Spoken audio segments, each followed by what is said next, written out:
Chapter 2256. There were 3 paths in front of the dormitory. At the same time, the 3 of them returned to the dormitory together.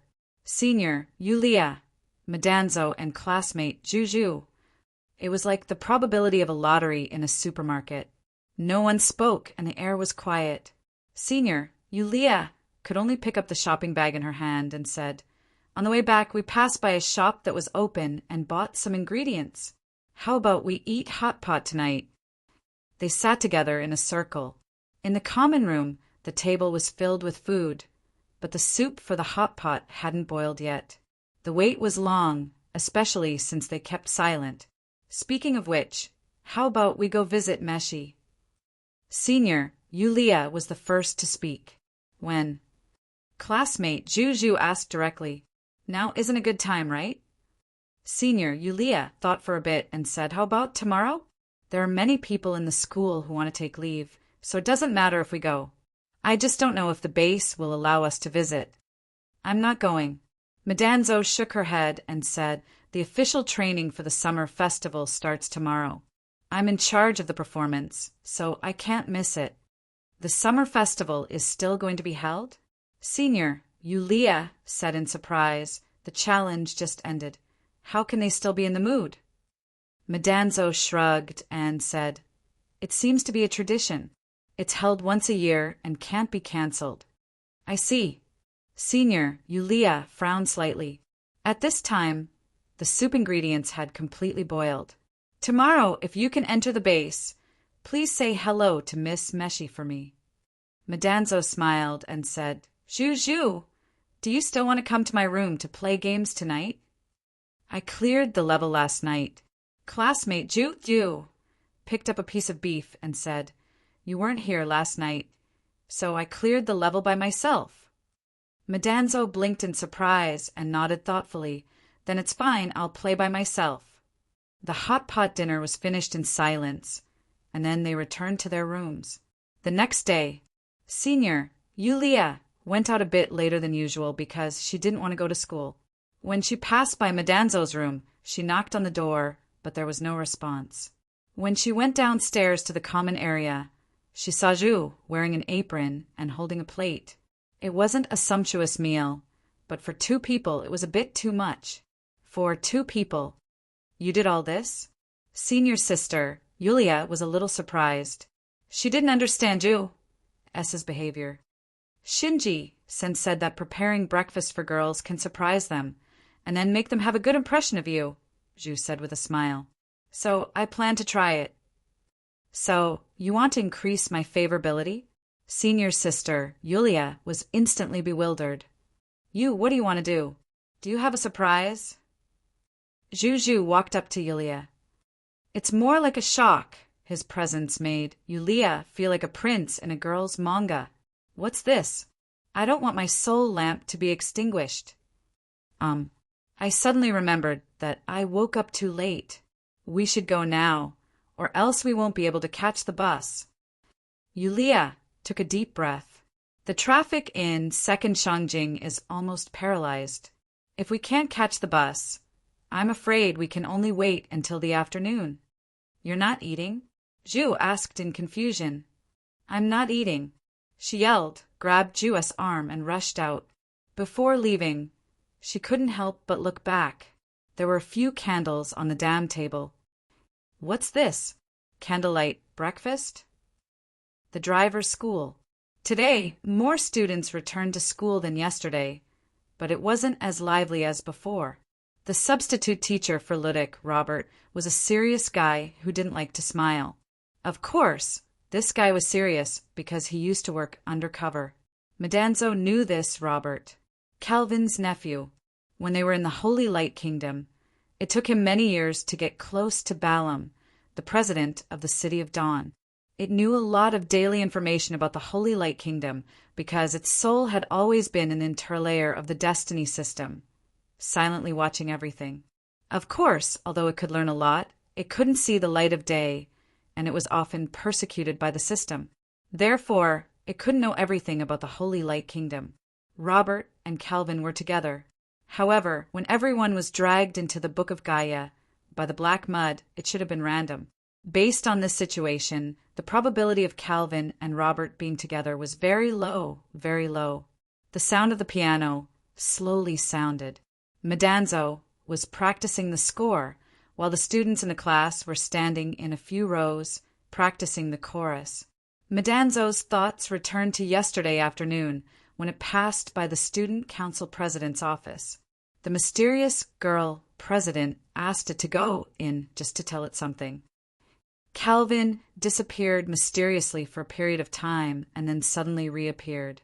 There was no trace of it at all. It was as if he suddenly disappeared from this world and then suddenly reappeared. The moment it walked out of the girl president's office, Madanzo had a guess. This might not be the first time that grand scholar Calvin came to the page world. Most importantly, did this young female president of the student council know something? Then, why did he have to tell her about this? It didn't ask why and just pretended not to know. The girl's mysteriousness made it feel like it was sitting on pins and needles. In fact, whether it was this driving school or the second Shangjing, the whole world here was filled with a strange and mysterious power. Yulia didn't notice it because her level wasn't high enough. However, Madanzo could. It used to be the clerk of the kingdom of heaven, and its rank was even higher than the sage. It was close to the trinity of the Holy Father, Holy Spirit, and Holy Son. To Madanzo, this page world was visible but hazy. There was a thin film in the middle, but it wasn't as easy to break through. The impact brought about the primeval demon of the void. Then, behind the space distortion, the black and white keys stopped moving, and the song was finished. Madanzo took a deep breath, closed its eyes, and felt the music dissipate. There was only one thought left in its mind. Explore the space behind the space vortex that appeared during the impact. Shinji, you played so well. Do you have a girlfriend? My name is Mary. In the crowd, a girl wearing glasses and extremely passionate looked at Seiji with interest. Looking at this brave girl with big breasts and glasses, Madanzo raised his eyebrows. Accept Mary's confession. Mary's favorability, plus 30. Overall male hostility, plus 5. As a present, you must dare to face the resentment of single dogs. Please carry the burden of the curse and go straight to the root of the problem. B. Reject Mary's confession. Mary's favorability, minus 50. Girlfriends are not as fun as boys. As a professional boxer, your future should be the sea of stars. Mechas are the romance of men. Thank you for the invitation. I'm on my way. He didn't know what year it was in this world, but even the God Devourer, a battle machine, was created and the city was still using the old-fashioned trolley car. It was too much. Because of the paralysis of the traffic, the trolley car that finally arrived was packed with people. Student Yu blinked and lowered his head as he said, "This scene appeared in the game before." At this moment, they were forced to the front of the trolley car. It was really crowded, and their chests were pressed against each other. Senior sister had been saving lives, and when she got on the trolley car, she found a small newspaper stand next to the bus station. What kind of game? Senior sister, Yulia, couldn't help but ask curiously. I think it's called asterisk, asterisk, asterisk, asterisk. Senior sister, Yulia, sucked in a breath of cold air. She almost forgot that the theme of this world was little butter. Zhu, after all, a game is just a game. We can't find the truth in an imaginary game. Senior sister, Yulia, hurriedly said, we can't treat reality as a game, especially those games with strange plots. Zhu suddenly tilted his head as if he was thinking about something. Seeing that the other party didn't do anything, senior sister, Yulia, secretly heaved a sigh of relief. At this moment, the trolley car suddenly made a sharp turn, and everyone fell to the side. Senior sister's whole body was pressed against the door. At the same time, Zhu quietly stepped out with his left foot between senior sister, Yulia's legs. Senior sister, Yulia, suddenly raised her head, and her face was full of disbelief. Her body trembled slightly as if she had been electrocuted. A. Silently enduro. S. Actions. Pleasure +10. Shame +1. Morality +50. Ju. S. Favorability +0. 1. B. Turning the tables. Ju. S. Favorability -10. Oh yeah. What happened? A new option appeared at this time. But the new option didn't remove the option to solve Meshi's love problem that she had ignored before. The original option only showed incomplete, and it was still there. However, to senior sister Yulia's surprise, Ju didn't go any further. She was even prepared to sacrifice herself for option A. Not only did Ju not go any further, Ju even used his hand to push against the door, creating a relatively safe space for senior sister Yulia in the narrow space. Do you feel better? Ju asked softly. A bright smile appeared on Yulia's face, and she couldn't help but hold her breath. I'm going to die, I'm going to die. What's with this heart-pounding feeling? In her misty vision, runes were constantly jumping around. Your favorability towards Ju +1. Your favorability towards Ju +0. 5. Your favorability towards Ju +0. 5. Your favorability towards Ju +2. Do you think I'm going to be taken advantage of? Base station, base station. Passengers heading to the base station, please disembark safely. The moment the door opened, senior sister Yulia's legs went soft, and she almost fell to the ground. Fortunately, there was someone supporting her. Senior sister Yulia took a deep breath, and that inexplicable heart-pounding feeling gradually calmed down. The notification of the increase in favorability also gradually disappeared. Are you okay? Ju's soft voice sounded. Senior sister Yulia shook her head and walked in front. Come on, the base is right in front of us. Don't waste time. Ju looked at her back and muttered to himself thoughtfully, will there be a similar effect if I don't choose? In Ju's vision, Yulia was walking in front, but the two bubble-like frames above her head were slowly disappearing. The two bubbles meant that there were two different options and there would be two different rewards. The content was similar to some of the controls in the ***** game that Shinji recommended to him. The reason why he didn't choose the option was that he didn't feel like playing outdoor games. Stand still. This is a military area. Unauthorized personnel are not allowed to enter. A row of soldiers stood there with guns in their hands, and two of them were even flexing their bulging chest muscles. Yulia felt like she could beat dozens of them by herself, but she had to act ladylike. We're students from the pilot school, and we're here to visit Ms. Meshi. Can you let us in, big brother? Seductive eyes, seductive eyes. No one can withstand my seductive eyes. If there is, then I'll seduce you a few more times. Take these two guys to me. Oh, they're here to visit Ms. Meshi. Please come in with me. The murderous soldier instantly calmed down. The female student who was seducing him suddenly became like a family member, and he didn't want to stop her. Under the surprised gazes of his companions, he led the two students into the base. The other soldiers didn't say anything because this guy was their captain, and he would take the blame if anything happened.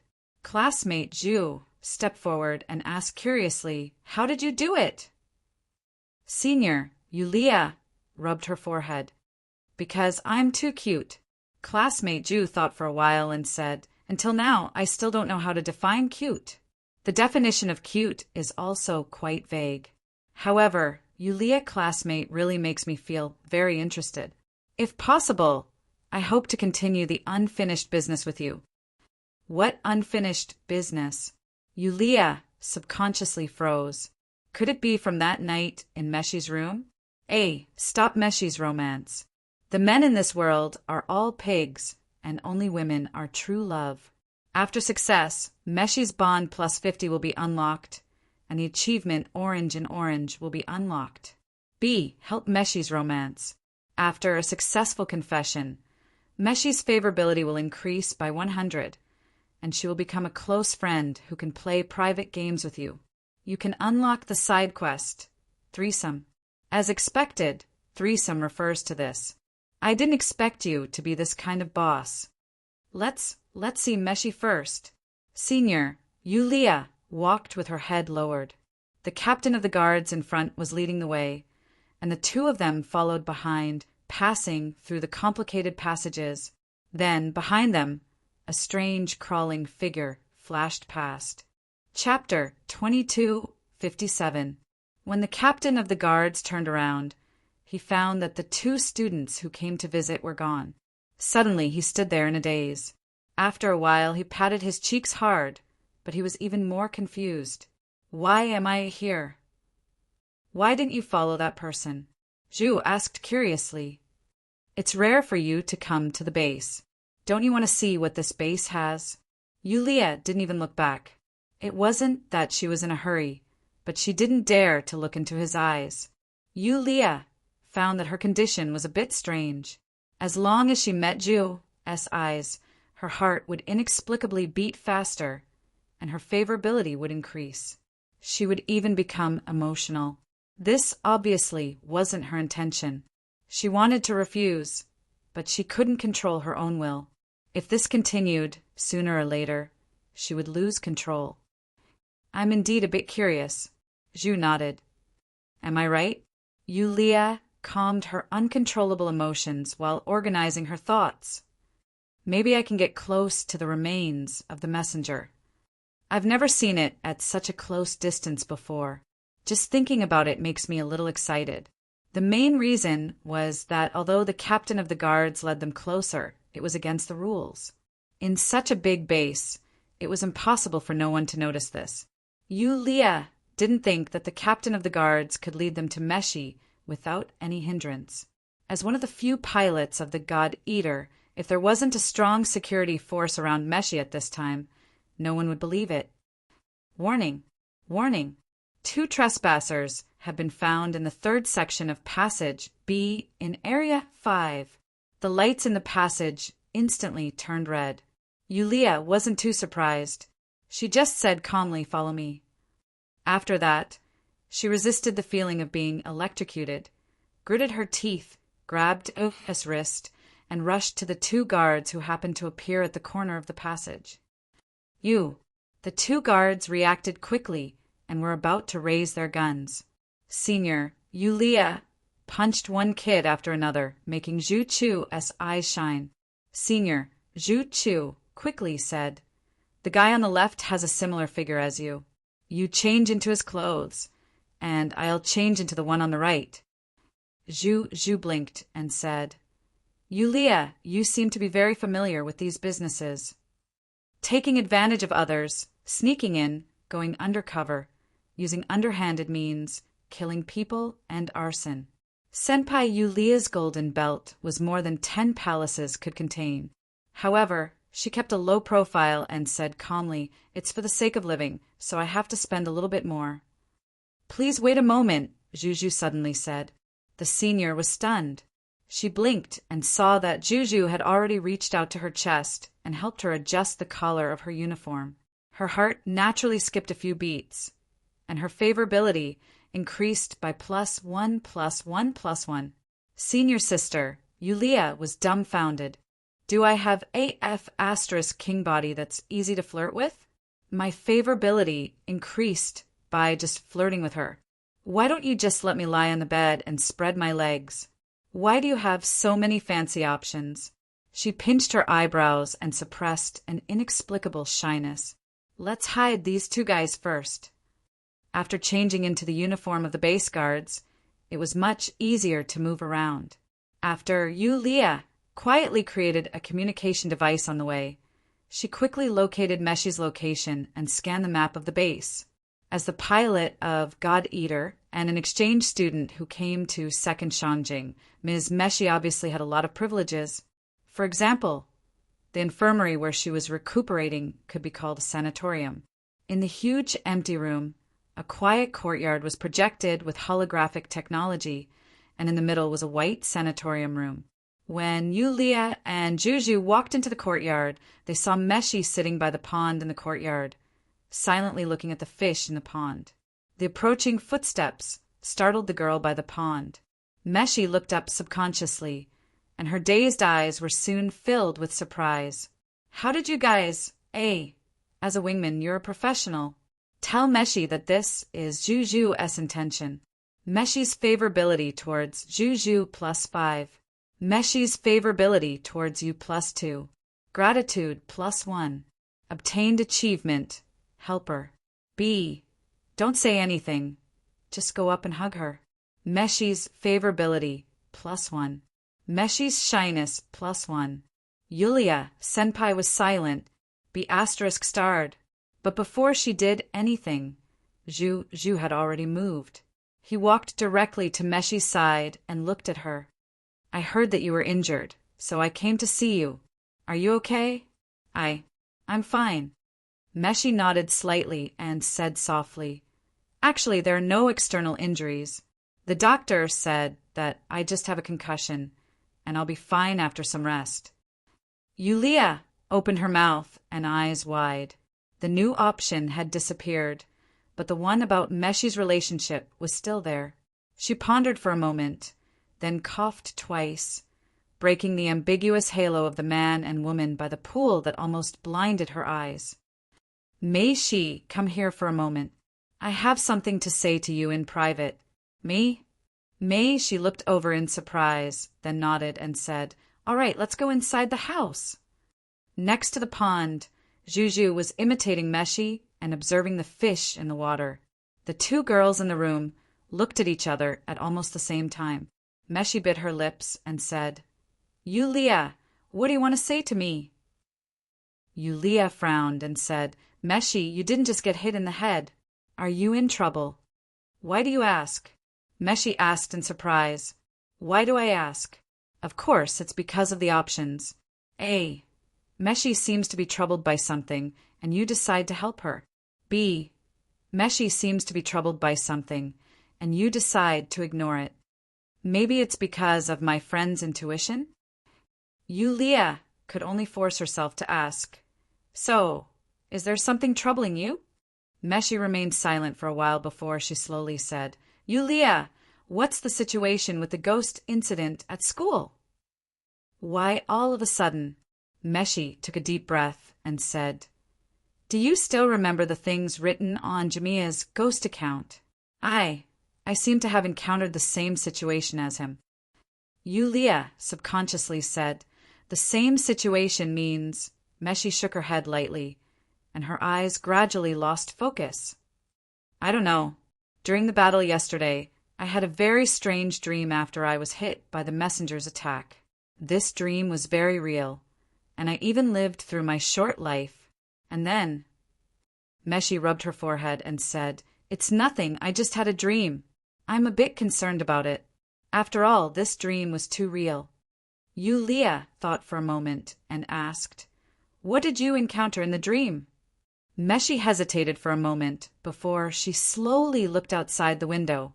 She looked at Ju in the courtyard and said in an uncertain tone, In the dream, I seemed to be someone's maid, but at the same time I was also a special talent of the country. I seemed to be a special talent. It was a very strange society, and it was completely different from our current society. Also, I seem to have seen Ju in the dream. You saw him in that world. Yulia's breathing quickened. What happened after that? What happened after that? She recalled Madanzo's guess. After that, Meshi seemed to be trying hard to remember, and she secretly looked at Ju in the courtyard again. I don't remember clearly. I seemed to have gone to do something, but I encountered an accident and then I died. After I died, I woke up. Meshi sighed and said, as if she was talking to herself, I feel like there's something very important that I haven't finished. I don't know what's wrong with me, but I keep thinking about this and feel uneasy. But after seeing you guys, I feel much better. The girl's eyes suddenly widened, and she felt as if she had been electrocuted. All her thoughts stopped at this moment. After a long time, Meshi subconsciously touched her lips. She could still feel Yulia's touch. W8. Why? Meshi looked at her absent-mindedly. Why can't I? Yulia said faintly, why can't I? If the person just now was Zhu, would you ask why, Meshi? Yulia, you're jealous.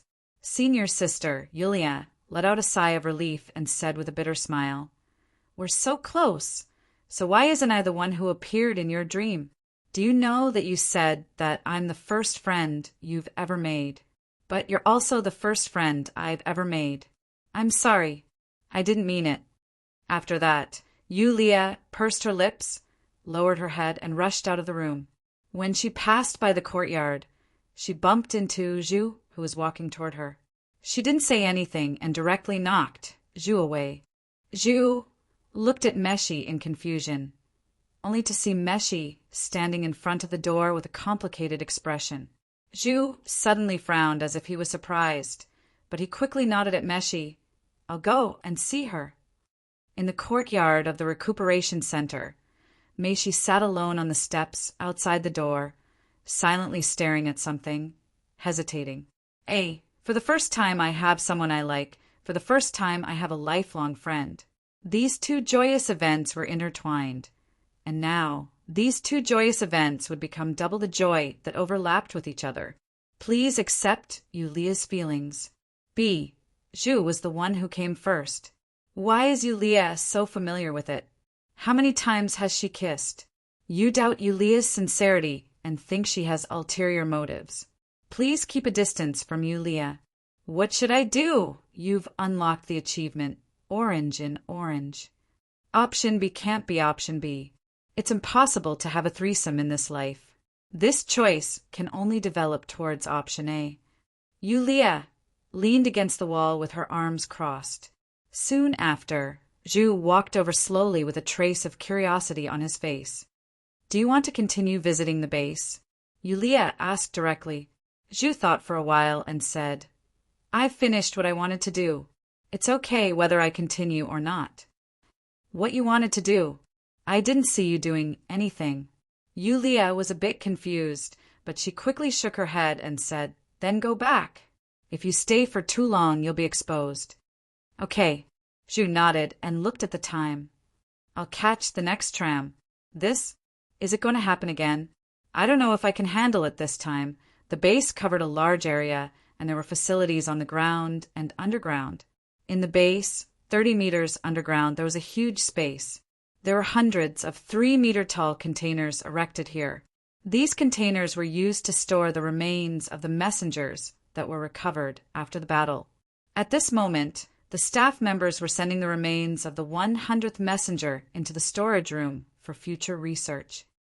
I heard that there are 2 trespassers, but they haven't been found yet.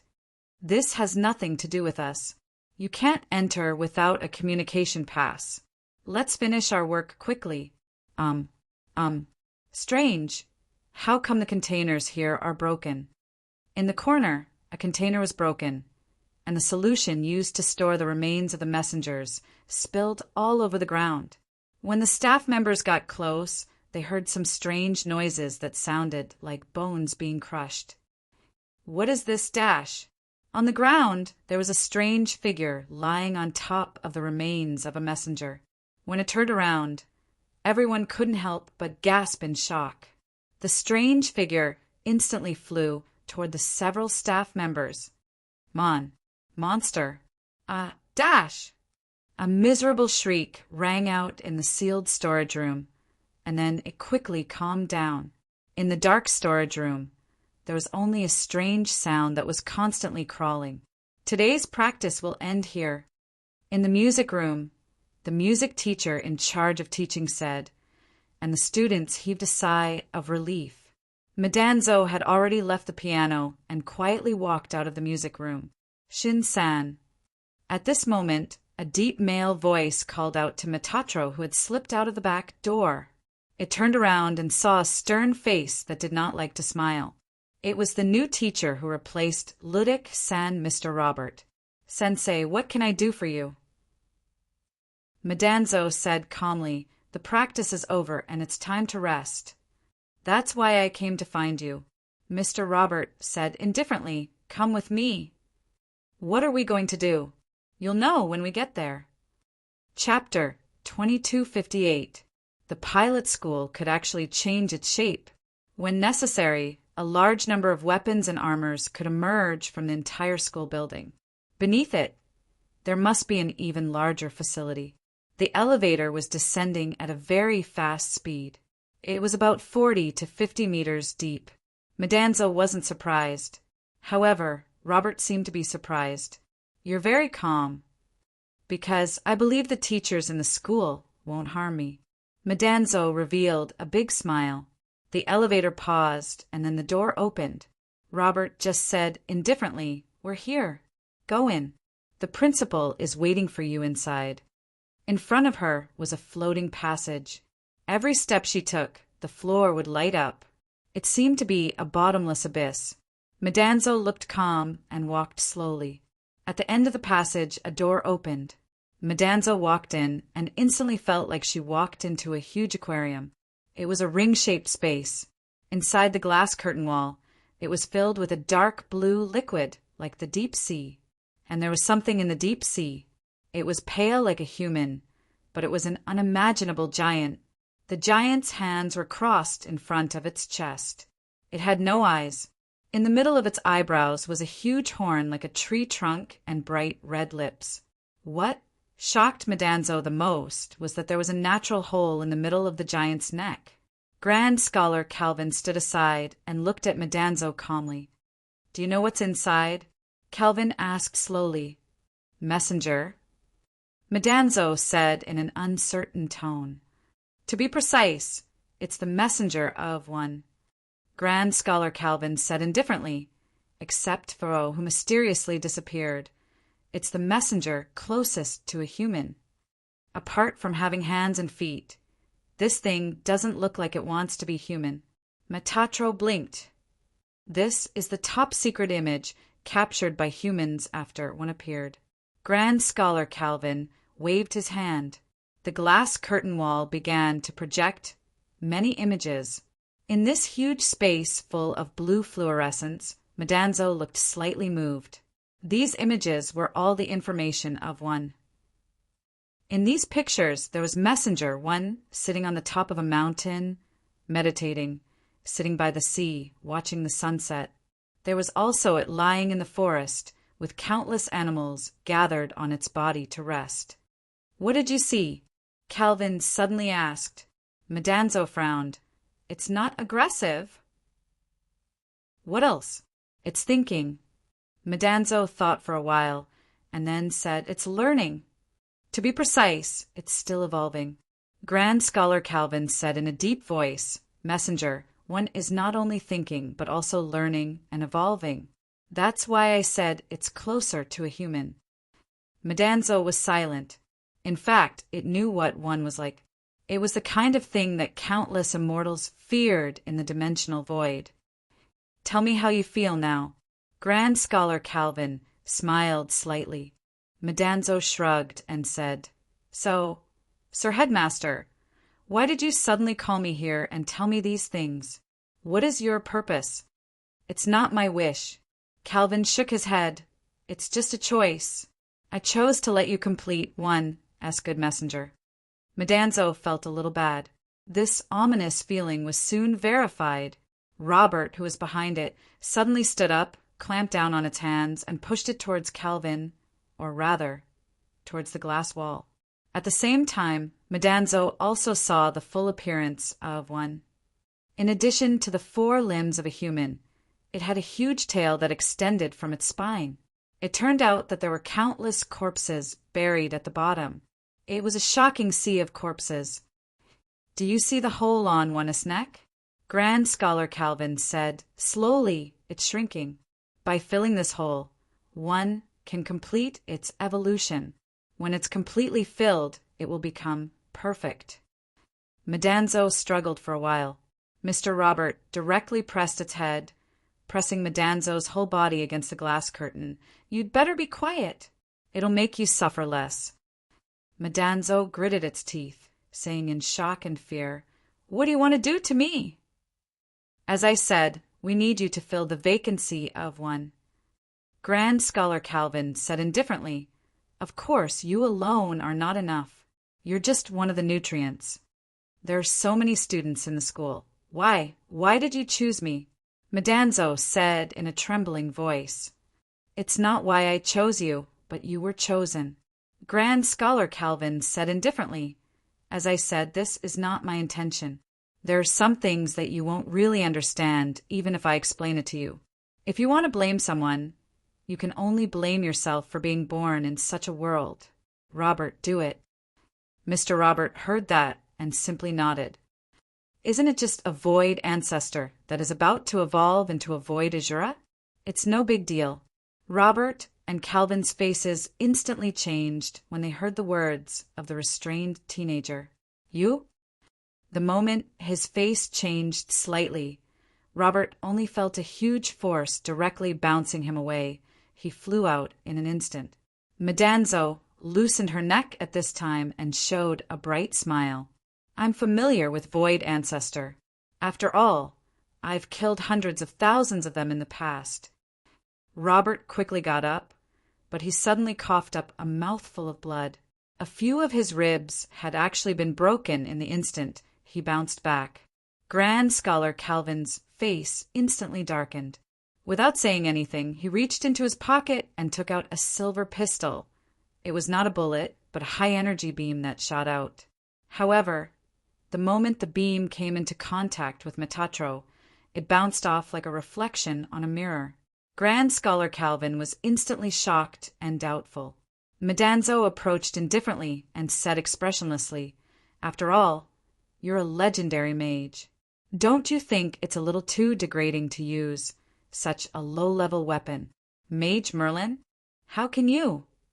Grand Scholar Calvin's face suddenly changed dramatically. Madanzo shrugged and said, "The whole Celtic god system has been cast into the kingdom of holy light. Since Morrigan has been born, it's not strange that another legendary mage will appear. It's as if no one knows. Are you also—" Grand Scholar Calvin's eyes narrowed. Madanzo picked her ears at this time and said, in the words of a perfectionist woman, "Don't confuse me with trash like you." At this moment, Robert endured the severe pain and flew toward Madanzo. "Go." Grand Scholar Calvin reacted very quickly. Almost at the moment when Robert moved, he turned around and flew out without the slightest hesitation. Madanzo chuckled and said, "Although I've been the one being abused recently, it's my turn now. It's really cool to kill a kid with one punch." Robert flew out again. The moment he landed, he had already lost consciousness. Then Grand Scholar Calvin was directly slapped to the ground, and his limbs were directly broken. Madanzo directly sat on Grand Scholar Calvin at this time, clapped her hands, and said, "Okay, let's straighten things out now. Who are you?" His limbs were broken, but his mind was still clear. The pain he had to endure was unimaginable. If he was not an ascetic, he would have fainted long ago. "Me." Madanzo pointed at herself and then said indifferently, "I'm just a wandering ghost. A ghost that can do a lot of things." Grand Scholar Calvin was silent, but he was searching all his memories, hoping to find a trace of clues. In vain. "Don't think about it. If I don't tell you, you won't know who I am." Madanzo chuckled and said, "But I know who you are." Grand Scholar Calvin was still silent. Madanzo said indifferently, "It doesn't matter if you don't talk. If you don't talk, I can just destroy this almost evolved great ancestor void." Grand Scholar Calvin took a deep breath and said, "What do you want to know?" "I don't know." Calvin shook his head. Madanzo smiled and said, "I know. It's nothing more than killing the fake saint in the Free City, and then creating another saint through the resurrection ceremony of the saint, then stealing the saint, and then using the Free City as the nourishment, the garbage Celtic gods of the sunset." Grand Scholar Calvin's breath suddenly stopped. Madanzo pressed his head at this time and whispered with a smile, "I said I'm a wandering ghost. A ghost is always watching silently behind you. Since you know there's nothing to say, Grand Scholar Calvin took a deep breath at this time and said, "If you want to kill me, then kill me. But you can't stop this plan." "Why should I stop it?" Madanzo said coldly. What did you say?" Madanzo smiled indifferently and said, "What you want to steal is the free city, and it has nothing to do with me. The ones who have to worry are the idiots in the palace of blazing sky. Now, I'm curious as to what extent can a guy like you, born from a trashy god system, achieve?" The birth of an outer god was Grand Scholar Calvin's biggest secret. But the mysterious young man in front of him not only revealed it, but also knew the purpose of the whole plan. This made Grand Scholar Calvin unable to find a clear clue in the chaotic state at this time. "You're going to stand by and do nothing." He suddenly thought of an incredible possibility. "I'm going to stand by and watch, but it's not my style to do nothing." Madanzo said casually, "Your plan is just that. Skip it. I'm not interested. Instead, I'm more interested in your experience in this world." "You want the pages?" Grand Scholar Calvin frowned. "Pages?" Madanzo suddenly sneered. "I don't know where Kerrigan got the Book of Gaia, but I think this silly woman probably still doesn't know how hot this book is." "What do you mean?" "Your level is too low. You won't understand even if I tell you." Madanzo shook her head, then reached out and pressed the back of Grand Scholar Calvin's head again and said indifferently, "The truth." She closed her eyes, and the life experience of Grand Scholar Calvin in the Holy Light Kingdom began to replay quickly in her mind. After a while, Metatro slowly opened his eyes, and a trace of doubt flashed through his eyes. "You don't even know how you were born. You even think that your will is strong enough to awaken?" Metatro shook his head and said, "Those guys in the Palace of Blazing Sky are a bunch of idiots. But don't you have some misunderstanding about them? Besides, they are also Hias children, okay?" The Book of Gaia was given by Lily. Where did Lily get it? Madanzo shook her head again. After searching Calvin's memory, Calvin had temporarily lost consciousness. She slowly approached the curtain wall and stared at Messenger, one inside. Just as Calvin said, it was not Calvin's own will to bring it to this place for Messenger, one to devour, but it was a choice and option. It was the choice of this world that made Calvin do this. A. Capture Shinji, complete Messenger, 1, plus 20% completion of Messenger, 1. B. Capture Meshi, complete Messenger, 1, plus 20% completion of Messenger, 1. Grand Scholar Calvin had two options at present. He chose option A, which was relatively simple for him. Madanzo was concerned about the completion of Messenger 1. From this option, it could be seen that Grand Scholar Calvin had been carrying out the completion plan of Messenger 1. This was probably the main line of all the options he got. This was a world with options. It was not the first time that Calvin came here. He came here earlier than anyone else. From the first impact he had been here, completing Messenger 1. Calvin took this as a clue to conquer this world. He guessed that when Messenger 1 was completely completed, the World Book page would appear. Calvin could actually stay here until the end. After all, so far he had been a respected Grand Scholar in the Free City, an ascetic, and even 2 students from the Sage family. But now, everything had been exposed to Madanzo. This option seems to be to speed up the completion of Messenger 1, but now it seems. Looking at the huge body in the solution, Madanzo muttered, "No matter how I look at it, it seems to be giving me points." At the same time, a new option appeared in front of her. A. Destroy Messenger 1. B.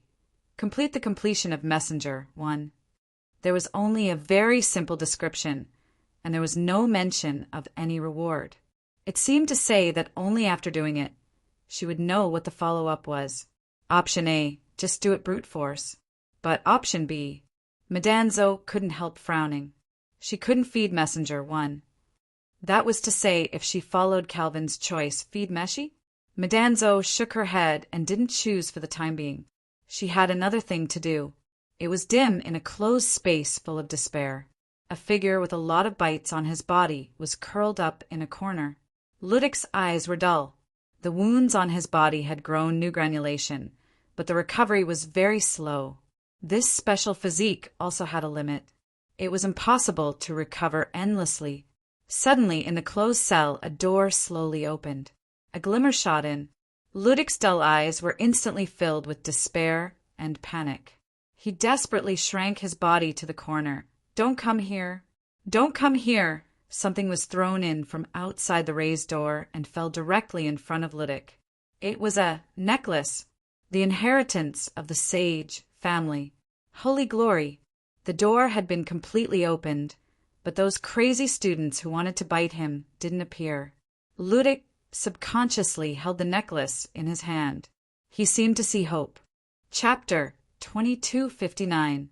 Madanzo's conjecture about the Book of Gaia was that the book had collected the world fragments from the original world. The so-called diary of a little girl was just a cover. This was the projection of some of the historical fragments of the original world to the original world through the contents of the diary. It might not necessarily be the real experience of the original world, but one thing was certain. There was no rootless duckweed. There must have been something that had happened, and it must have been something significant. Let's not talk about the other pages first. In the current page world, there is even a void Shura that is about to complete its evolution. For the void Shura, any immortal in the dimensional crevice would have a change of expression at the mention of it. Those who had intelligence could learn and evolve, and could even command all the void original demons unconditionally were nightmarish existences. The void original demons invaded the countries in the dimensional crevice, hunting down the immortal souls one by one. They especially liked to invade places with a large number of believers, such as the divine kingdoms of divine systems, especially the kingdom of heaven. It could be said to be a disaster area. Madanzo claimed that she had killed hundreds of thousands of void original demons that were of a higher level than the void original demons, and it was not just empty talk. The kingdom of heaven at the beginning was not like the prosperous scenes of the kingdom of holy light, the Garden of Eden, the holy city sanctuary, the palace of blazing heaven, and so on. In the beginning, the kingdom of heaven was merely a small special zone that was situated amidst endless void primordial demon creatures. The kingdom of heaven had gone through a long war, going from being suppressed to a state of equilibrium, and then gradually clearing away the surrounding void creatures as it progressed step by step. And the turning point to reverse the extremely disparity between the two sides began with the acquisition of the new kingdom of heaven, a super shelter that could absorb the old kingdom of heaven, giving birth to the Garden of Eden, the holy city sanctuary, and even the kingdom of holy light, with extremely powerful functions.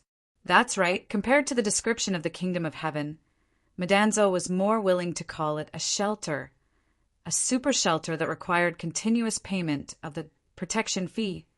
It was because of the appearance of the new kingdom of heaven that it could continue to grow, and even use the function of the new kingdom of heaven's pool of reincarnation to continuously create the angel army for the purpose of war, allowing the glory of faith to spread across the various subworlds. Such a super shelter was indeed powerful, and it was the kind of temptation that couldn't be returned after using it. Obviously, even he couldn't resist the convenience. But the price was also high. Otherwise, the Celtic gods might not have been destroyed.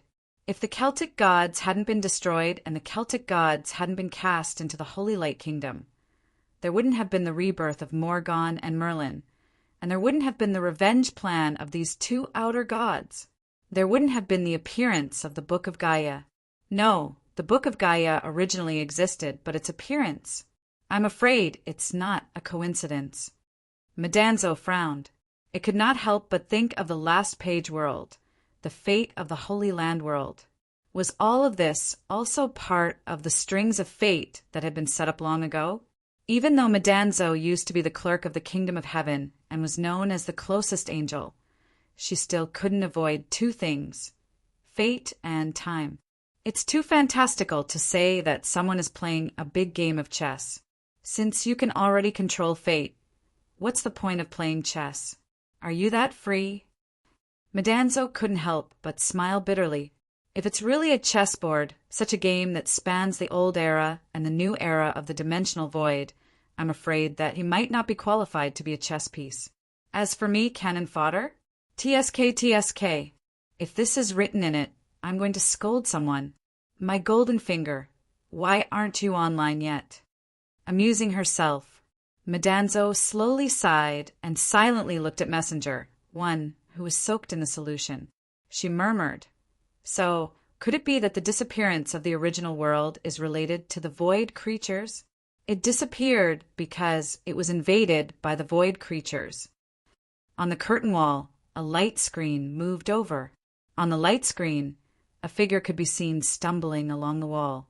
This guy was injured all over, but he seemed to be in good spirits.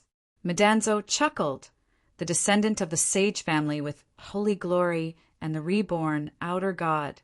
TSK, TSK, this is also a kind of reunion of fate, right? It's really fascinating. Just a little trick, and it seems to be able to control fate. Then, how irresistible is the ability to really control fate? She slowly tapped on the light screen. The light suddenly turned on, and the strong light instantly woke up Calvin and Robert. From confusion to doubt to complete awakening, it only took a few breaths. This was no longer a place where they could observe Messenger 1, but it was still somewhere in the underground facility of the driver's school. "Robert, your injury—" "A few broken ribs, I won't die."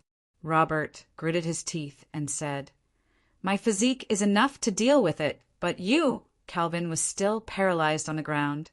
His limbs had long been broken. "Take me out of here first," Grand Scholar Calvin said quickly. His face was pale, and he was also enduring the pain in his body. However, his memory of the observation room was vague at this time. He only remembered that, according to the choice, he asked Robert to bring the student named Shinji here to feed the messenger, 1. However, what happened after that was a blur. Who the hell is it? Robert also had a trace of horror at this time. He also felt strange. "I'm afraid that Messenger 1 has been exposed," Grand Scholar Calvin said calmly. "We can't stay in the driver's school anymore."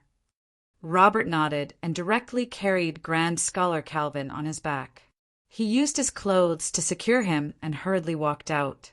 Robert ran all the way, so it was naturally bumpy. For Calvin, whose limbs were broken, it was even more uncomfortable. Every bump almost suffocated him. But Robert suddenly stopped at this time. Grand Scholar Calvin just breathed a sigh of relief. But when he looked up, his pale face instantly became uglier. On the road ahead, a man with wounds all over his body was leaning against the wall. At this time, he had a faint smile on his face. "Isn't this a small world? Teacher? Ludic!" Calvin instantly exclaimed. Leaning against the wall, Mr. Ludic took a deep breath. He clenched the inheritance item, Holy Glory, in his fist. A gentle holy power slowly flowed into his body, making his body that was about to collapse seem to be moisturized by rain. The self-healing ability of his special constitution was activated again, and the wounds on his body healed rapidly. "Why are you in such a hurry? Where are you going?" Mr. Ludic's breath gradually became ruddy. He smiled and said, "I haven't thanked you for your hospitality yet." Ludic's eyes contained great murderous intent at this time. At this time, Robert could not help but feel his hair stand on end. This was his body's instinctive reaction to Ludic's murderous gaze. "Ludic, listen to me. This is not for me." Grand Scholar Calvin took a deep breath. "You should know that everything I've done in this life is all for the free city." Ludic walked over slowly. Robert frowned and unconsciously retreated. Grand Scholar Calvin increased the speed of his speech again. "I'm building a new system that can allow ordinary people without pilot qualifications to pilot the God Devourer. Once this research is successful, it can be used in the free city. The free city will have a powerful force that can resist the outer gods." Ludic, however, paused and said faintly, "Teacher, if you use these words to fool Asashis, He'll probably believe it on impulse. But I'm different. Teacher, you should know who I am. I'm not lying to you. Grand Scholar Calvin took a deep breath. His eyes were sincere. It's because I know your special constitution that I need you to complete this research. Those failed products should be your treatment and can already accept higher frequency experiments. Soon I'll succeed. I know you're angry at my methods, but I can't do anything about it. You're too afraid of pain. If I tell you the truth, you definitely won't agree. But don't worry. After this matter is over, I'll give you a satisfactory explanation. Mr. Ludick was silent. Robert's eyes narrowed. He was ready to make a move at any time. His legs even began to exert force. However, Ludick sighed at this time. Teacher, do you know why I've always been so afraid of pain? Calvin frowned, but he still thought for a while and said, You once said that if you use your constitution to heal others, you'll suffer far more pain than the other party. There's a limit to a person's endurance, so I asked you to learn the ascetics cultivation. You've been doing well and have a great tolerance for pain. Suffering far more pain than the other party is one thing, but it's not the most important thing. Ludick shook his head at this time. The real reason is that the pain that exceeds the limit will wake the other guy up. For example, now, Grand Scholar Calvin was stunned. Robert couldn't help but hold his breath at this time. Do you know why I can multitask? Ludick suddenly smiled. It's not because I'm talented, but because there are two souls in my body. Go! The moment Ludick's face bloomed with a devilish smile, Robert roared and instantly threw Grand Scholar Calvin out. Ludick's eyes instantly turned pitch black. He punched directly at Robert's chest and penetrated it. You! Robert looked at the arm that penetrated his chest in disbelief. His face was full of horror. This page world didn't prohibit extraordinary power. As a sacred ability user of the Holy Light Kingdom, Robert had a super strong physique. This physique allowed him to maintain most of his mobility, even if he broke a few ribs. However, this super strong physique was actually penetrated by Ludick's punch. This feeling of not having to pray to suppress my murderous nature is really good. Ludick showed a cruel smile. The last time I didn't have to worry about killing was when I killed a rabbit more than 10 years ago. If it wasn't for ass sakes. Let me have some fun now, okay? Ludick punched again. Robert's head instantly exploded. Blood and bone fragments bloomed like flying flowers. The walls, the floor. Calvin's face and body instantly turned red. Robert's body instantly fell, and then his body gradually faded and disappeared. In this regard, Ludick just glanced indifferently and didn't continue to pay attention. He continued to walk toward Grand Scholar Calvin. Calvin said in a trembling voice, So this is the reason why your prayer ability hasn't been high, petitioner. Ludick sneered. When I was 10 years old, I was already qualified for the title of Holy Disciple. Grand Scholar Calvin couldn't help but suck in a breath of cold air. He was only 10 years old, and he had already reached the prayer power of a holy disciple. He had spent half his life on the path of an ascetic, and he didn't hesitate to change his will as an outer god, but he had barely reached this level. How terrifying was Ludick's murderous nature that he could become a holy disciple at the age of 10. The Holy Light Kingdom shouldn't have given birth to such a believer with such a huge, murderous heart. Unless Ludick was also the reincarnation of an outer god like Kerrigan. Grand Scholar Calvin's thoughts were spinning rapidly, but Ludick had already walked over and directly stepped on his right leg. The bones of his calf were crushed little by little. Ludick wasn't in a hurry to directly break it. Instead, he took pleasure in torturing him, and the cruel smile on his face became clearer and clearer. Grand Scholar Calvin was in so much pain that he broke out in a cold sweat. In order to be able to enter the core of the Free City, he had already given up all the methods of a legendary mage and turned himself into an ascetic. His holy power was also powerful, but in the page world he couldn't pray, and he couldn't get the power of the saint from the Free City to descend. He was just an ordinary person's body. Someone actually broke your limbs before me. I'm really unhappy." Ludic sneered. "Teacher, you have to take responsibility for this." With that, Ludic stepped on the other leg of Grand Scholar Calvin. At this moment, a flash of light suddenly came from the end of the tunnel. Ludic suddenly turned around and punched out.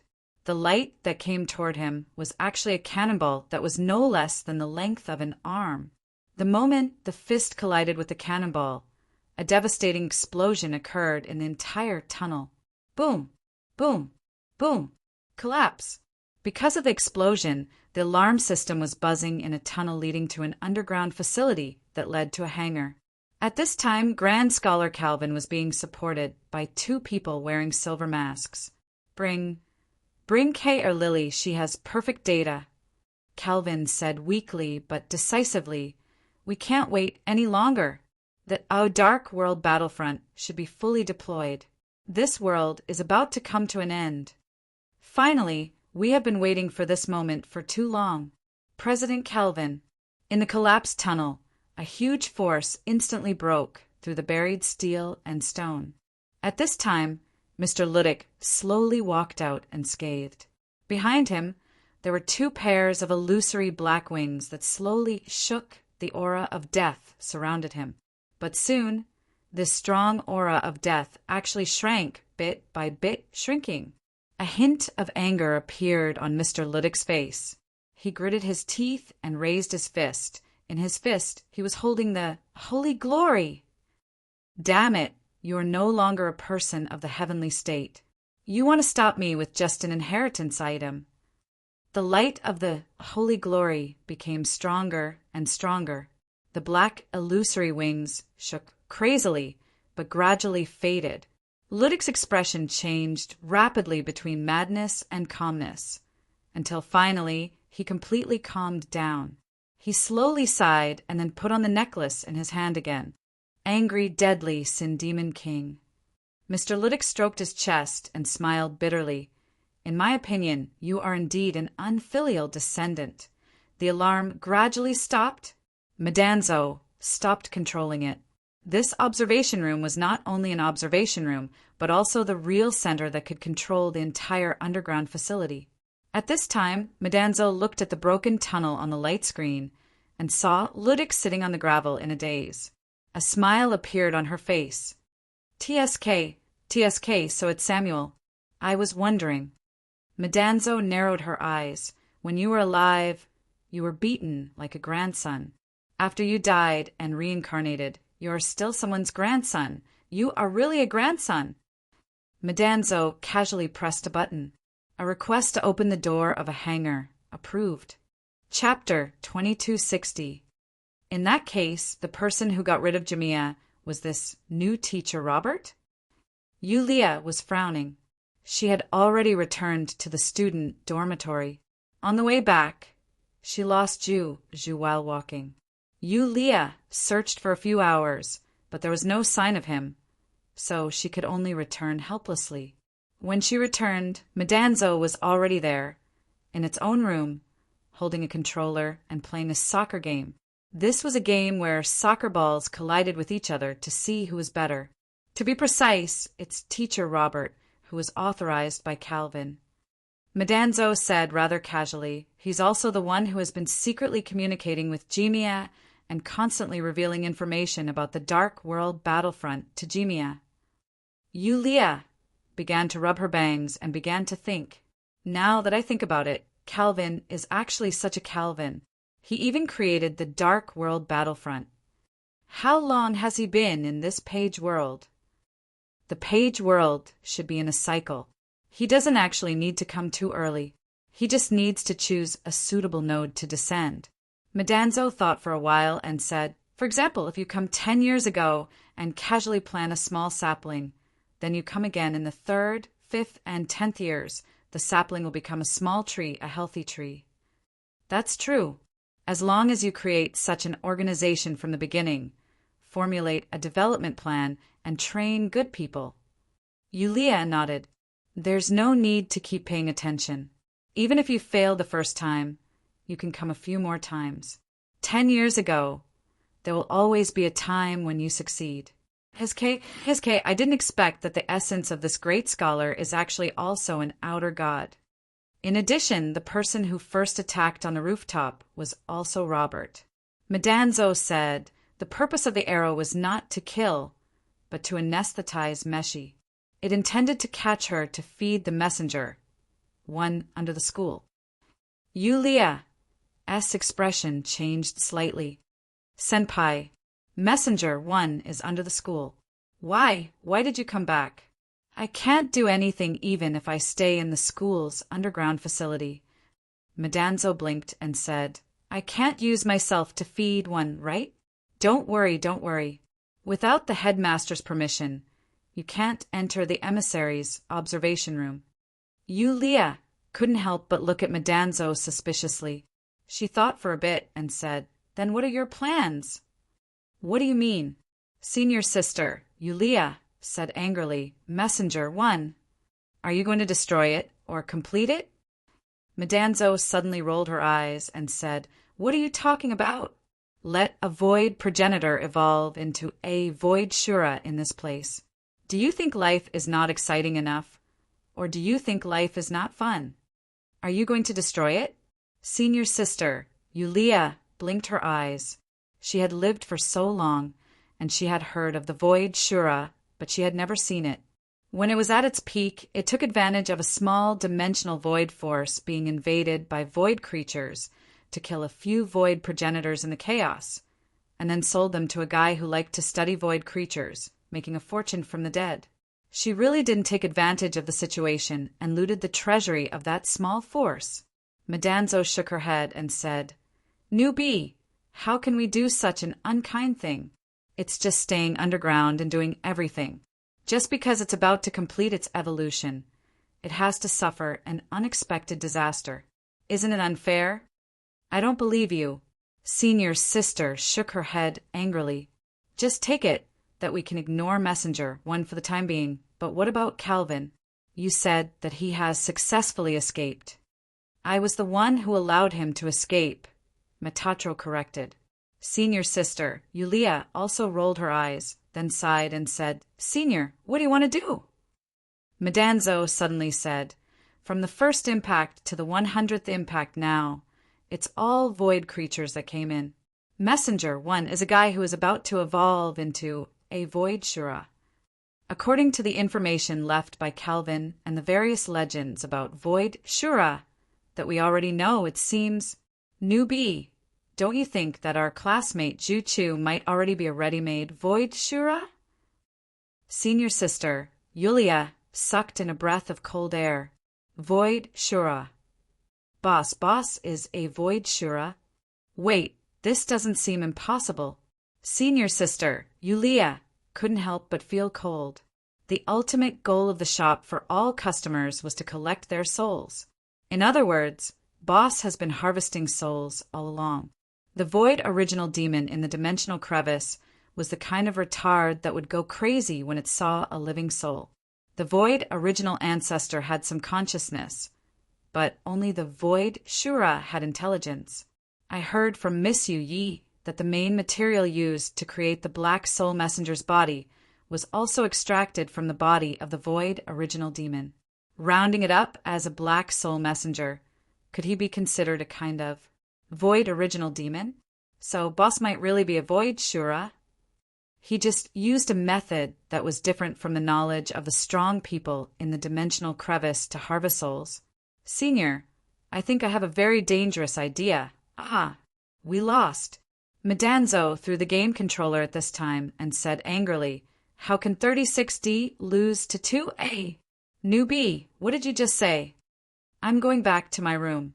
Senior sister, Yulia, shook her head, her face faintly pale, and took the initiative to leave. But before she left, she suddenly said, Senior, I suspect that there might be a hint of options on Juju's body. What do you mean? Medanzo frowned subconsciously. The senior sister pondered and said, It's just a woman's intuition. But if you think about it this way, many things can be explained, such as Juju's behavior all along. Madanzo said subconsciously, but he's just a character in the page. How can... Senior sister, Yulia, said faintly, what if we were wrong from the beginning? What if the people in this page world all have their own options, and our arrival just blended into this normal world? What if we just think that we're special? Why don't we think that way? Madanzo opened its mouth. It really didn't think of this possibility. Senior sister, Yulia, had already gone back. Madanzo silently picked up the game controller and reloaded the game. The light on the screen kept changing on its face, but it murmured, "Everyone is making choices. How is this possible? This is an emissary? Pilot school, underground facility." After Mr. Ludic rested for a long time and recovered a lot, he began to move forward. This should be the underground of the school, but he didn't know how deep it was. Perhaps because of the tunnel explosion. Most of the tunnels were now free of emergency lights. He could only follow these emergency lights and then came to a strange place. In a huge circular room. Through the transparent curtain wall, Ludic saw a huge pale body. Suddenly, Ludic turned around and looked at the lights at the entrance of the observation room. He had a feeling that these lights were specially lit to show him the way. Someone deliberately led him to this place to find the emissary buried here. Ludic took a deep breath and began to walk in the observation room. His palm subconsciously touched the curtain wall, and instantly the curtain wall lit up. This was a curtain wall that could be controlled by touchscreen. In an instant, hundreds of avatars appeared on the curtain wall. He clicked on the avatars one by one. In the secondary files, there were all the information of the corresponding characters and a video. It was the video of the corresponding characters being swallowed by the emissary in the container. Suddenly, he hit the curtain wall. He knew that all of this was done by Calvin. The anger in his heart was rising uncontrollably. He had to take a deep breath, sit cross-legged on the ground, and hold "Holy Glory" tightly with both hands, praying devoutly. The anger in his heart began to fade slowly. After a long time, Ludic slowly exhaled, and his eyes became clear again. Almost, but at this moment, Ludic's face changed slightly.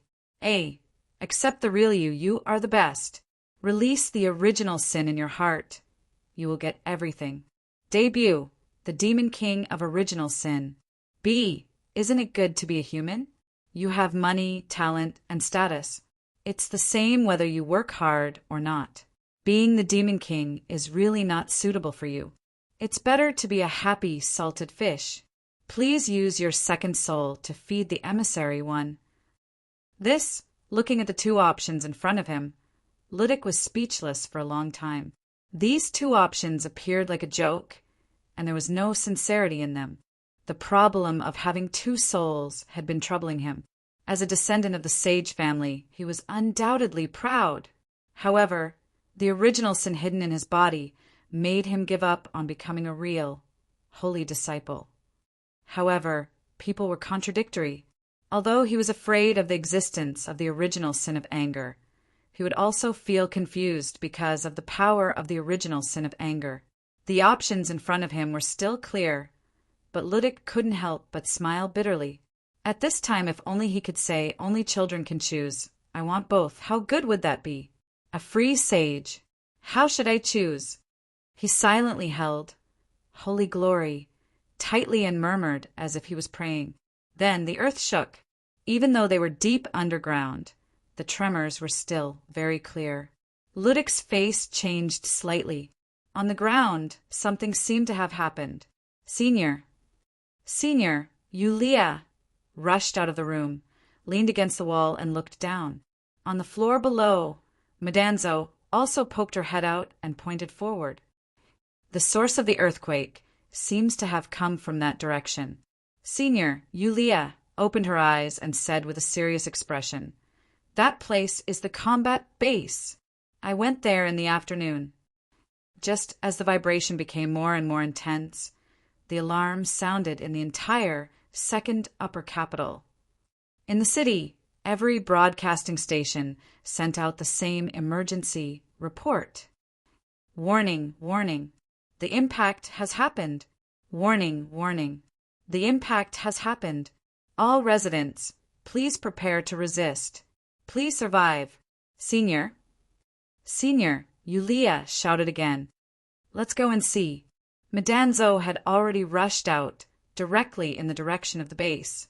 It didn't pretend anymore and flapped its 6 wings, moving as fast as a shooting star.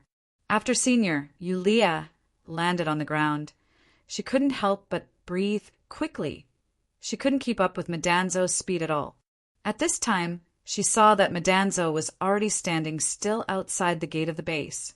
She approached Madanzo, only to see that Madanzo pressed both hands on the gate at the same time and slowly pushed it open.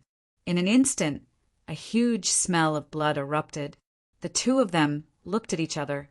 Madanzo frowned and said, "When you and Juju came in the afternoon, did you find anything?"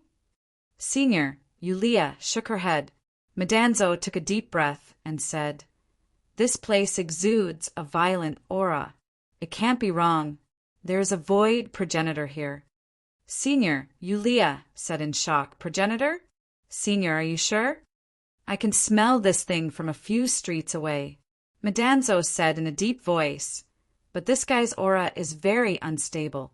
It should have just completed its evolution." The senior was stunned and said, "Calvin has one in the school. Why does he also have one in the base? Oh no, Meshi." Meshi was recuperating in the base.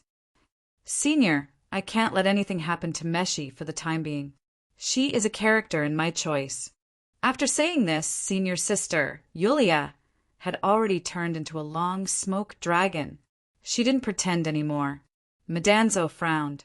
The pilot school had just found the one messenger, and the base was invaded by the messenger. Wasn't it too much of a coincidence? Slight explosions and the sound of machine guns came from the depths of the base from time to time. The people inside were still resisting. A. Please survive for 3 hours. B. Join if you can't win. Assimilate with the messenger, and you will be reborn. She was still wearing the patient's gown. When the incident happened, Meshi woke up from her dream.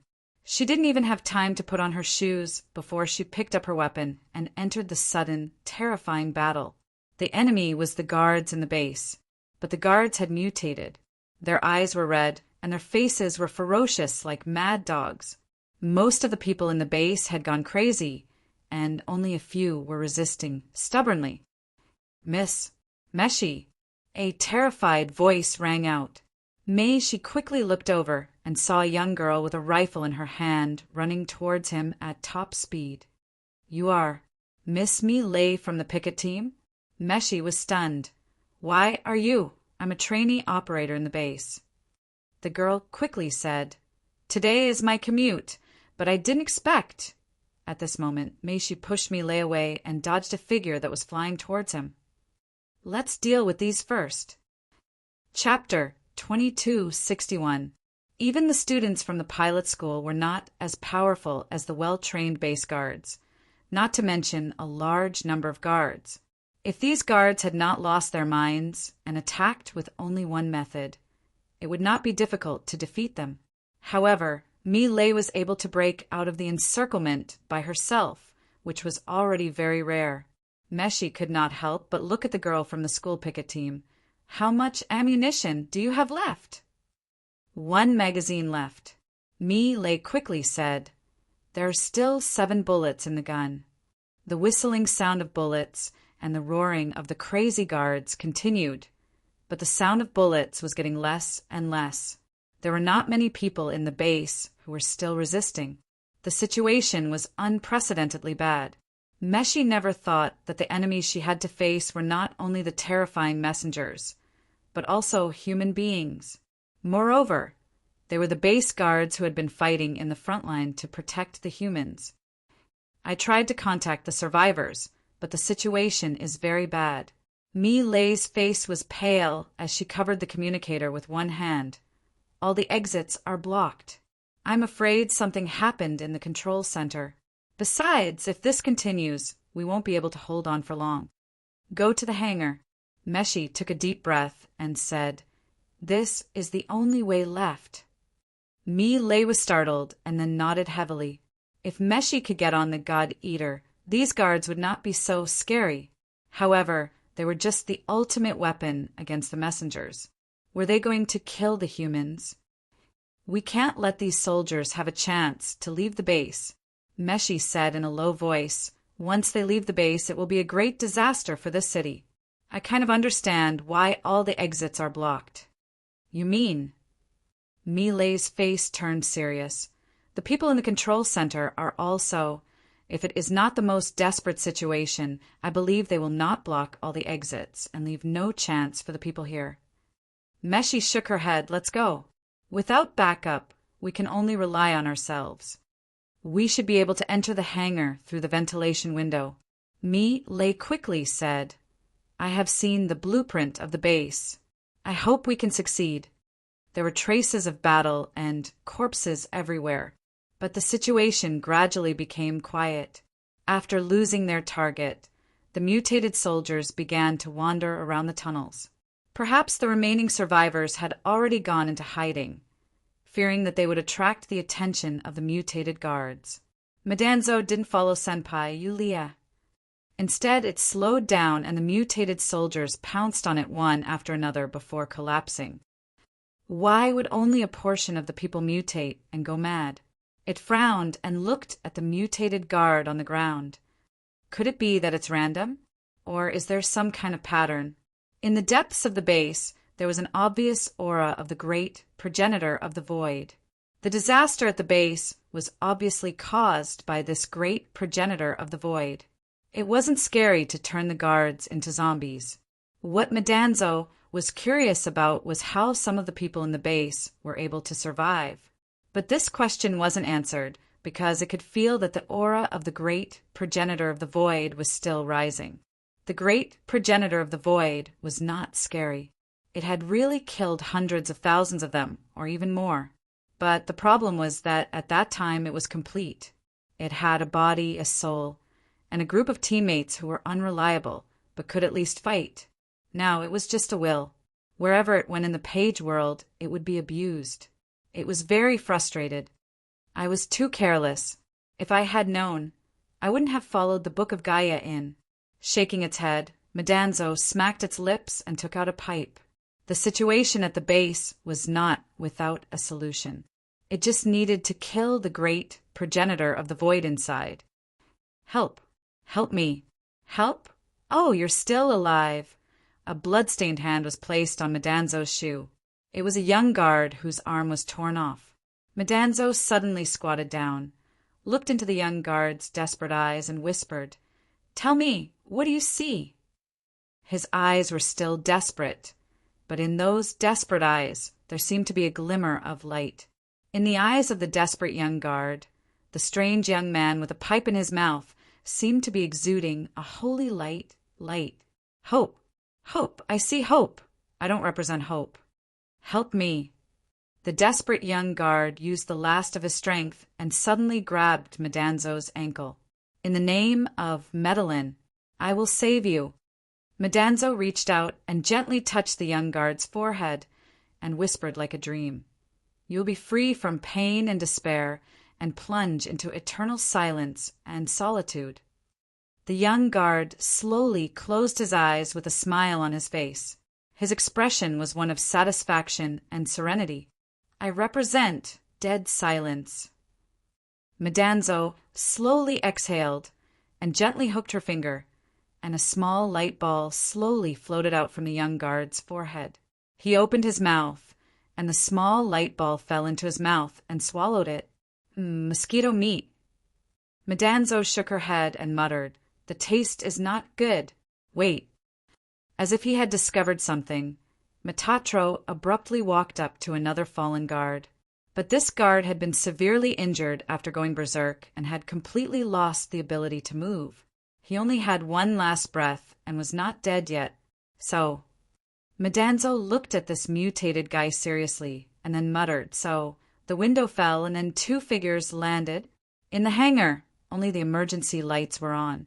It was dark red and it was very quiet. Fortunately, this place should not be invaded. Madanzo quickly looked around, and then breathed a sigh of relief and quickly walked to the landing platform in front of her. The landing platform was connected to a huge figure. "Curl it! Curl it!" "As energy has been replenished," Millet said quickly, "but we haven't equipped the weapons yet. Also, the right wing was slightly damaged in the last battle, and we haven't had time to repair it. Lastly, there's the cockpit," Miley quickly said. At this time, there was still a clear drill mark on the door of the cockpit, and it almost broke through the door. The last battle was very dangerous, and Madanzo almost died in the hands of the messenger. "You know it well." Madanzo looked at Millet while doing the activation on the landing platform's control panel. "I used some of my privileges." Millet shook her head. "If not, I'm afraid I won't have a chance to get close to the God-Eater." Madanzo frowned. "The second upper capital, Tsonglei, is the God-Eater." Millet's face darkened. "Tsonglei belongs to the president. Except for the president, it's a blasphemy for anyone to get on it." Madanzo was stunned. She remembered that the Tsonglei's pilot had been replaced in the last few battles, but it was obviously not the time to talk about this. "It's about to start," Madanzo said quickly. "There should be a spare combat suit on the side. Put it on first. You can't enter Curlit as cockpit, so I can only use Curlit as hand to hold you." Millet nodded, walked to the side silently, and put on the pilot's combat suit. Madanzo also changed here, and they were both girls, so there was nothing to worry about. "The second upper capital as pilot school is actually very good. If possible, I hope to stay here," Madanzo suddenly said after changing. Millet looked at her with surprise. Madanzo smiled bitterly. "You should more or less know the situation in my school. To become a pilot, one has to go through war. But it's different in the second upper capital. From what I've seen, your school is really like an ordinary school, although everyone is learning about driving. In fact, not many of them really want to be a driver, or rather, they don't even think about it." "As I said, Tsonglei belongs to the president," Millet said indifferently. "That's why I feel strange." Madanzo sighed.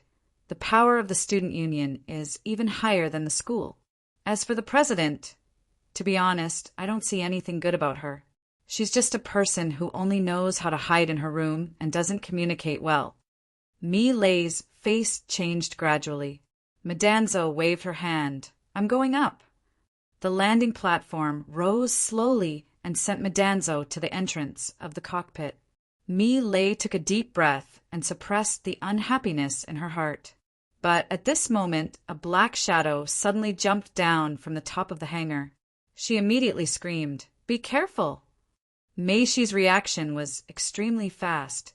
She was on the landing platform, facing the figure that was flying down. She turned around and kicked the figure off the platform. However, at this moment, another figure came down from the other side at the same time. She was caught off guard and fell down from the landing platform. In an instant, 7 or 8 shadows rushed out from the corner of the hangar. They were all mutated and crazy guards.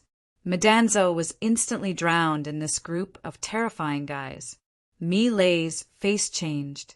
She immediately took out her weapon and pointed at the mutated guards. She was about to save Madanzo. A. Save the lost Madanzo. B. Let Madanzo die tragically in the hands of the guards. No one is born to be the protagonist. You've already prepared yourself. After Madanzo dies, you'll automatically get the license to drive the Curlit. There's actually an option at this moment. Millet's eyes were dazed. Her hand that was holding the weapon was shaking. Millet, shoot. Don't be afraid of hitting me. It's better than dying in the hands of these guys. Madanzo struggled hard and shouted at the same time. Aye. Millet's eyes suddenly changed. The shaky muzzle slowly stabilized at this moment. The crosshair was already fixed on Madanzo's face. Blue Thunder belongs to the president. No one can touch it, but I also wanted, gritting her teeth. The girl's face showed a touch of madness. Bang, bang, bang. The sound of gunfire rang out in succession. Each bullet entered between the foreheads of the mutated guards with incomparable precision. These guards, who had died after being shot, directly collapsed. Madanzo crawled out from the corpses with difficulty.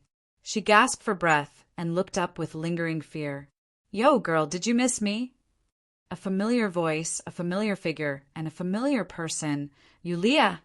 At this time, the person who appeared in front of me, she turned out to be Senior's sister. "Yulia!" Senior's sister twirled her gun and then blew at the muzzle of the gun.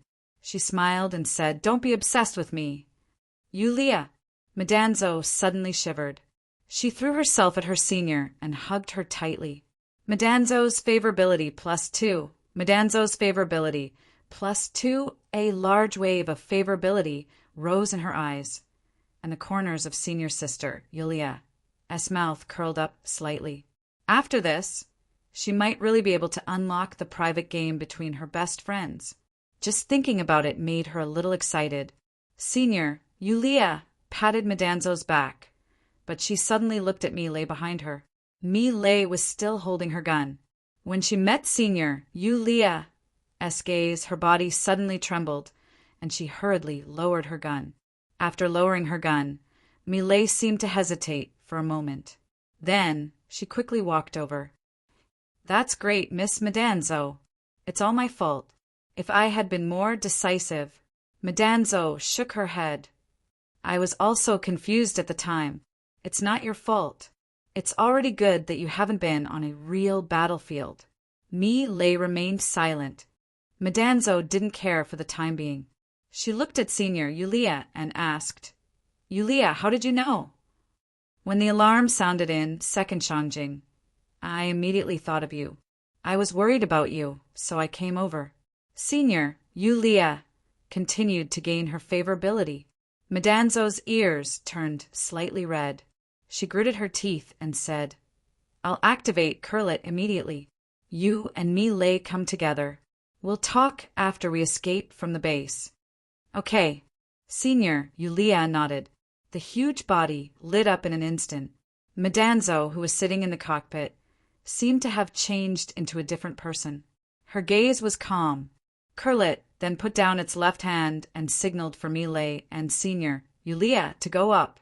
When Senior Yulia passed by Miley, she suddenly said in a low voice, "Put the gun on first. Be careful not to misfire." I will." The two immediately walked up to Curlet's left hand. "I'm going up." At this time, Meishi quickly said and controlled Kaolot to directly break through the ceiling of the hangar. Layer by layer, it crashed into the hangar. In just a few breaths, Curlet broke through the surface and shot into the night sky. The bright moon hung high in the sky, and the stars shone brightly.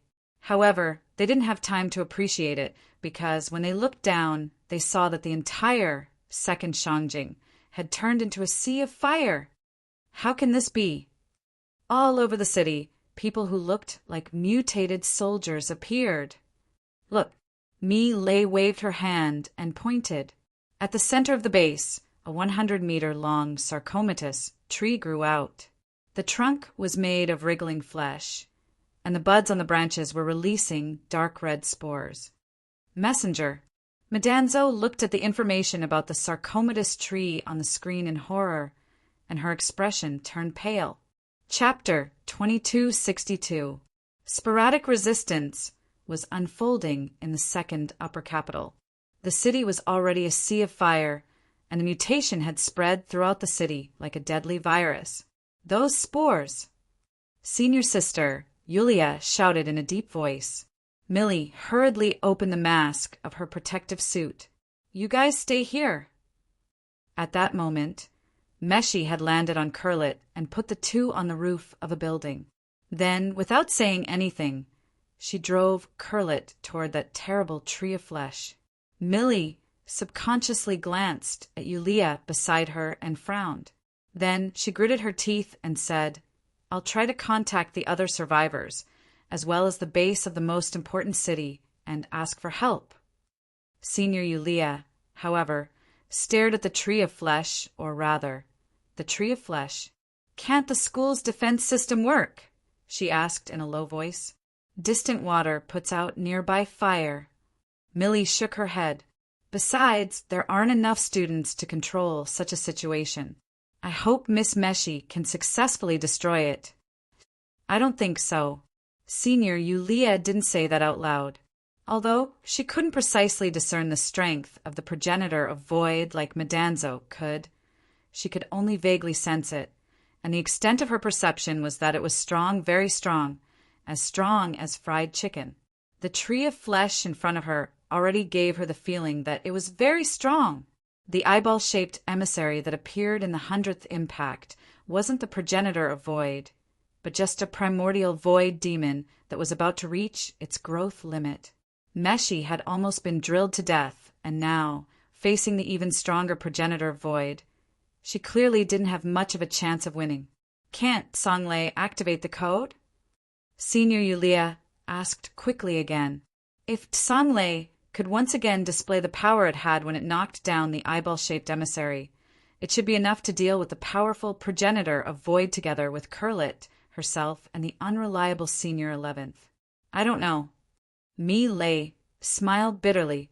Ever since the headmaster took back the control of Tsang Lei from the student council, Tsang Lei is no longer under the student council's control. Calvin again. Yulia sneered.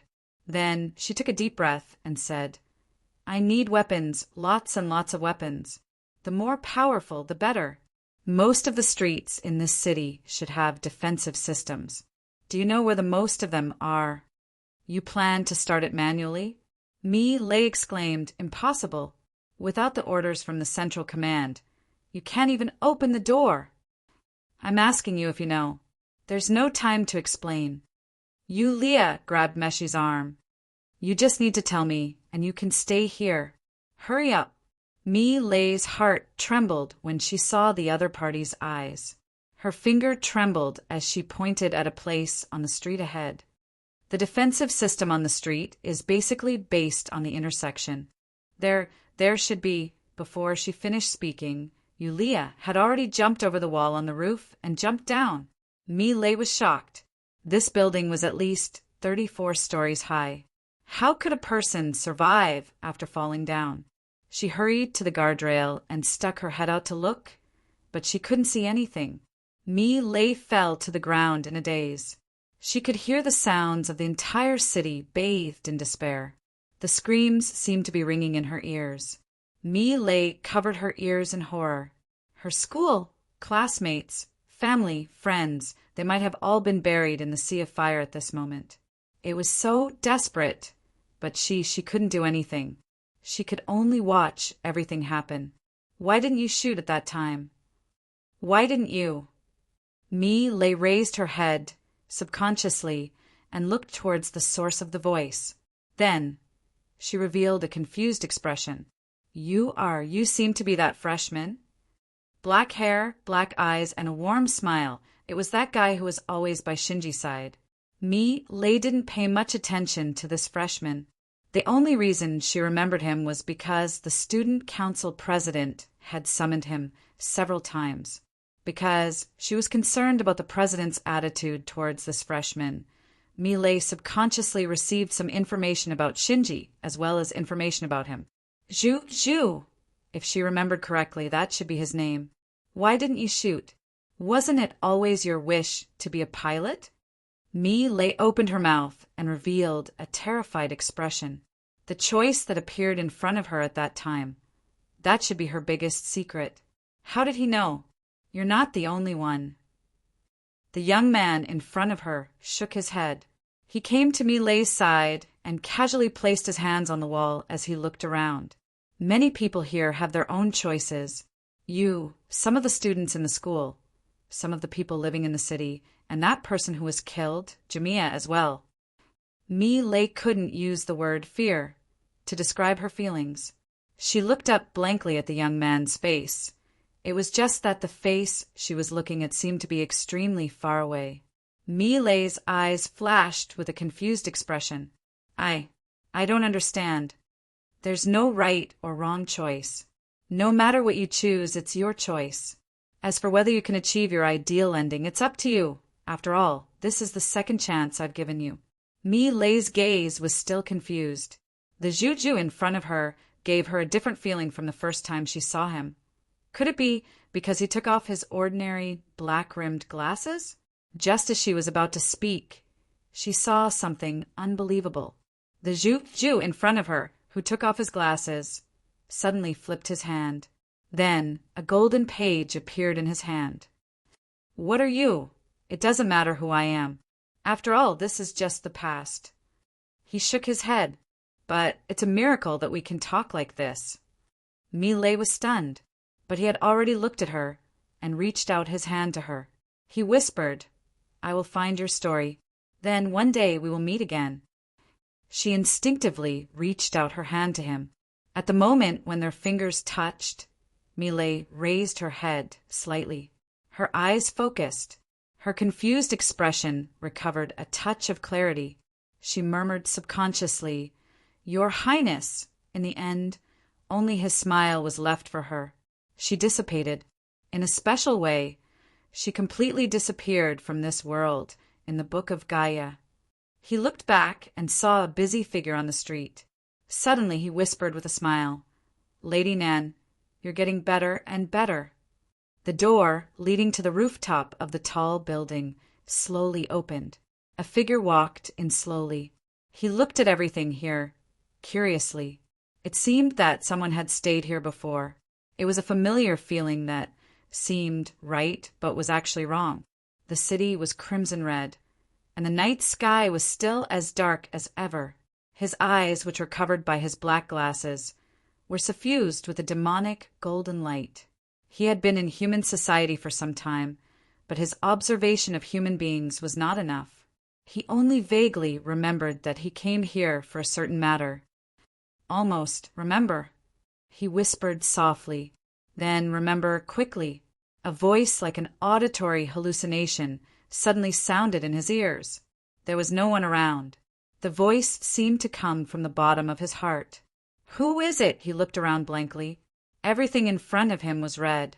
When leaving the hangar, Curlet didn't have time to equip too many weapons, but it had already rushed to the poisonous tree. On the surface of the squirming poisonous tree trunk, some strange outlines could be vaguely seen. They were the faces of the messengers who had appeared in the past impacts. The pilot was familiar with the information of each impact and learned from each battle. Meshi could easily tell that the outlines on the poisonous tree were the messengers who had been killed by the second upper capital city. This poisonous tree absorbed the remains of those messengers and grew into its current state. She instantly came to this conclusion. At the same time, Curlet's hand took out the high-frequency oscillation sword from the leg armor and directly chopped the trunk of the poisonous tree. However, the surface of the poisonous tree was extremely firm. Meshi was shocked. The part of the tree trunk that was attacked suddenly swelled up, and then a giant palm instantly reached out and slapped Kale Lot heavily. The body was hit by an unprecedented horrible impact and instantly crashed to the ground. After landing, Curlet hurriedly climbed up. However, at this time, a terrifying huge eyeball had already appeared in front of it.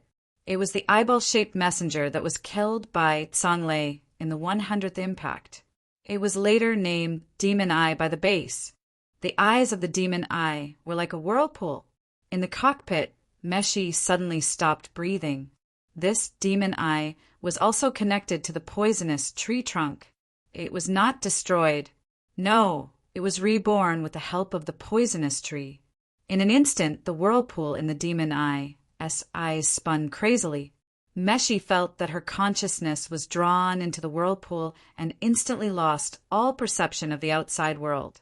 That dream, she murmured absent-mindedly. However, at this moment, countless roars sounded and pulled her out of the terrifying whirlpool of consciousness.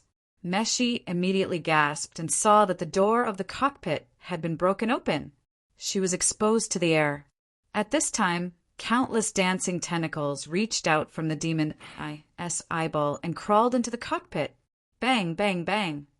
A large number of flames burst out from the demon IS body.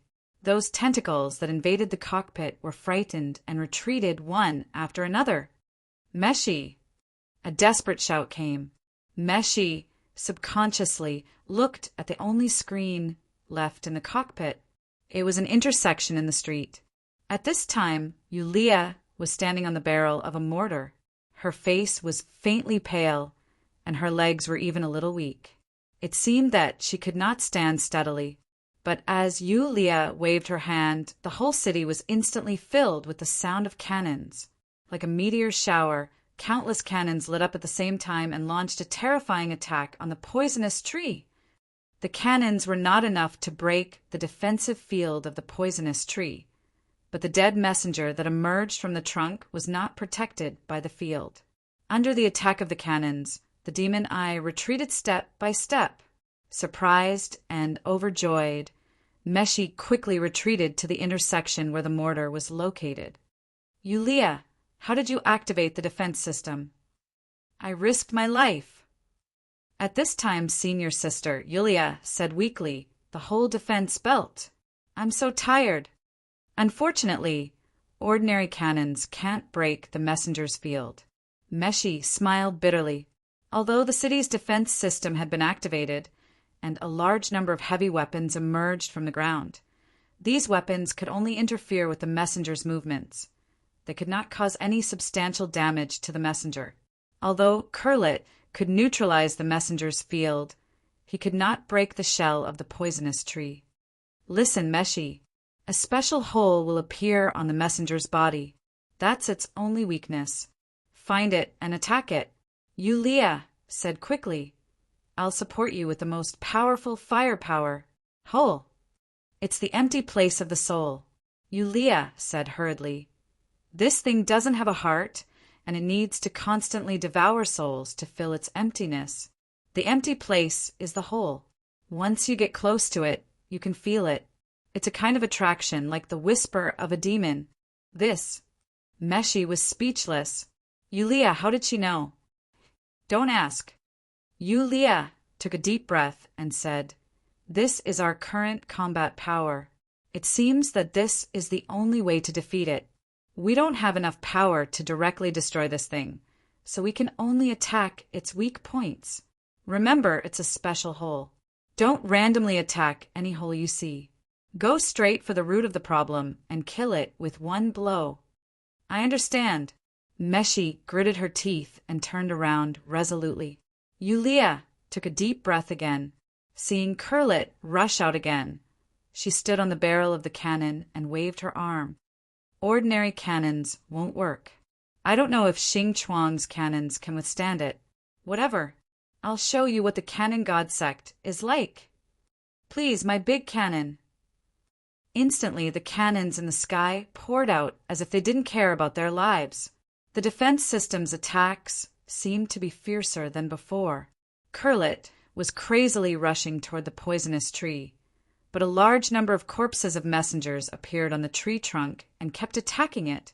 However, every time it was about to be attacked, a large number of cannons would come to support it, giving Kurlit room to move forward. Even the central control system didn't seem to be able to react so quickly.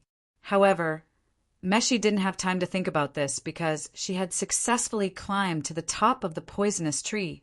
Moreover, she felt the kind of call that Yulia said was like the whisper of a demon. Hole. Chapter 2263. Kong was hidden in the crown of the tree, but it wasn't directly exposed. It was hidden in a terrifying bloody mouth. The dense fangs were opening and closing regularly like a grinder. There was one thing that Yulia didn't tell her clearly. The call from Kong was so unbearable. The moment Meshi got close to Kong, she felt weak all over, and her thoughts stopped. It was as if a hole had appeared in her heart at the same time, and it was swallowing her soul. Her hands were trembling, and her heart was in a panic. It was as if something important was flowing out of her heart at this moment. Loss, sadness, and reluctance. It was as if a family member had passed away, as if she had lost her true love, as if her dream had been shattered. All the regrets became an abyss-like whirlpool that swallowed her soul. This was calm. The poisonous tree in front of her was like a reflection of her soul that had lost something important. It was a collection of all the ugly things in a person's heart that had lost the good parts. Meshi seemed to hear the roars of chaos and violence, the cries of hesitation and despair, and the cries of someone else. Don't let it affect you. It doesn't know anything, and it's just a monster that can swallow everything. In the cockpit, Yulia's voice sounded crazily in her ears, and Meshi instantly shuddered. Kurlit was unknowingly dragged into the bloody mouth at this moment. The sharp fangs even pierced through the body's outer shell. More than half of the body was about to be crushed. Attack! In the cockpit, Yulia's voice sounded again through the communication device. Meshi didn't hesitate anymore, and her eyes were resolute. A huge light burst out from the crown of the poisonous tree. In the sky above Second Shanjing, a huge nebula seemed to be born in an instant. Everything stopped, and then a violent airflow instantly spread out, and a loud sound rushed to the sky. What swept over was not only the airflow, but also a huge amount of energy. The weapon platform fixed to the ground was instantly overturned. After the nebula and the loud sound, a huge mushroom cloud bloomed, and everything seemed to be drowned in light, heat, and fire. When the thick smoke gradually dissipated, only a small part of the poisonous tumor tree's trunk was left in the air that was distorted by the high temperature. Its remains were burning and scattered all over the second upper capital like fragments of a falling comet. The air was still filled with a scorching aura, and breathing was like swallowing fire. Senior sister, Yulia, lifted a stone slab and crawled out in a sorry state. Then she directly sat down in exhaustion. Not only was she physically tired, but she was also mentally tired. The defense system of Xing Chuang's Second Shanjing was not difficult, but to complete all of this in a very short time was undoubtedly an overload of work. In the last page world, she even gave the king of Sword a portion of the black soul body that cut off one of Dijun's arms. I feel like I'll be squeezed dry sooner or later. Yulia smiled bitterly. As a newbie in the shop, she seemed to have been held back by Ms. Maid when she was reincarnated, and the black soul body didn't seem to be of high quality. Of course, she didn't have any objection to this. After all, she was just a newbie, and they couldn't give her the best materials at the beginning. She could accept the accumulation of achievements and the black soul body iterations. After all, she was still in the probation period. Bam! At this moment, a branch of the poisonous tumor tree fell beside Yulia. With a length of 20 to 30 meters, it instantly smashed open the road. The branch was burning like black charcoal. Yulia shook her head. She was almost hit by this thing. She snorted coldly and kicked the black branch as if she was venting her anger. Unexpectedly, with this kick, the entire charred tree branch was directly shattered. It's burned quite thoroughly. Yulia shook her head, and then her eyes froze. She saw that within the huge broken branch, a grayish ball of light floated out, a ball of light the size of a fist, and it instantly rushed towards her body. Senior sister, Yulia's expression instantly changed. She didn't have time to react, and the ball of light had already entered her body. Then, a strange feeling made her expression turn strange. Can it be like this?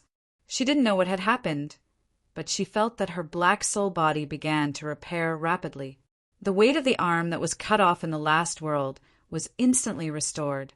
Not only that, but she also clearly felt that the quality of her black soul body seemed to have improved a little.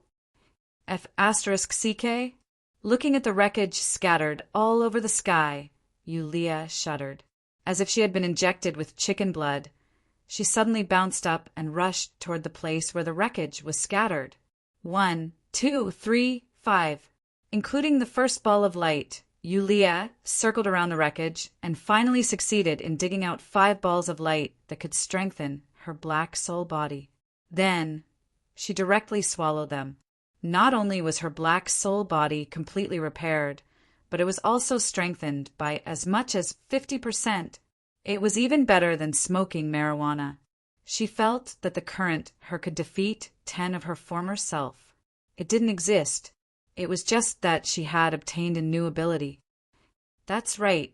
Miss Yu Yi said that the black soul body was made from materials extracted from the body of the primordial void demon. Yulia was instantly delighted. Primordial void demons would appear in this world. One primordial void demon, or even the primordial void ancestor, would appear in each attack. Not only that, but there was also a void Azura lying under the driver's school. We're rich. Yulia's eyes shone with excitement. How was this a hell instance? This was clearly a treasured place for her to level up. It was simply a free benefit. Not far away, a figure quietly looked at the excited senior sister, Yulia, and a hint of a smile appeared in his eyes. What kind of smile was that? It was probably a smile that said, "If you want to run fast, you have to give me some meat to eat. Just take it as a temporary reward. Keep working hard, Lady Nan." Meshi. The cabin door was pried open with an iron rod. Senior Yulia found Kurlit, who only had the upper half of his body left, under the trunk of the tree of poisonous tumors, and she hurriedly pried open the cockpit door that had been deformed. In the cockpit, Meshi heard the sound and woke up from her short coma. "Yulia, you did it!" At this moment, Yulia reached into the cockpit and carried Meshi out. "You did it. You broke socket." Meshi smiled. However, she was extremely weak at this moment, so she allowed Yulia to carry her. The two of them left the cockpit and landed on the ground, sitting casually. In the distance, a group of helicopters was slowly approaching. They seemed to be the rescue team or something else. Usually, they were the rescue team that came from another base. Yulia didn't pay too much attention to it. She just kept looking at the huge wreckage of the tree trunk, wondering if she could dig out another upgrade material from it. At this moment, Meshi looked at the broken Kurlit and gradually became absent-minded. "What are you thinking about?" Yulia suddenly asked. "Are you feeling pity for Kurlit?" Meshi shook her head. "As long as the core is intact, it can be repaired. I just never tried to damage it to this extent. Now that I think about it, perhaps as a pilot, I'm still not capable enough. However, you have indeed succeeded in knocking down this big tree." Senior sister, Yulia, began her great undertaking of gaining favorable impression points. "Don't belittle yourself." Meshi said it wasn't me. Although I resisted Socket's call, Kurlit's attack didn't work. It's just that for some reason, Socket suddenly cracked, and I found the opportunity to explode Kurlit's power furnace. It suddenly cracked? Yulia frowned subconsciously. She pondered and looked around. She saw a pure white feather slowly floating down from the sky at this moment. It landed on a rock and then gradually dissipated. Sword of feather. Could it be Senior 11th? Indeed, ever since they separated at the base, she hadn't seen Medanzo. At this time a strong wind blew, and a helicopter slowly landed. Then a group of soldiers quickly walked out. "We are the troops from the base in the neighboring city. We received a distress signal. More victims' corpses were thrown on the ground, waiting to be excavated. After the huge impact disaster, Second Upper Capital was like a wasteland. Several small shelters nearby sent rescue troops, one after another. Almost all the bases in the Second Upper Capital were destroyed, and only a few managed to escape. Only a few soldiers were left. Because they were commuting outside before the disaster, they managed to avoid the disaster. Second Upper Capital, S-Base had lost its commander, and it could only be temporarily taken over by the rescue troops. The fire in the city had not been completely extinguished until dawn, and the number of casualties was uncountable. Although the tree of poisonous tumors had been destroyed, Carrot had completely lost its ability to fight. There was no possibility of it being repaired in a short period of time. This victory came with an unbearable price. When Yulia returned to the pilot's dorm, it was already the afternoon of the second day. Half of the dorm was burned black by the fire. There was no electricity or water. "Senpai, are you there?" "Senpai, I brought some supplies back." "Senpai." Yulia pushed open the door to Madanzo's room, but there was no one inside. "Shinji-san, are you not here?" Meshi's voice came from behind her. The base had already been destroyed, and they didn't even know if there were any hidden dangers. Naturally, it wasn't suitable for Meshi to continue recuperating in the base. Although the rescue team had provided her with the best service, she still insisted on returning here to travel together with Yulia. Of course, the rescue troops didn't want to let them go, but as the pilot, Meshi's military rank was higher than the commander's. Could it be that during the impact? Meshi had a worried expression. She knew that Yulia and Shinji-san had a good relationship. "It's fine." Yulia shook her head. "Shinji-san definitely won't die. He's quite smart. But no matter what, Shinji-san is still just a child." Meshi smiled wryly. At this moment, "Even if he's a child, he can still do many things that only adults can do. Shinji-san?" Meshi couldn't help but pause in surprise. She saw a small boy walking over with 2 large shopping bags in his hands. "Welcome back. What are you doing?" Yulia looked at him suspiciously. "I'm going to get some relief supplies." Madanzo waved the shopping bags in his hands and said, "The neighborhood committee in the nearby street organized this, so you won't get any if you're late. I've already given you your share. Come, let's split it. Anyway, it's great that everyone's fine." It was impossible to restore the power supply immediately, and the same went for the tap water. That night, the fire in the city was finally put out, but the city also fell into darkness. Yulia lit a candle at this time, held it in her hand, and approached Madanzo as if interrogating him. "Senpai, did you cut open the void progenitor's aperture?" "Yes," Madanzo directly admitted. "I found a good position and cut it open. Actually, there was no need to self-destruct."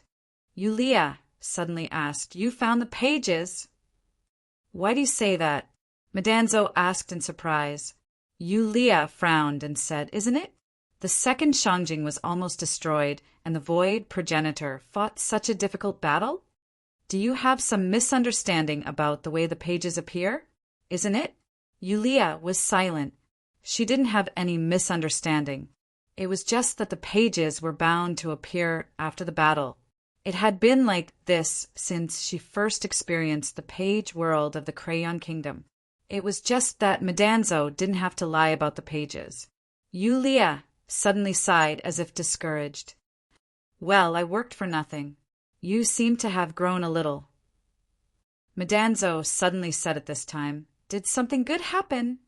Speaking of this, Yulia suddenly became spirited and quickly pressed Madanzo's shoulders with both hands, directly pressing it to the ground. Her eyes were shining, and she said in a sweet voice, "Senpai, let's go to school tomorrow. I haven't seen the Void Azura that you said is about to evolve." "Huh." Madanzo blinked, but at this time the door suddenly opened. "You received a letter from the student council." At this time Meshi was holding a communication device and standing at the door in astonishment, staring blankly at the scene of a woman on top of a man on top of a woman. Meshi's favorability, -1. Meshi's favorability, -1. Meshi felt disgusted. Meshi felt disappointed. Meshi felt uncomfortable. Yulia looked at the instant messages that kept refreshing in front of her eyes and gulped. Can I explain?" "Yulia, Shin-san is still just a child." Meshi's face was ghastly pale. "Yes, I'm still just a child." Madanzo nodded and was quite serious. "Although it's said that there will be a cannon after the battle, you actually wanted to use it on me? You mother *her. Chapter 2264. After the impact, The second upper capital city fell into a temporary vacuum, but everything was quickly recovering. The student union of the pilot school soon stood up. In this unfortunate disaster, according to preliminary statistics, a total of 27 teachers and staff members were killed, 19 were injured, and 11 were missing, including Mr. Calvin. First, there was a heavy mourning. The students who could come all came. In their classrooms, they listened to the broadcast of the student union and mourned for the dead. But most of the classrooms were empty.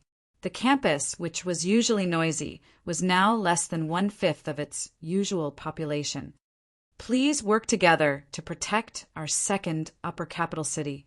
From now on, students who have the ability to participate in the rescue work in the city. The student union will arrange a support area for you. Please report according to the time. No one had any complaints. Everyone wanted to contribute to their homeland. After a short gathering, the students who received the support information began to leave one after another to participate in the rescue work in the city. They were all juniors of the pilots. Even though there was only one Tsanglei, and more than 99% of the students might not be able to board it once in their lives, they could still operate the general heavy equipment freely. I can't operate the God Eater, but I can operate the excavator. On the construction site, a brown-yellow body was quickly moving large stones at this time, helping to search for survivors who were buried alive. Although there was only one Tsanglei, there were many training bodies in the pilot school. As the pilot of Kurlit, Meshi could also operate the training body with Tsanglei as the blueprint. Today, she was very popular. Here. On the ground, Yulia was holding a pointer and directing the training body to work. But the training body obviously didn't pay attention to this kind of command, working hard on its own. Oh, it seems that there is a little conflict between you two?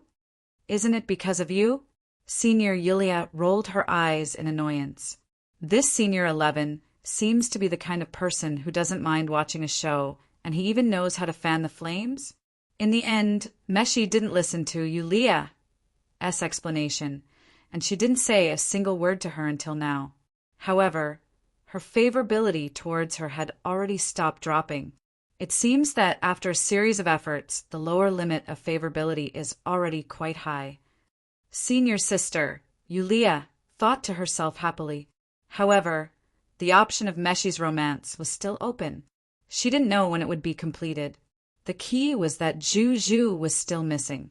The students from the pilot school didn't find it strange that some of their classmates were missing because of the impact disaster, because suddenly there were many fewer people around them. Some people's deaths had been confirmed, but there was no news of others. They subconsciously didn't ask about these things, because if they didn't ask, they wouldn't know. Perhaps one day, the important people would appear safely. Speaking of which, during the last impact, Zhu Dao also disappeared, right? Madanzo suddenly said, "Senior, what do you mean?" "I'm afraid there will be another impact." Madanzo sighed. Senior sister, Yulia, was about to say something, but at this time her communicator suddenly rang. With a strange expression, she said, "It's Ludic looking for me. He said he has something to tell me." "Principal, it's great that you're fine." Principal was Ludic's title in the Free City. Hearing this familiar title and looking at this female student, who was one of the most outstanding Holy Maiden candidates in the City of Freedom Academy, Ludic couldn't help but feel a sense of vicissitudes. He said with a bit of bitterness, "Seeing that you're fine, I'm also relieved." Senior sister, Yulia, hurriedly said, "Principal, I heard that Sir Calvin disappeared. What happened? He should have escaped this disaster."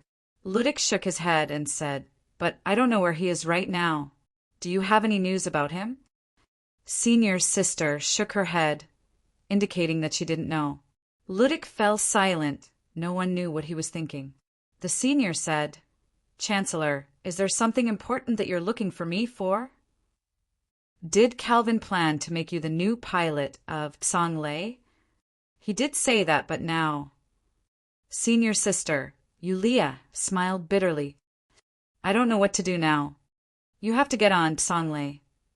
Ludic took a deep breath and said, "The second upper capital has lost its ability to resist. If the next impact appears, we will need the power of Tsongle." Senior sister, Yulia, frowned. "Let's not talk about the fact that Ms. K. Airlily is very good at controlling it. Even if Ms. K. Airlily can't do it, I remember that the president of the student council is—" K. Airlily disappeared. Ludic said in a deep voice, "As for the president of the student council, she refused to drive Tsongle again." "Why?" Senior sister, Yulia, was stunned. That president should have been pulled down from the position of the first pilot by Sir's dirty tricks. As for the qualification to drive Tsongle, shouldn't it be a character setting that he yearns for? Ludic smiled bitterly and said, "I asked her as a teacher and she refused me. The reason is that she doesn't want to use something that has been used by others." "Oh." Senior sister, Yulia, widened her eyes in disbelief. "Something that has been used by others? Tsongle, is it something like lipstick? In short, you must familiarize yourself with the operating system of Tsongle in the shortest time possible." Ludic took a deep breath and said, "We have already entered the login requirements for you. Yulia, I have a premonition that the next impact may appear again very soon." Senior, 11, also said something similar. Senior sister, Yulia, shook her head. "I will protect myself and board Tsongle, but I don't understand. Why me?" Ludic said, "Calvin and I have done research before. You and K. Airlily have a much higher adaptability to Tsongle than the students in the pilot school. Maybe it's because you don't belong to this world." "I understand." Senior sister, Yulia, nodded. "Then what should I do now?" "Put down your work. I will help you familiarize yourself with the operation of Tsongle as soon as possible." Ludic said with a serious expression, "I have called some students back to the school. They will also help you." Most of the students were from the student union's picket team. They were skillfully standing on various posts, supporting the posture of Tsongle in all aspects. On the training ground in the school's underground facility, senior sister, Yulia, wore a tight combat suit and sat in the cockpit of Tsongle. She listened to Ludic's instructions while hitting the training targets. It wasn't the first time she had seen this kind of mecha. In the evil spirit page world, senior sister, Yulia, had seen them before. But at that time they were called Dawn combat suits, not God Eater like here. But in essence, they were all the same type of thing. According to the development of the evil spirit page world, could there be 5 God Eater in this page world? But so far, only Meshi's Curlet had appeared. First combat suit Argonaut, second combat suit Curlet, third combat suit Althea, fourth combat suit Alpha, and the last combat suit Karos that Brother Shaya boarded. Could it be that Tsongle was Karos? But they looked completely different. When she was in the evil spirit page world, she observed the last hero, Karos, at a close distance, so she could clearly tell. It was becoming more and more plausible. Unknowingly, she used Star Creation Warlock on Tsongle. By the time she reacted, Tsongle had already been given a new life. On the training ground, even though senior sister, Yulia, who was the pilot, was slacking off, Tsongle didn't slack off at all. It jumped around the training ground and quickly knocked down training targets, one by one. Everyone in the control room was stunned. These stats are off the charts. Even when the president was piloting it, it was still. Yeah, it's already so powerful without using the new system developed by the principal. If the new system is activated, its combat power will break through the sky. They didn't know that there was an ability called Star Creation. At this time, Tsongle had already quietly become a creature of Star Creation. But facing Yulia's performance, Ludic frowned. The other students could treat Yulia as a genius pilot, but he couldn't, no matter how talented a person was. They couldn't create something out of nothing.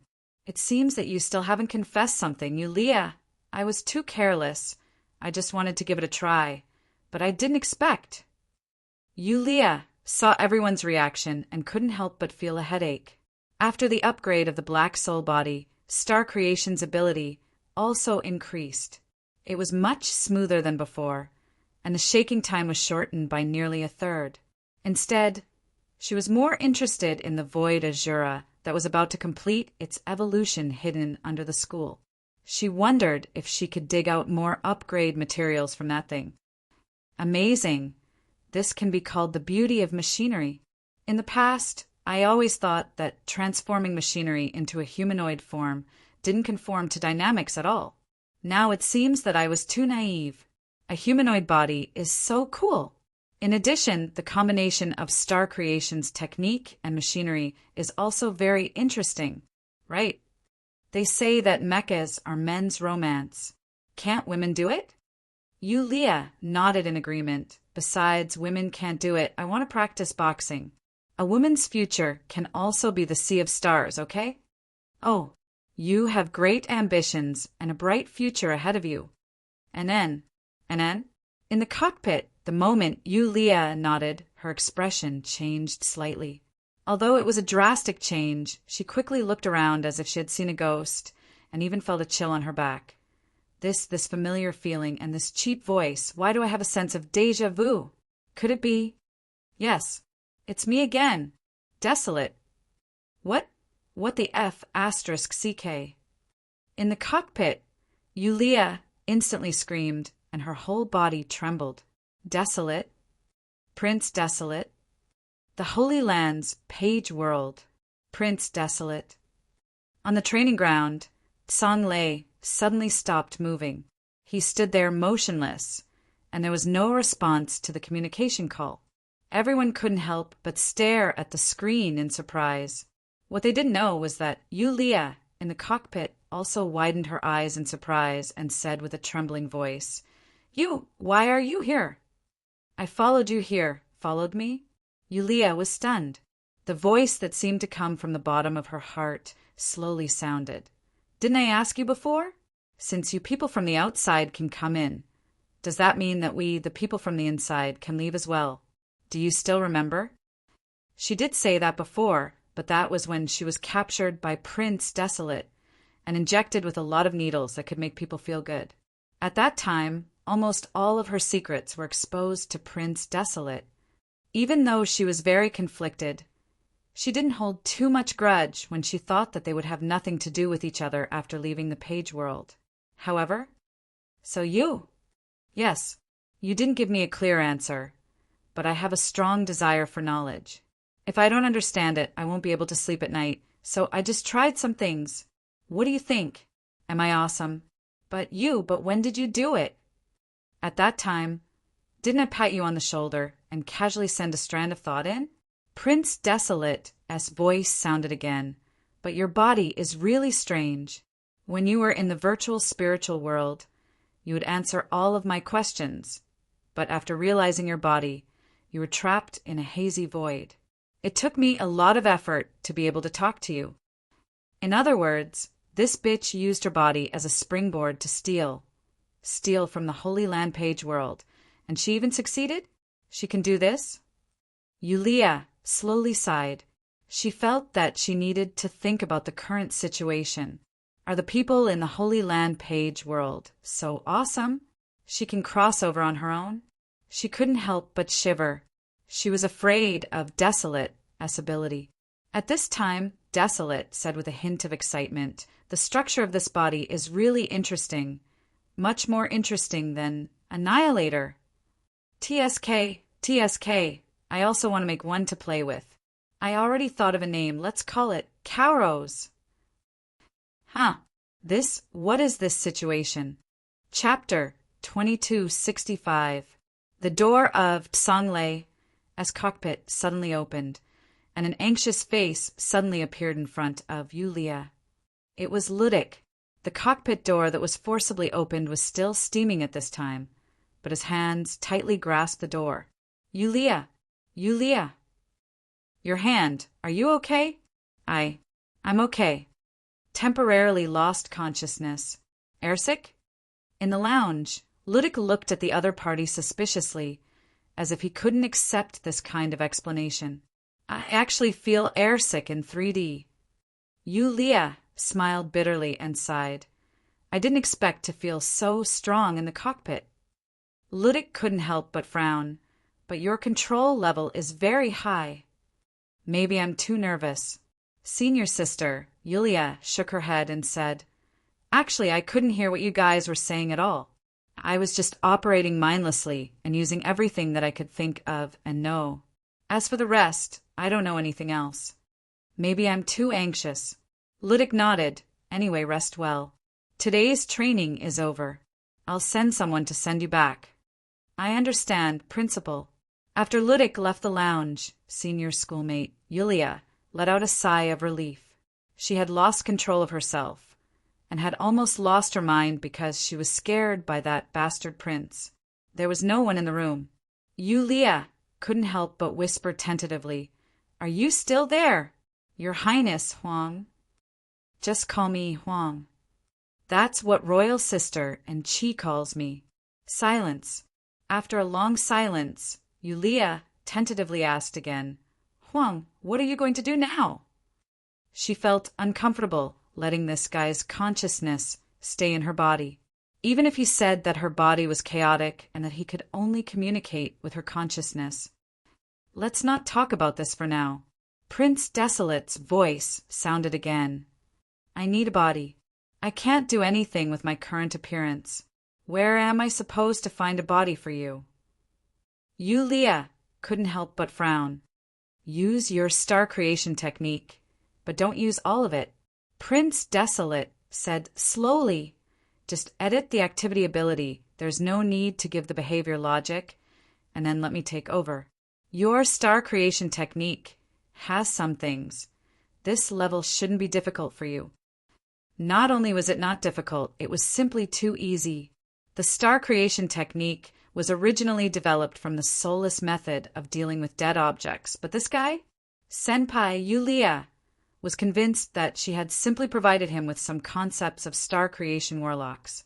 The person who could instantly grasp the essence of the star creation technique seemed to be the boss. Wait, you really don't have any abilities now? Yulia's eyes suddenly lit up.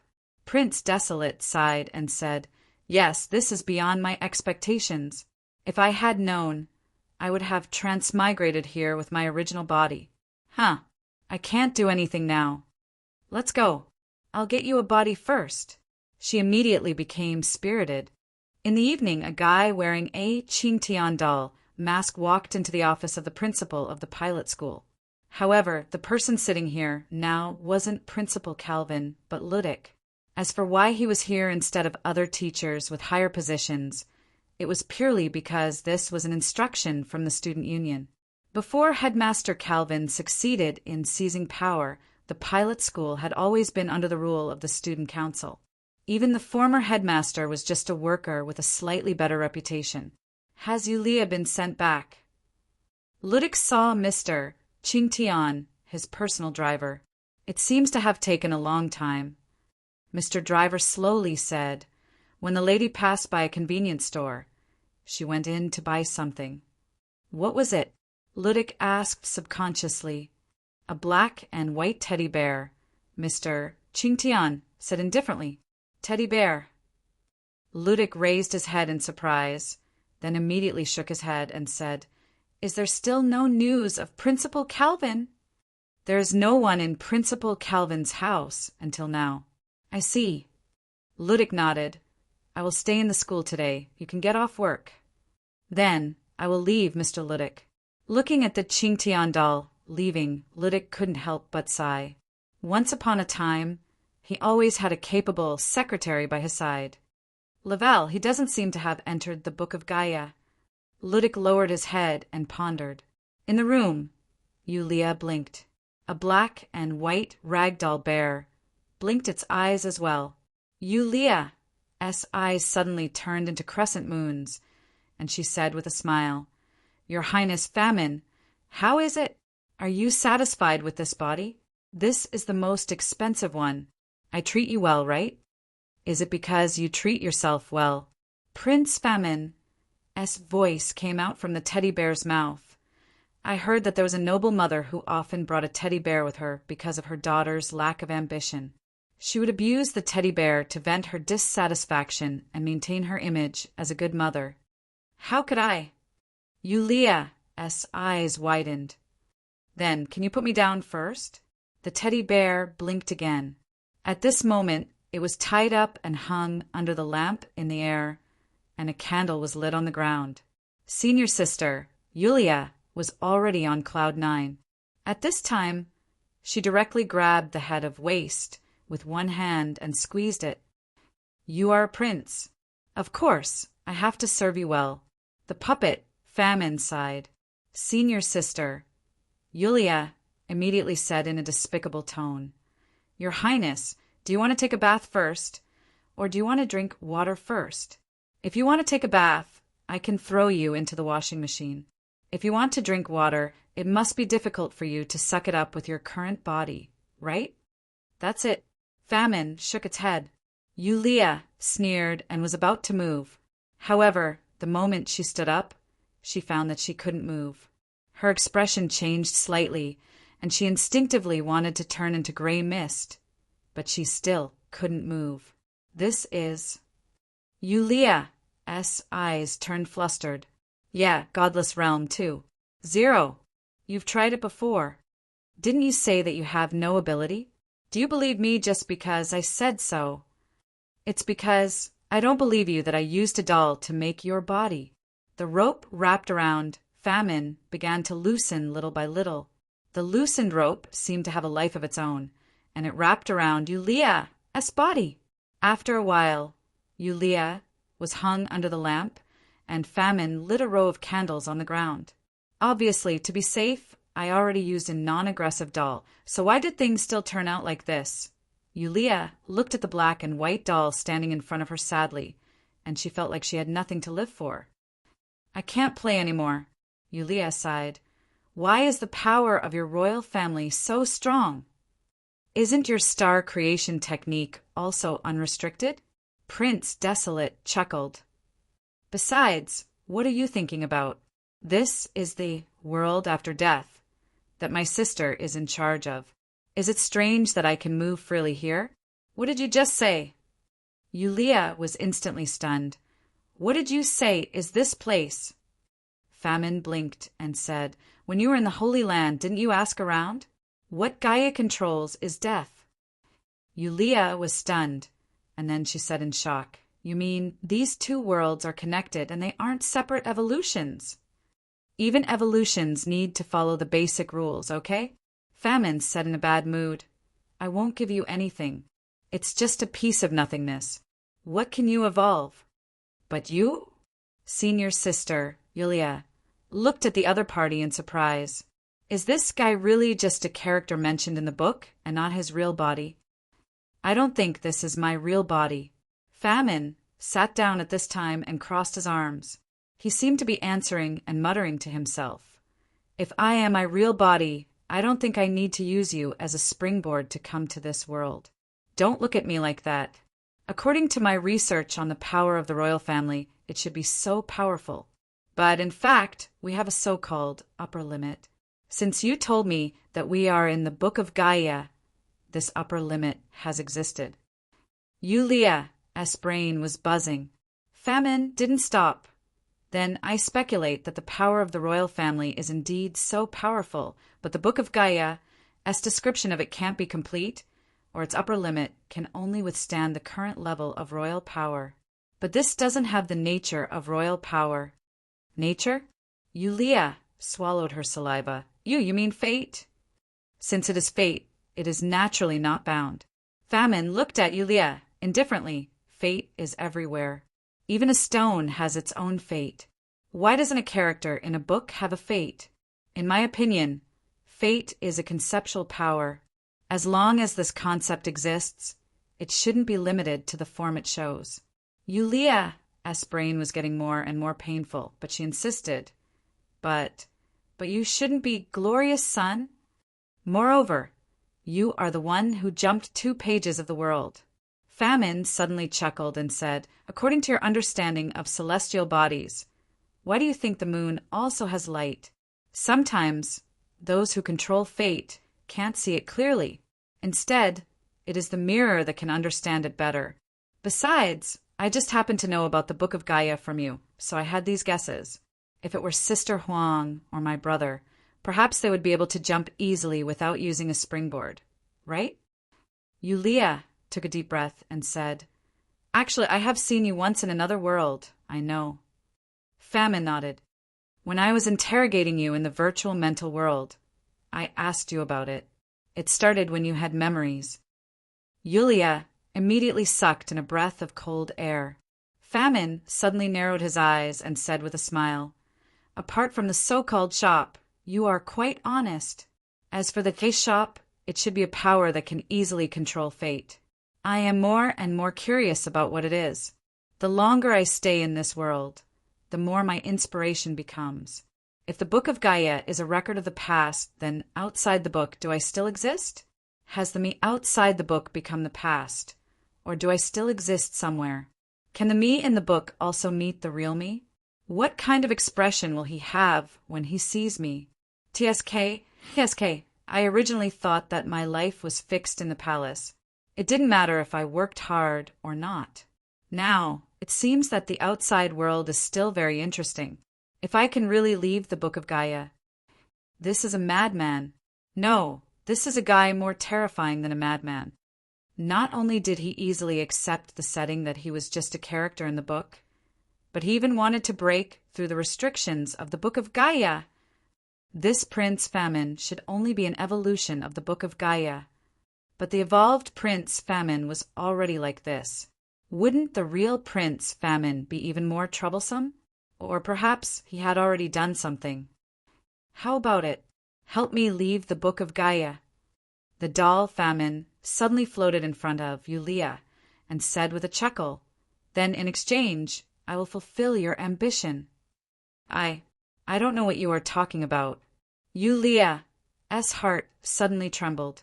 The doll Famine narrowed his eyes and said, You yearn for freedom, true freedom, and at the same time, you also yearn for great power. You are an absolutely selfish person. Subconsciously, you want to replace a woman and become the partner of the boss in your mind, right? Because you know that as long as you can replace that woman and become her partner, you will be stable.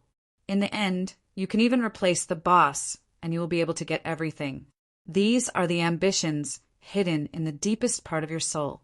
Yulia's heart trembled, and a great feeling of horror suddenly attacked her.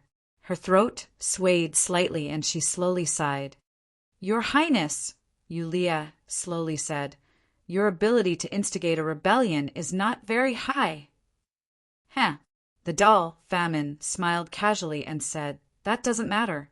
It has nothing to do with whether you really want to do this or not. I only need to tell you this objectively, and one day, you might suddenly have this idea. I am just planting a seed of ambition in you. I just moved my lips, and maybe you will really rebel one day. You really have a bad personality. The doll Famine said, Let me be your guardian angel of love. From now on, I will be on your side. Yulia instantly felt that this was unreal. A few hours ago, she was clearly doing something. Oh, she was practicing the driving ability of Songlei and thinking about how to continue to pursue Meshi. How come it suddenly changed to a plot where she had to defeat the Empress and replace the Empress? Was there something wrong with the script? What is so strange about this? The doll, Famine, suddenly said, There are so many potential candidates for the crown princess, but there has always been only one crown princess. If you don't fight, you will have the last laugh. If I could King defeat ye, Ms. Yi, I wouldn't be here being roasted by you. I'm actually a little tempted. End of this chapter. Chapter 2266. What is this? What is this, Wah? Strange noises came from the black and white bear in the backpack. It seemed to be curious about everything here, as if it was a child who had just left home and opened the door to a new world. Yulia resisted the urge to stuff Famine into her backpack. She rolled her eyes, got on her bicycle, and walked slowly on the road. The plushy waist said that it wanted to take a good look at the city. So early in the morning, under Metatro's strange gaze, Senior's sister, Yulia, carried the black and white plushie out of the house. Emissary? Isn't that one of those abominations in the Nirvana ocean? I have a lot of them in my lab. Do you want them? Why didn't you tell me? If you had told me earlier, I would have given them to you. Rolled eyes. Jamia? I think there was a guy like that, but he died prematurely. I heard that he was bitten to death while playing with a cat-eared girl. I heard that he was still thinking about her before he died and didn't have time to take a picture. Rolled eyes. Miley? I don't remember her. Maybe she's a noble lady? These days, there are at least 800 people who want to be the crown princess candidate. Even my fiancé, candidate number in the hundreds. Who can remember all of them? Dead fish eyes. Meshi? That's amazing. She was known as a commoner's genius and was one of the first candidates to be the crown princess candidate. After that, there was no after. How can girls be as fun as research? I don't even remember what my maid looks like. Okay. Rolled eyes again. Senior sister, Yulia, couldn't help but sigh. Then she fell silent. Although a lot of what Famine said was irrelevant, it still gave her a lot of inspiration. However, as expected, there were traces of the original Void Devil in the page world of the Holy Land. The concept of the Nirvana ocean had always existed in the memories of the big shots in the Holy Land. However, the stage of the page world of the Holy Land was in the Holy Land, and there was no plot related to the Nirvana ocean. Famine's story seemed to confirm Adanzo's guess that the original world might have been destroyed by the original Void Devil. You said that Princess Gaia is in charge of the world after death. What does that mean? It's a world that can only be visited after death. Famine said casually, real souls are very precious. Isn't it a waste to let them die? The world after death is in charge of the reincarnation of real souls. Only by maintaining the balance of the world after death can the balance of the Holy Land be maintained. It is impossible for either side to overflow. Senior sister, Yulia, said in astonishment, there are always times when the birth rate is higher than the death rate, right? Moreover, they should be in the majority. How would I know? If I knew, I would be the master of the world after death, okay? So reasonable. Why did Queen Gaia become the ruler of the world after death? Lin Sangio hoped to get an answer, but Famine, the doll in her backpack, had already fallen asleep. It was ridiculous that it could even blow bubbles out of its nostrils.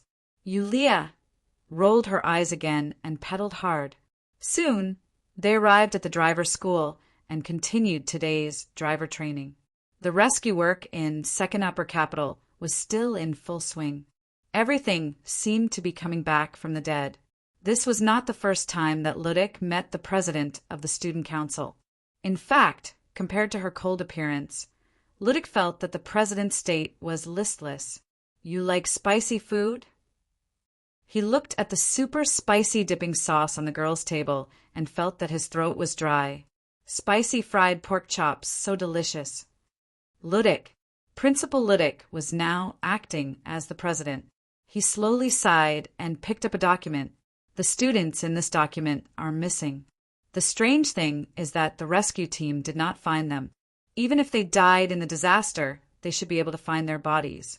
However, the result of the search was nothing. The silver-haired president, whose skin was almost pale, was still expressionlessly eating the pork chops that she had been longing for. Is there anything else? The girl suddenly asked. No. Ludic shook his head. Ludic didn't come clean about the fact that the missing students were the ones who had bitten him to recover under Calvin's arrangement. This wasn't the Holy Light Kingdom, and it wasn't the Free City. He would subconsciously magnify the evil thoughts in the hearts of the people here. He didn't want to experience the experience of being locked in the basement like a human medicine bag again. Summer festival. The beautiful president slowly raised her head. What? Ludic opened his mouth in shock. Continue. Ludic looked at the girl in disbelief and said, with the current situation of second upper capital, this isn't appropriate, right? Not to mention that many students died in the disaster this time. There isn't enough manpower to prepare for this celebration. Let's talk about the mood. Do you think the students are still in the mood to hold a celebration? Command. The silver-haired president said softly again. Ludic shook his head. He had seen the conversation between Calvin and Ludic, and it was also a one-sided method. However, Ludic didn't care about the authority of the student council. Calvin cared about the position of the principal of the pilot school for his own purposes. But he didn't care about it. But what the hell was? A. Organize an outstanding summer festival. People in suffering need a little joy.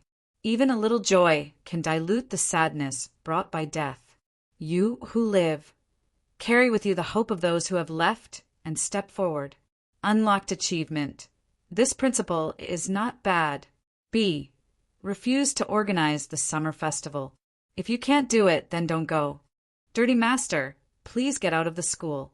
Lose the right to act as principal, lose the right to teach. Unlocked side quest. The fallen Ludic, the most beautiful boy quest in Bar Street. Gifting a female secretary, a friend of fire, a sports car, a box of Bylon's chicken essence, a two-headed dragon. What the hell is a two-headed dragon? I almost couldn't help but choose B, okay? I'll do my best. In the end, Principal Ludic sighed and nodded. But please don't have too much hope. The gate of this second Shangjing military base was opened again. The tragic situation in the base shocked the rescue team. With heavy hearts, they began to clean up the corpses and bloodstains in the base. Shinji, Meshi walked out of the training mech's cockpit and jumped onto the mech's palm. Then, the palm landed on the mech's palm. The rescue work was almost finished, so she volunteered to help clean up the base. This Kaelot pilot had always worked hard and was willing to stay on the front lines. She was even close to the people and did everything by herself. She was always able to bring hope to people. She was almost a perfect character. How did you get here? Meshi looked at her roommate in confusion. I joined the corpse removal team. Madanzo said casually. I heard that the work here is quite heavy, so I was sent here. I see. Meshi nodded. Then please work hard, Shinji. I will also help you clean up the passageway as soon as possible.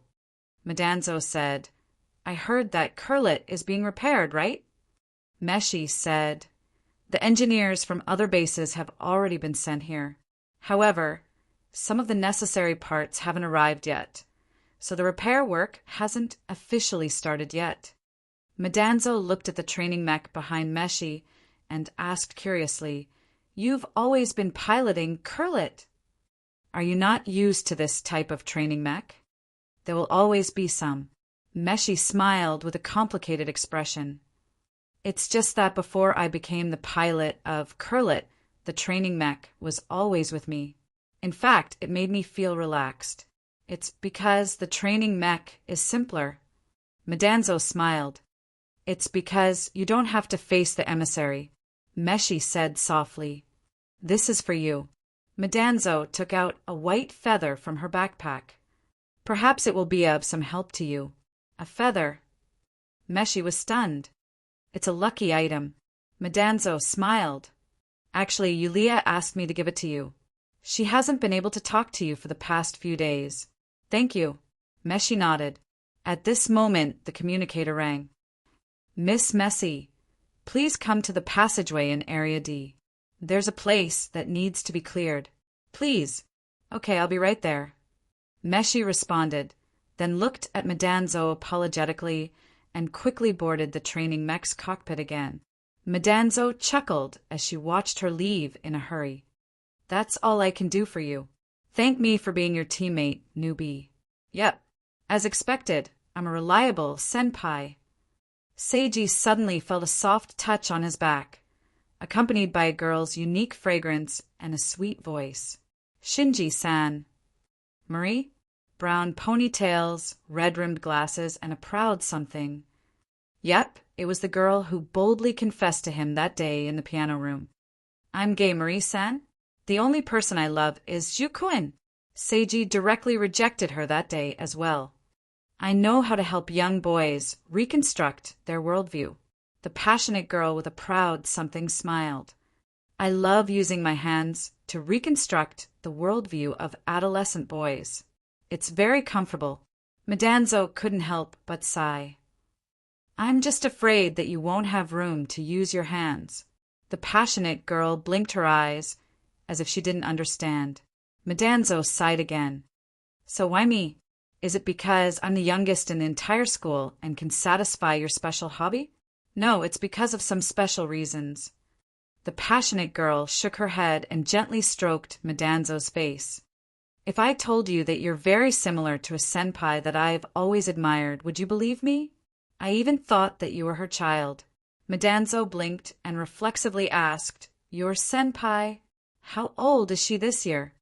About 2 or 3 years older than me, Marie said softly. So, Madanzo was rather curious.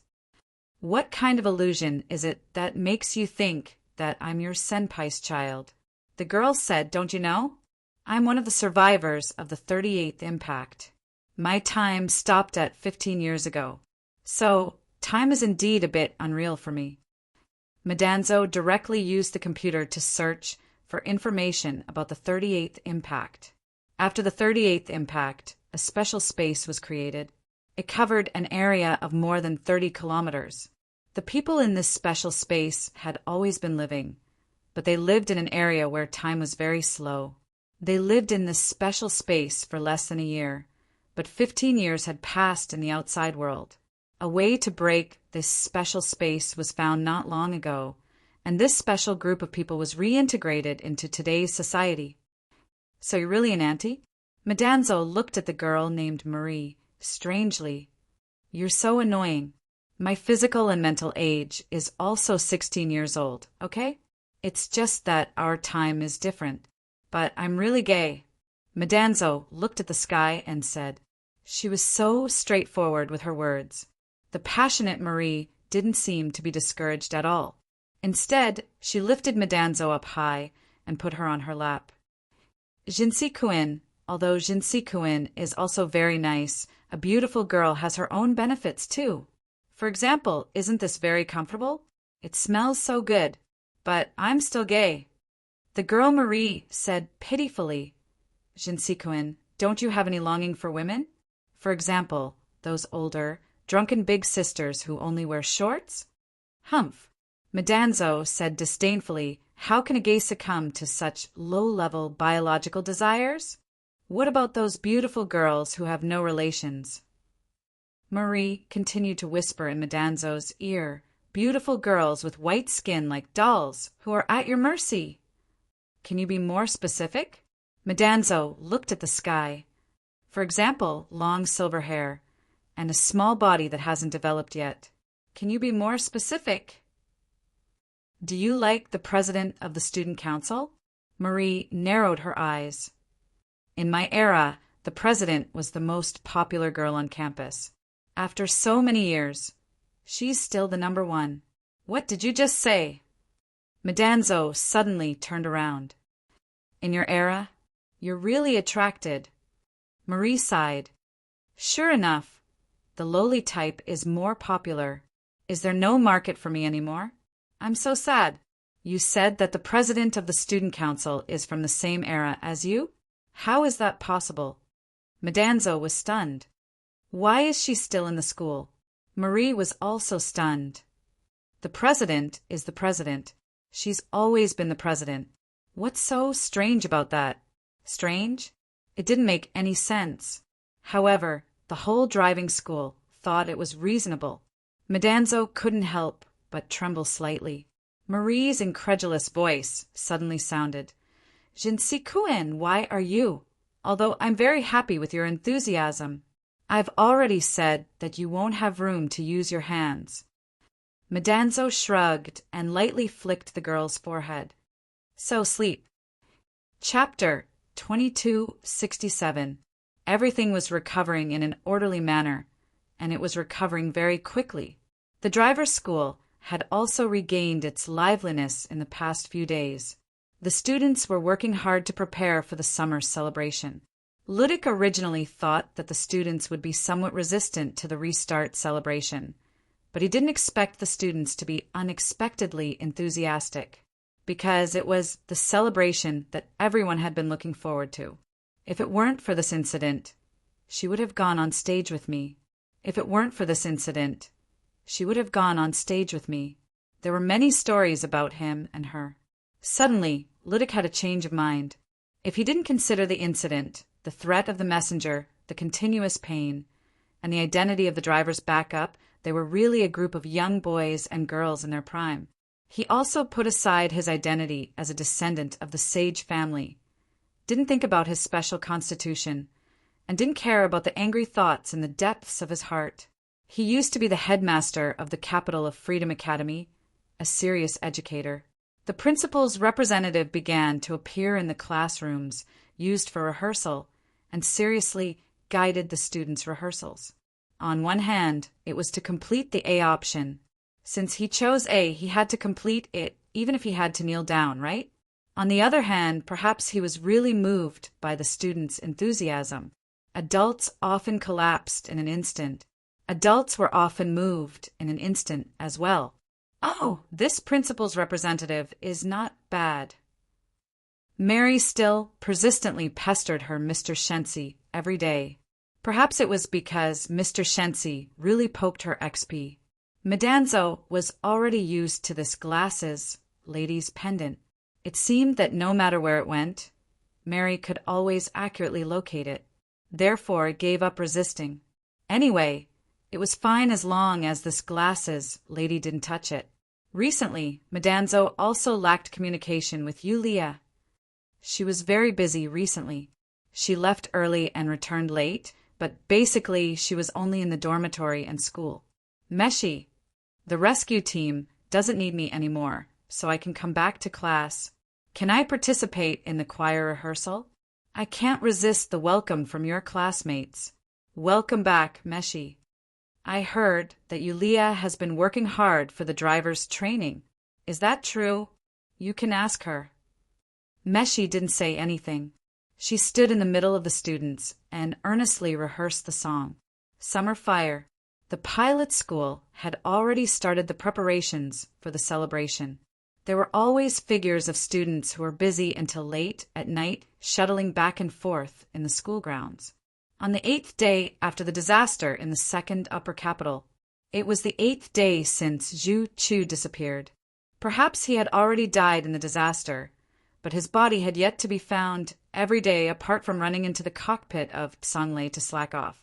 The thing that Senior's sister, Yulia, thought about the most was how to steal Messenger, one from the depths of the school. She still wanted to dig out the upgrade materials in one's body, but she didn't find a good way. Ragdoll Desolation told her that Envoy 1 was alive. Furthermore, this level of abomination was rare even in the Nirvana Ocean. Of course, she knew that it was rare.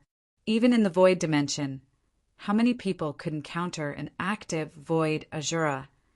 But there was nothing he could do about it. His body felt really good when it leveled up. Who didn't like leveling up? Even the undying life forms of the dimensional Void Dimension were very superficial, right? Oh, yeah, aren't you very powerful? Why haven't you found Juchi yet? That means he's more powerful than me. That seems to make sense. She actually didn't believe it. If she could defeat him, she wouldn't have to parade him around the streets every day, right? Then, when are you going to meet your sister? Yulia couldn't help but ask. Actually, it wasn't hard to meet her because the student council president would be in the dorm every night. Recently, he was only 2 floors away. But every time she asked this question, Ragdoll Desolation would shyly say that he wasn't ready yet. Yulia rolled her eyes. Tomorrow. Tomorrow. This time, she unexpectedly received an accurate answer. Yulia couldn't help but feel surprised. Tomorrow is the summer festival. We'll see her no matter what. So, unknowingly, Yulia couldn't help but think. She suddenly realized that unknowingly, she had already adapted to life in the pilot school.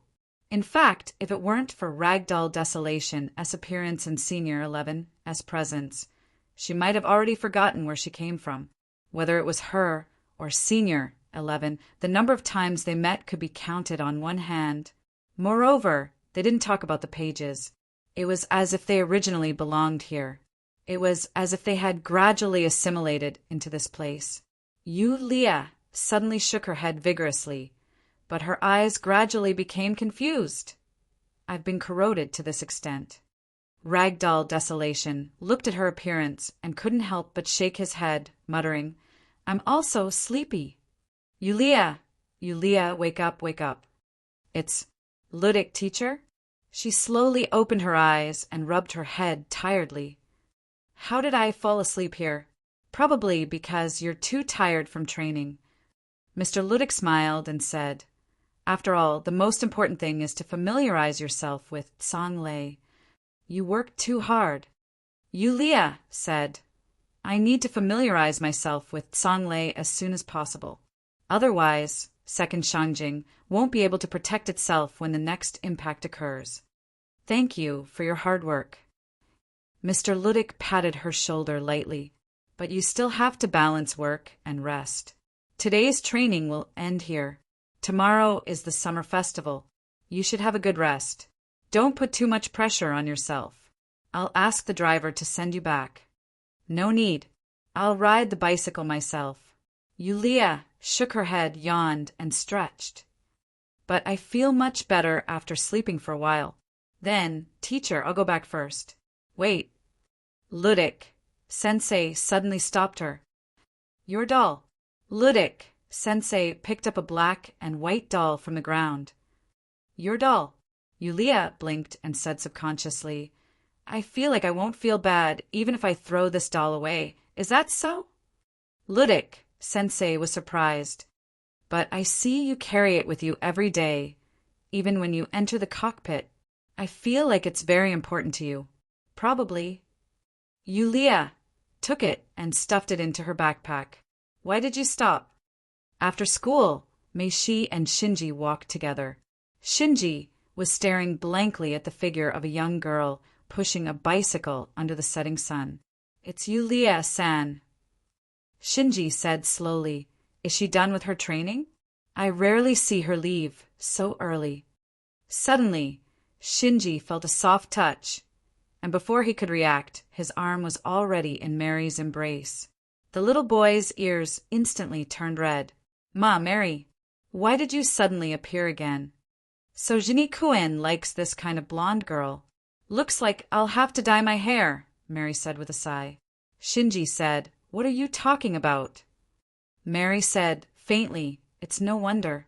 A blonde girl, a genius pilot, an all-rounder in sports, has a fiery temper, and is sometimes unruly. She's indeed a little boy of your age. Is Yulia that kind of person? Shinji opened his mouth in shock. Seems like it. Mary smiled and said, Jinni-kun, don't tell me you've already forgotten how Yulia-san bullied you? Shinji shook his head. The bespectacled girl suddenly leaned in front of Shinji, almost touching him. But I won't lose to her. Even if she's a princess, I won't lose because I'm your knight. He subconsciously stepped back, but his footsteps were unstable and he fell to the ground. The bespectacled girl suddenly burst into laughter. She was always so cheerful. Then, see you tomorrow. Jinni-kun, you have to miss me tonight. This is a picture I took after I took a shower last night. I'll send it to you. The little boy seemed to have suffered a violent blow, and his face instantly turned red. At this time, a chuckle came from behind him. Shinji helplessly looked up and saw Meshi covering her mouth and laughing. Mary, you're very proactive. Shinji was suddenly embarrassed. Please don't laugh at me. The sound of a motorcycle was heard, and then it rushed out of the school gate. It was Mary riding a motorcycle. Meshi looked at her running under the sunset and suddenly whispered, Mary must be enjoying the time she has now. After all, her time has stopped for so long.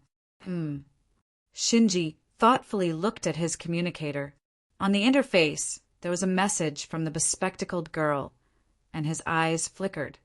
Je n'y couin, you can't waver.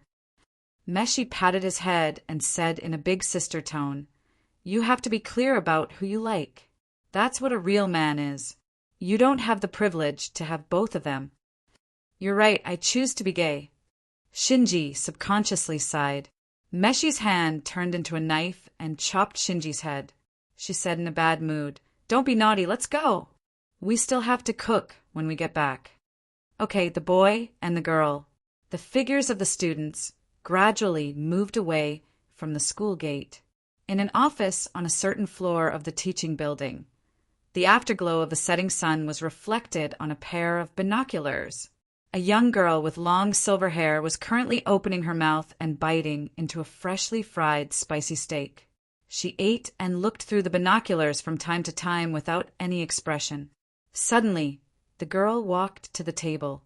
The table split open, and then a screen slowly floated up. The girl's finger lightly swiped on the screen. She was thinking about something. She seemed to be satisfied or dissatisfied. We're back. When they walked into the dorm's common room with the food they bought on the way, they saw Yulia lying on the sofa in a casual shirt and shorts. She was lifting a black and white teddy bear and swinging it a few times from time to time. Yulia, what are you doing? Meshi couldn't help but ask curiously. I'm looking for something special.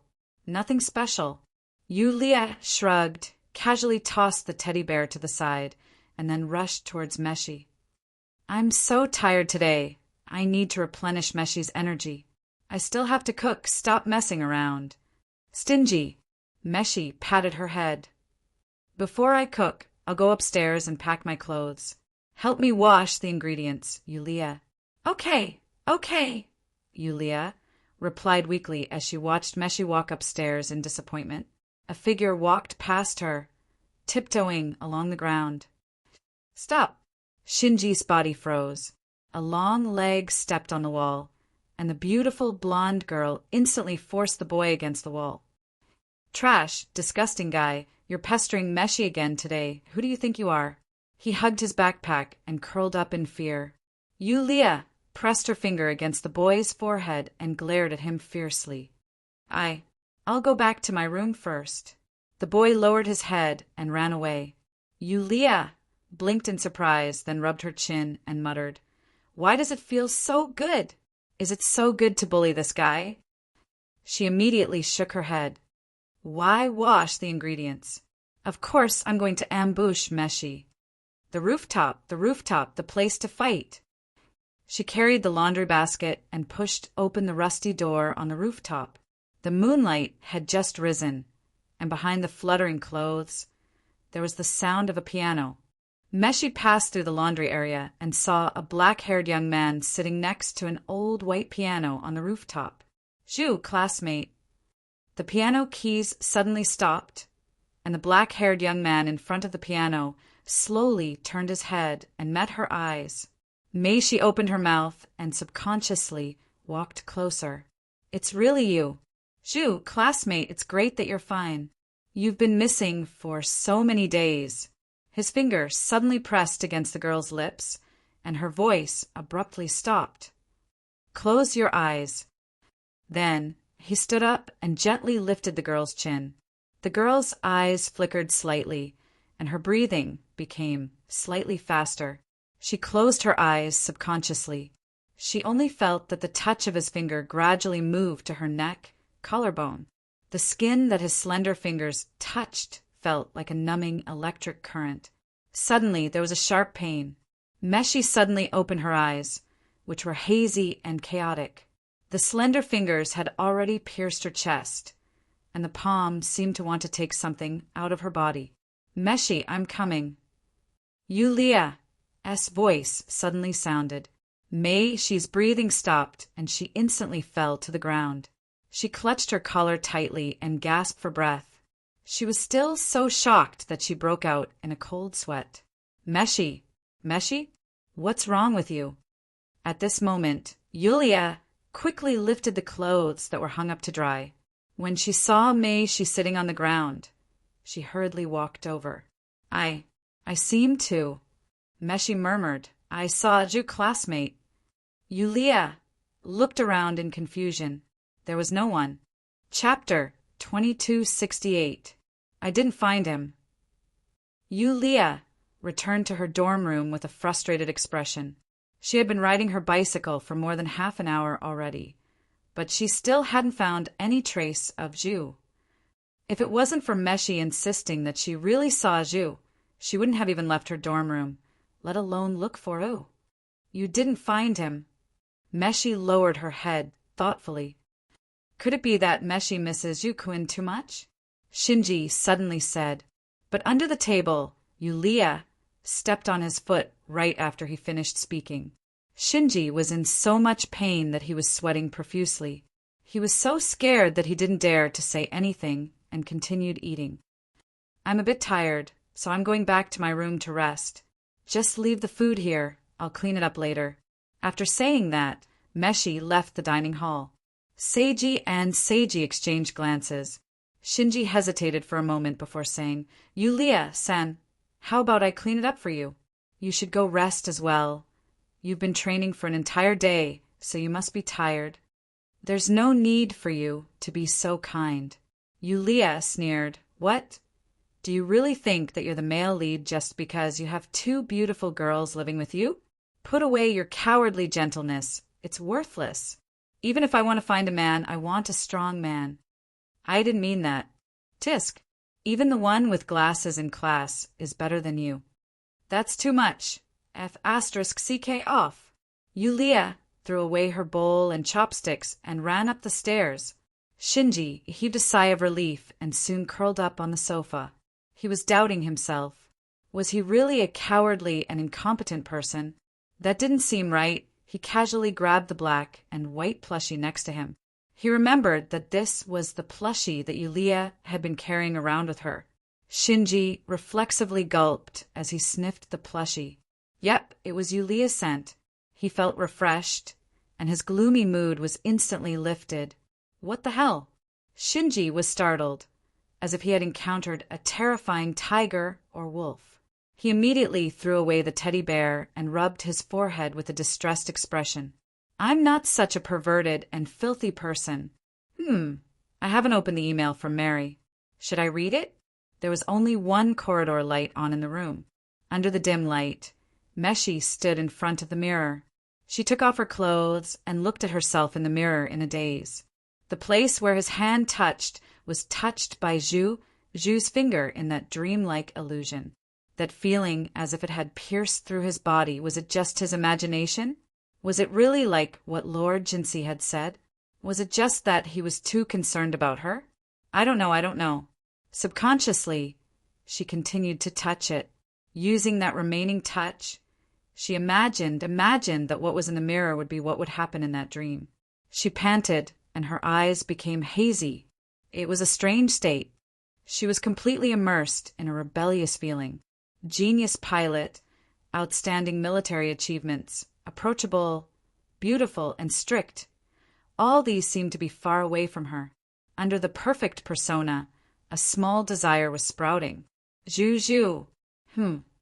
Tense. After a long time, Meshi leaned against the corner of the wall in a daze and panted. She looked at her wet fingers, and her expression turned ugly. She tried her best to get this unsightly thing out of her mind. However, the room was dimly lit, and the quiet environment was like a hotbed, constantly nourishing the unknown desire in her heart. In the middle of the night, there were still excavators working. Actually, after so many days, even if there were people trapped, there was probably not much chance of survival. However, people were used to not giving up so easily. Let's take a break. I bought some food. A few experienced excavators came over. They hadn't rested since dinner, so they were really tired. There seems to be a person over there. They looked over. Under the flickering street lights, due to the unstable voltage, there seemed to be someone walking slowly. It was a black-haired young man, but his appearance looked a bit strange. He walked with his hands on the wall and his eyes were lowered. Are you okay? An excavator driver hurried over. This uniform. Are you a student of the driving school? Are you okay? Hello, classmate. The driver patted the young man's shoulder and asked with concern, I seem to be hungry. Hungry. The excavator driver was startled, and then quickly said, Come here, we have food over there. The young man raised his pale face and shook his head. That's not good. It's good that you can eat again. Young people shouldn't be too picky when they are still growing. The driver frowned. If you're hungry, you'll suffer. You're right. The young man was silent for a moment, and then slowly unbuttoned his clothes. Indeed, I shouldn't be picky. What are you doing? The excavator driver was stunned. When he was about to say something, his face suddenly changed. He saw a hole in the heart. This student, he had no heart. Sorry, I'm about to remember. The street lights completely dimmed. After a long time, the street lights returned to their original flickering state. Not far away, a tricycle slowly drove over. They were here to take over. Where's the person? Next to the excavator, there was a temporary table made out of wooden planks and chairs. There was still some heat from the food, but there was no one there. Maybe he went back first. How irresponsible. Morning. They met in the hallway. Meshi seemed listless, as if she didn't get enough sleep. Yulia wanted to say something, but didn't know what to say. And so they silently walked down the stairs one after the other. Yulia, are you still going to train today? Meshi was the first to ask, as if she had suddenly returned to her normal self. Yeah, I still have to train today. Yulia subconsciously nodded. Actually, Ludik, sensei said that she could rest today so that she could properly participate in the summer festival. That's such a pity. Meshi sighed. Yeah, I don't want to talk about it. Sensei made an appointment with me at 7:30, and I'm going to be late. I'm leaving first. Yulia hurriedly rushed out the door. Yulia, did you leave already? Next was Shinji. He was also listless, and his eyes were sunken. It seemed that he also didn't sleep for the entire night. Are you okay? Meshi asked him concernedly. She would always care about everyone, even if she seemed like the cold and aloof type, but that was only limited to her appearance. I am fine. Shinji rubbed his nose and said, Today is the celebration. Let's work hard together. Let's go together? Wait a moment, I'll go get my backpack. Sorry for making you wait. The girl hurriedly walked down the stairs with her backpack. What's this? Shinji, curiously, looked at the pendant on her backpack. He knew that it was a pendant, but it was rare to see a feather used as a pendant. This. Meshi subconsciously raised her backpack, and the feather pendant swayed a few times in the wind. It seems to be some kind of mascot. When did you put this on? She shook her head and didn't think too much about it. She heard that the bus was reinstated today, and if they missed it, they would have to walk to school. So she hurriedly pulled Shinji out of the dormitory. Meshi-san, good morning. Meshi-san. After successfully catching the bus, the girl received a lot of favorability. Shinji was squeezed into the back of the bus like air, hugging his backpack and sitting obediently. You're really popular. There was a knock on the window. Shinji was stunned and subconsciously looked over. Outside the bus, a brown-haired girl with an impressive figure was approaching on a motorcycle. Emery-san? Shinji was shocked and hurriedly rolled down the window. The young girl greeted him energetically. Did you take my photo and rush to the bar last night? Put on the helmet for me, Shinji said in a bad mood. At this time, the girl steered the car with one hand, reached out her other hand, grabbed Shinji's collar, pulled him closer and kissed him on the forehead, then said with a smile, Good morning. Shinji was stunned. The girl with the impressive figure clenched her legs and raised her, but then she sped up. See you later. Shinji subconsciously touched his forehead and looked at the valiant figure that was gradually disappearing. It was a tight leather shirt. Nice butt. Who the F*** CK could resist this? It seems like I was flirted with. The little boy suddenly took a deep breath and told himself to calm down. He absolutely couldn't succumb to this kind of low-level physiological desire. The bus was moving at a moderate speed. Pilot school. Oh no. Today all the pickets are on duty. Hurry. In front of the school gate, a group of little princes and princesses were crazily sprinting, quickly passing by the pickets in black. All of them? Shinji subconsciously stopped, looked at the students in black, and seriously counted. Until now, he still didn't know how many people there were in the pickets. It was quite a lot. Keep counting, we won't be able to catch up. Meshi couldn't help but urge. Meshi, is that Mairi-senpai? Shinji suddenly asked. Didn't she go missing during the disaster? When did she come back? Went missing? Meshi looked over in confusion. How come I don't remember? Did you remember wrongly? Shinji blinked. Remembered wrongly. Did I remember wrongly? He shook his head and pointed at another boy in the pickets. Who is this? Jimiya-senpai, a member of the pickets. Did you forget? Meshi subconsciously asked. Zinji-kun, what's wrong with you? You're weird today. Nothing. He shook his head, only feeling that his head was a little swollen. Let's go. We're really going to be late. There are only 3 minutes left before the school closes. In front of the school gate, Jimiya-senpai, who was wearing a black uniform, expressionlessly used a loudspeaker to remind the little princes and princesses who were still hesitating outside the school gate. Shinji walked past with his head lowered. Jimiya. It felt a strange sense of dissonance. Didn't you say that we don't need to train today?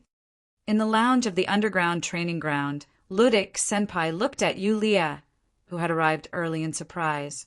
She had even changed into her combat uniform.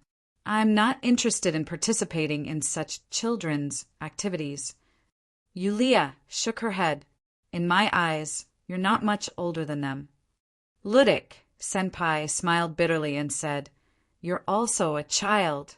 I can do it, senpai. Yulia's expression was resolute. However, the student in charge of the control room is also allowed to rest today.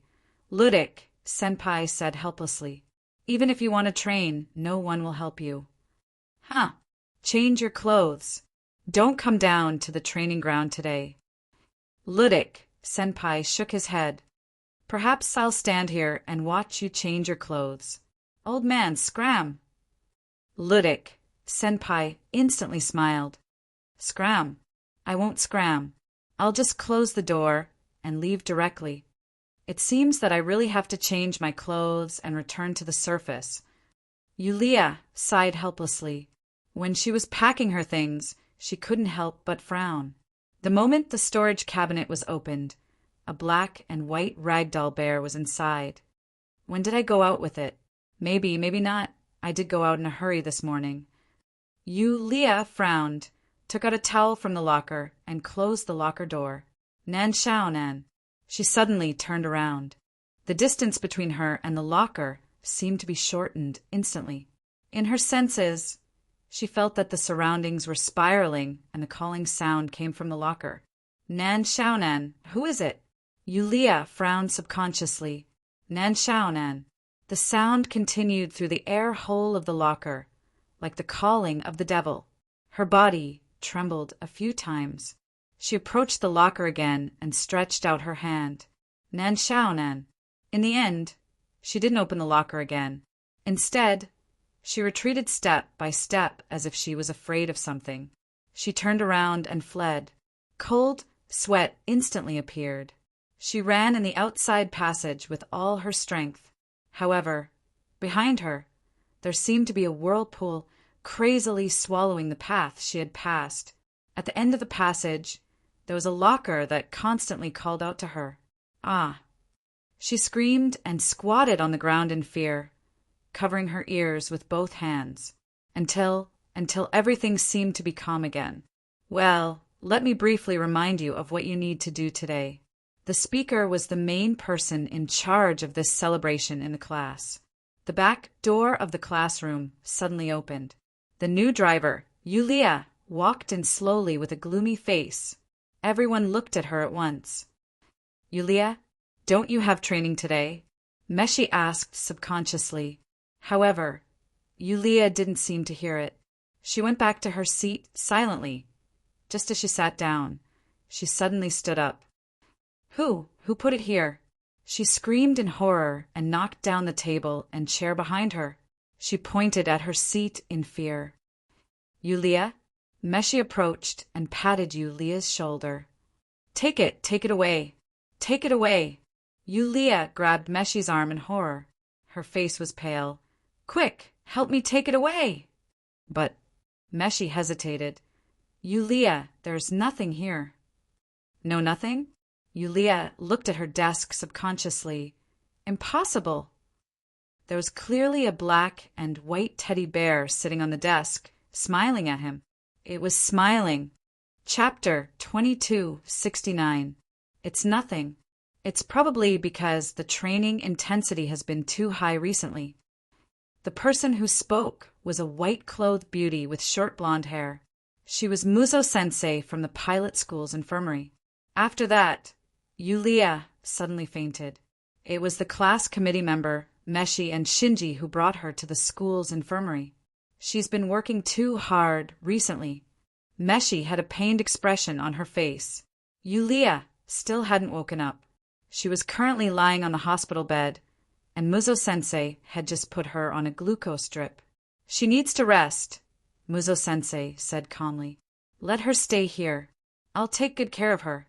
If you're really worried, you can leave one person behind. However, what about the summer festival?" "I'll stay." Meshi took the initiative to request. "Zensi-kun, you're in charge of the performance part. We can't do it without you. Even if I'm absent from the chorus part, it won't affect the performance too much."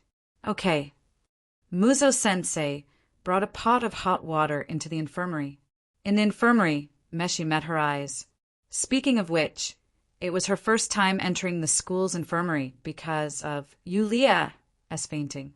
As a pilot, if anything happened to her body, the base's medical team would be sent over immediately. "It seems that you have a good relationship with this student." Muzo-sensei smiled as she poured a cup of water for her. "Are you used to the life here?" Meshi couldn't help but reveal a surprised expression. Muzo-sensei said casually, "As an exchange student, Meshi-san, although I don't have much of a presence, I'm still a teacher of this school. I like the life here very much. Actually, you don't have to stay here all the time." Muzo-sensei looked at Yulia, who was lying on the hospital bed. "She should be able to wake up after resting enough. If you don't participate in the summer festival, you might regret it." Meshi just smiled and didn't say anything. She slowly drank a mouthful of hot water. She was indeed interested in the summer festival. This seemed to be the specialty of the Second Upper Capital Pilot School. Under the threat of the attack, the other bases and other pilot schools had been maintaining high pressure. They were not as relaxed as here. The students were enjoying the real school life. However, Meshi had the self-awareness of being a driver. Participating could be said to be a change in life, but it was not to the extent that it was necessary to participate. "Don't you know?" Teacher Muzi suddenly smiled and said, "Legend has it that the person who receives the collective blessings of the students during the summer festival will have the chance to fulfill his wish." "What? It's just that there's a chance." Teacher Muzi smiled and said, "Maybe it's just a legend to increase the atmosphere of the summer festival. Or maybe it's because of the yearning for beautiful things. I don't know when it started, but there was such a saying." Meshi suddenly realized that this was easier to accept. "Nice to meet you, Teacher Muzi." "Nice to meet you too." The beauty with short blonde hair smiled again. Meshi suddenly felt sleepy. The appearance of the beauty with short blonde hair in front of her seemed to become a little blurred. Her eyelids began to become heavy, and she couldn't open her eyes. She subconsciously said, "I want to, and I'm also a little sleepy." "Then rest for a while. There's still room here." "Okay." She almost fell to the ground, but Teacher Muzi caught her in time. It's easy to catch a cold if you sleep on the ground. This is not good. The woman chuckled and helped Meshi to another bed. Then she sat aside and casually picked up a magazine to read.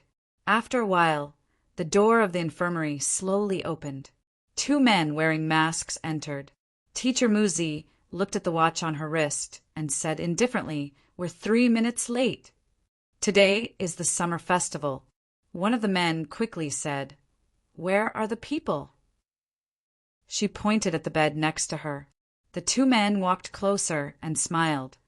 "We didn't expect to see 2 people at the same time. This is our lucky day. Hurry up." Those guys from the picket team seem to have found something. Teacher Muzi was still reading the magazine with her head down. She didn't care about the 2 men taking away Yulia and Meshi on the bed. Until the 2 men took them away, she began to tidy up the place. When she was tidying up the beds, she suddenly stopped and looked at the head of one of the beds with some confusion. Next to the pillow, something was placed at this time. It was a black and white plush bear. When Teacher Muzi subconsciously picked up the plush bear, this was the bed Yulia was lying on just now. She shook her head and didn't care. She casually put the plush bear on the table, but something seemed to be missing. So she chuckled, took a rose from the vase, and put it in the plush bear's hand. At this time, the phone rang. There was a report that a student accidentally broke his leg when he was checking the stage. "Okay, don't move him. I'll come over now." There were no classes for the whole day. There were self-organized activities in the classroom and on the field. This was a celebration, and not all of them were performances. There were all kinds of activities. There was even a haunted house that used an old school building in the school. "Shinji, can I have you all to myself today? Let's go to the haunted house, okay?" In the face of Mary's enthusiasm, the little boy still had some hesitation in his heart. He shook his head and said, "No, I still want to practice the song for the chorus. If I play it wrong, it will be troublesome." Mary didn't force him this time. "The serious Shinji is so cute. Tonight, let's watch the fireworks together, okay?" It was the last program of the summer festival. He didn't respond or refuse, as if he was used to accepting everything passively. He actually didn't understand how someone could like such a useless and cowardly character. He didn't need to do anything, and he didn't need to work hard. He just needed to feel sorry for himself. There would always be someone who cared about him, approached him, and came to his side. They liked him. Wishful thinking. It was purely wishful thinking. Why am I so terrible? In the empty classroom, Shinji didn't get up for a long time, and the feeling of discomfort in his heart was getting stronger and stronger. He slowly sighed and quickly came to a conclusion. It wasn't him who was wrong, but the world. Running away was super useful. After tidying up, he decided to go to the piano room. But when he passed by Meshi's seat, he stopped. He remembered that Meshi was staying in the infirmary to take care of Yulia. He didn't know if she was disappointed because she couldn't participate in the summer festival. He saw Meshi's school bag hanging next to her desk, and the pure white feather mascot was quietly hanging there. He was in a daze, and he didn't know why, but he still cared about it. He subconsciously wanted to pick up the feather. The moment he touched it, "You're still here." The classroom door instantly opened, and the class committee member rushed in and grabbed his hand. "I've prepared a dress for your performance. You also need to put on makeup. Don't just stay here, come quickly." "Mimia, classmate, I can walk by myself." Mr. Ludick was sitting in the courtyard of the entire teaching building, eating hamburgers and drinking Coke, and looking at the documents in his hand. Beside him was a hot office secretary. "Well, there's no problem. Just arrange it like this." He nodded. The secretary took the documents. "Then I'll go do something." Mr. Ludick suddenly held the secretary's hand and even gently tickled her palm and said with a smile, "Come to my office in the evening when we set off the fireworks. The view there is very good." "I think it will be very good to watch the fireworks in front of the floor-to-ceiling glass." "A man who knows how to play." The secretary's face turned red, and she nodded slightly. If they did it in that kind of place, it would probably be unforgettable. "Wait," Mr. Ludick suddenly said. The secretary was stunned, but she saw that Ludick had already stood up and walked quickly to the aisle. In the aisle, two men wearing masks were pushing a big box. When the two men saw Ludick coming, they suddenly turned around. "Wait, what's this?" "It's a prop for the performance on behalf of the principal." One of the men lowered his head and said, "Prop?" Mr. Ludick blinked. "Is there a serial number?" All the props used in the celebration must be checked, and illegal items are prohibited. "It's been checked, don't worry." "I'm worried." Mr. Ludick smiled casually. "Damn it." The two men instantly cursed in their hearts. "Does this guy know how to talk?" "Open it." Mr. Ludick put his hand on the big wooden box. The two men looked at each other, nodded, and were about to open the box. At the moment when they were about to open the box, one of the men suddenly punched Mr. Ludick's nose. The fist was so fast and sudden that it was about to hit Mr. Ludick's nose. But Mr. Ludick tilted his neck and narrowly dodged it. After dodging the fist, Ludick instantly grabbed the man's arm and directly threw him over his shoulder to the wooden box. The wooden box was instantly smashed open. There were actually two girls in the broken wooden box. Yulia and Meshi? Ludick's face suddenly changed. "Who are you?" "Ah!" An exclamation sounded at this time. It was the secretary who witnessed all this from a distance. Mr. Ludick instinctively looked at the secretary, but at the same time he gave the other masked man a chance. A trace of ruthlessness flashed through the man's face, and he directly took out a fist-sized grenade from his clothes. The safety pin was instantly pulled off. "Be careful." Bang! The sound was not as powerful as expected, and then a cloud of thick smoke burst out. In the thick smoke, Ludick hurriedly grabbed something. He grasped something tightly. When the smoke dispersed, the secretary hurriedly ran over. "Ludick!" "I'm fine, it's just—" Mr. Ludick lowered his head and looked at the unconscious Meshi on the ground. Yulia and the two masked men were nowhere to be seen. This informed the student union immediately. Ludick took a deep breath and calmly said, "Keep this matter a secret for now. Don't cause panic. Follow me to the monitoring room. Their target is obviously Yulia and Meshi. They only took one away, and they may come back at any time." After saying this, Ludick directly picked up Meshi and strode forward.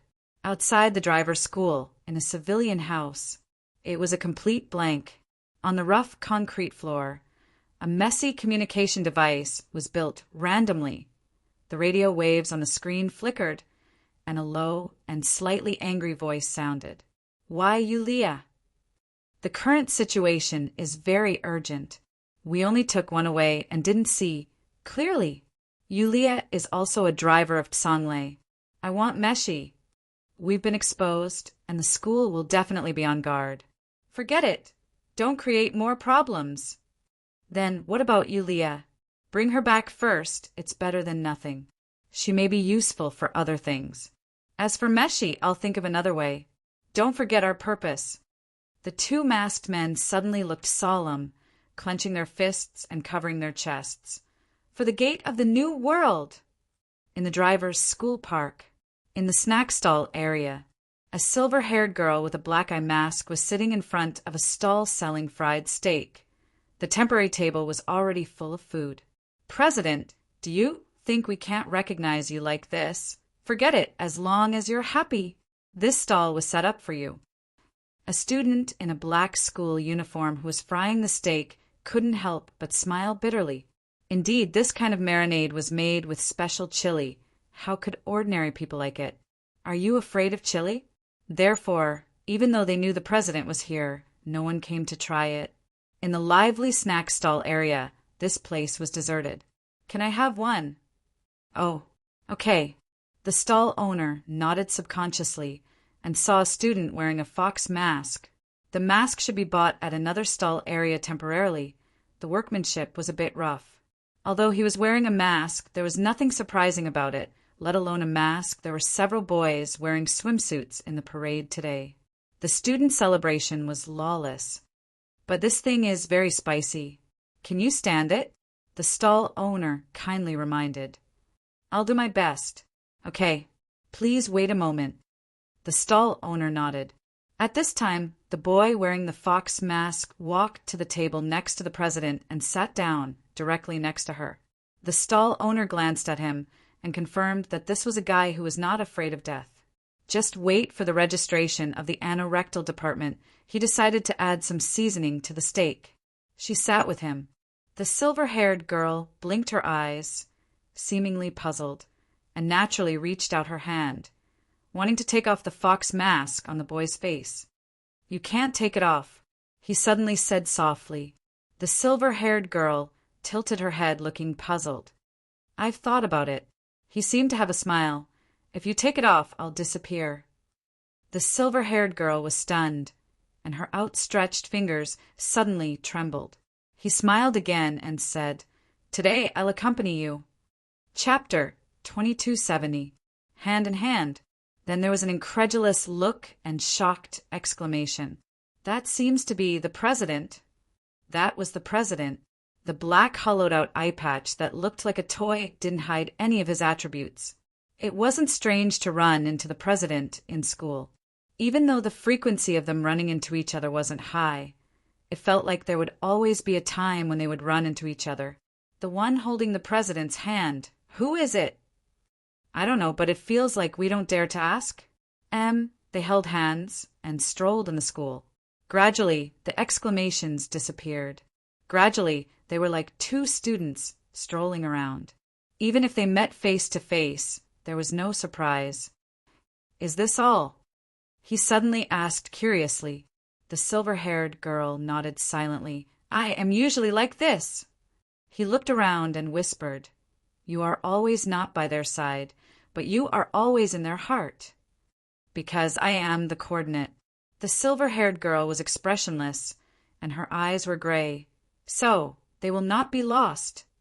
Tell me about you. It will be boring. The silver-haired girl shook her head. Suddenly, she hesitated and asked tentatively, Are you interested? Because I am interested, that is why I am here. He squatted down and put his hand on the silver-haired girl's head. Otherwise, we will not even have the chance to meet. The silver-haired girl was silent for a while before saying slowly, I don't like this feeling. It is okay if you don't want to say. He said softly, We can go somewhere else. Today is all yours. Where do you want to go?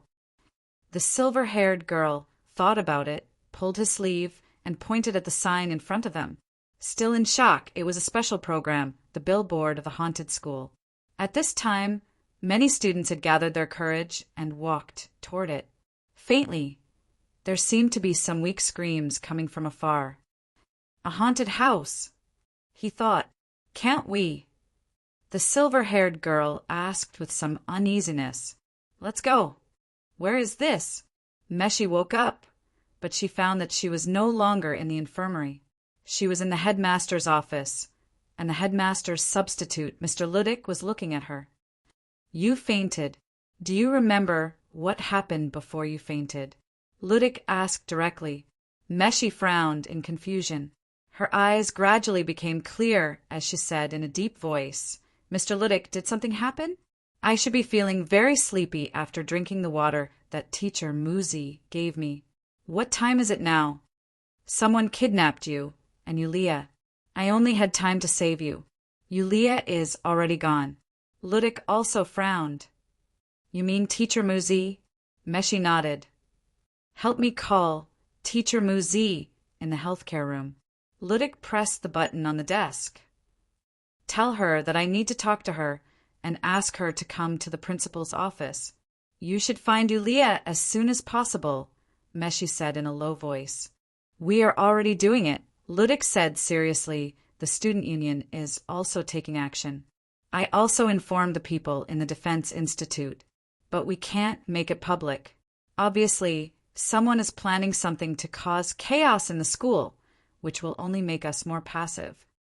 Meshi thought for a while and said, Yulia is already the pilot of Tsonglei. Through the linkage between Tsonglei and her, we should be able to locate her current position. Kurlit has this technology, so it's impossible that you don't have it here. I've tried, but it's useless. Ludik smiled bitterly. I've tried all the methods I can think of, but I got nothing in the past half an hour. Obviously, someone has blocked all the positioning technology we have. Meshi took a deep breath. The other party is very familiar with the pilot, even this school. So there's a mole? Ludik's eyes flashed with a touch of admiration.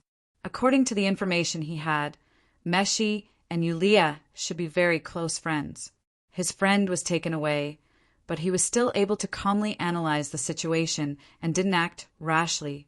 No wonder he was the driver of Kaolot. He wasn't someone the lazy students of Second Upper Capital could compare to. When Teacher Mu Zi comes, we might be able to find out more. Ludik slowly exhaled. That is if she comes. Meshi thought for a while and said, "Can I see Ms. Mu Zi's information?" Ludik opened the drawer and took out a stack of documents. "I thought you would ask, so I prepared them in advance. But there's nothing special except for one thing." She flipped through the pages at an extremely fast speed as if she was scanning them. Deep in thought, she asked, "Is he recommended by President Calvin? Is this a special place?" Ludik blinked and said, "Most of the teachers in the school were promoted by Calvin before, including me after the school suppressed the student union." "What else is it?" Meshi couldn't help but frown. Ludik shrugged and said she's single. Ms. Mu Zi is a first-class beauty, but she's still single. Don't you think it's too much? Meshi took a deep breath again and looked at him with a very serious expression. "Please don't joke at this time." Ludik sighed and said, "If I don't joke now, I'm afraid I won't be able to laugh in a while." At this time, the communicator rang again. Ludik's expression turned serious after he picked it up. "I can't find Ms. Mu Zi. She disappeared from the school's site. The people who captured Yulia should appear again." Meshi said in a low voice, "According to what you said, their goal is not only Yulia, but also me. Now I'm still here." "What do you want to do?" Ludik frowned. This child had a very dedicated spirit, but this was not a good thing. "Since I'm also a target, then I'll create a second chance for them to capture me. Unless they give up on me, they will definitely appear again, and soon. If you can think of it, they can also think of it." Ludik shook his head. "It's useless." "What if Ms. Mu Zi is not the only spy in the school?" Meshi said seriously, "As long as they feel that there is still a chance, this is what we can do now. We have to give it a try. Otherwise, we can only wait passively. I will do my best to support you. So, what are you going to do?" Ludik asked in a low voice. Meshi said, "Organize a few teams to conduct a search around the school. I will join one of the teams.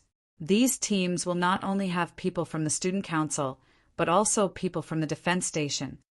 "Okay, I will arrange it immediately." Ludik nodded.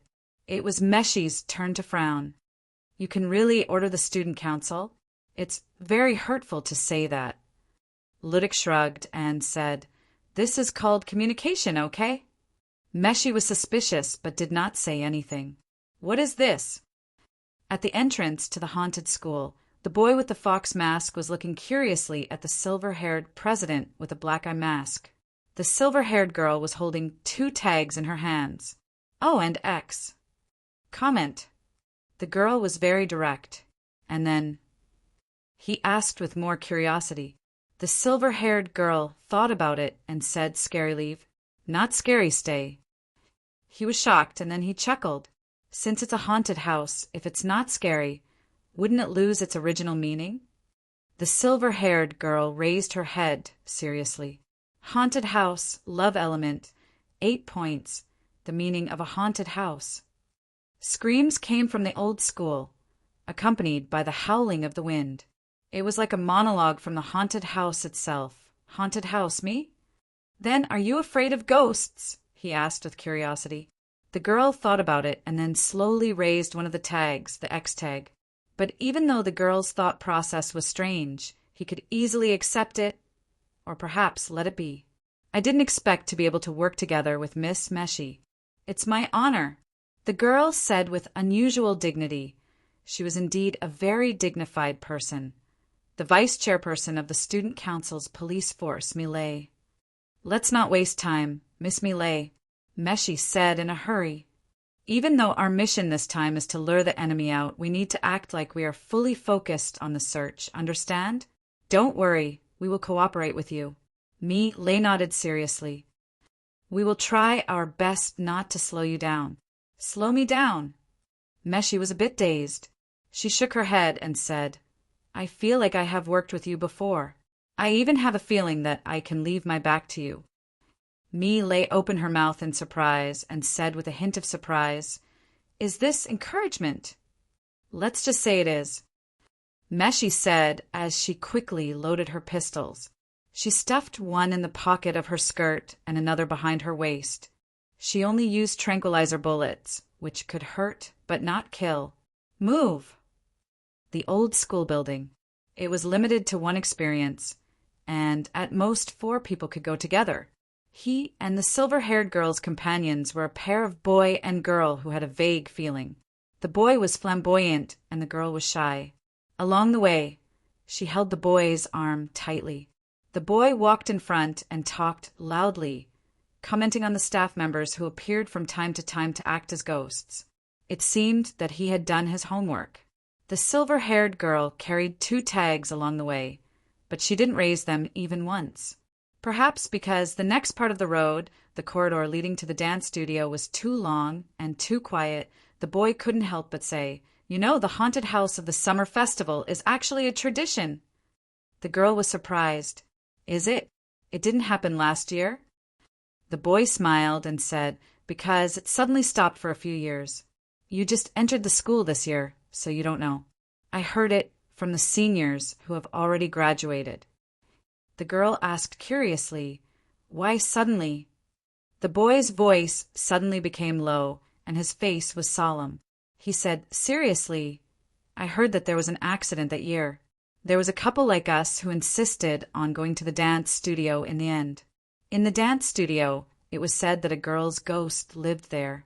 She liked dancing very much and was a natural dancer. Unfortunately, Hanako's legs were amputated because of a car accident. From then on, Hanako could no longer stand on her beloved stage. Later, Hanako committed suicide. Then, someone saw a figure dancing in the dance studio at midnight. It was Hanako. Moreover, she only had her upper body.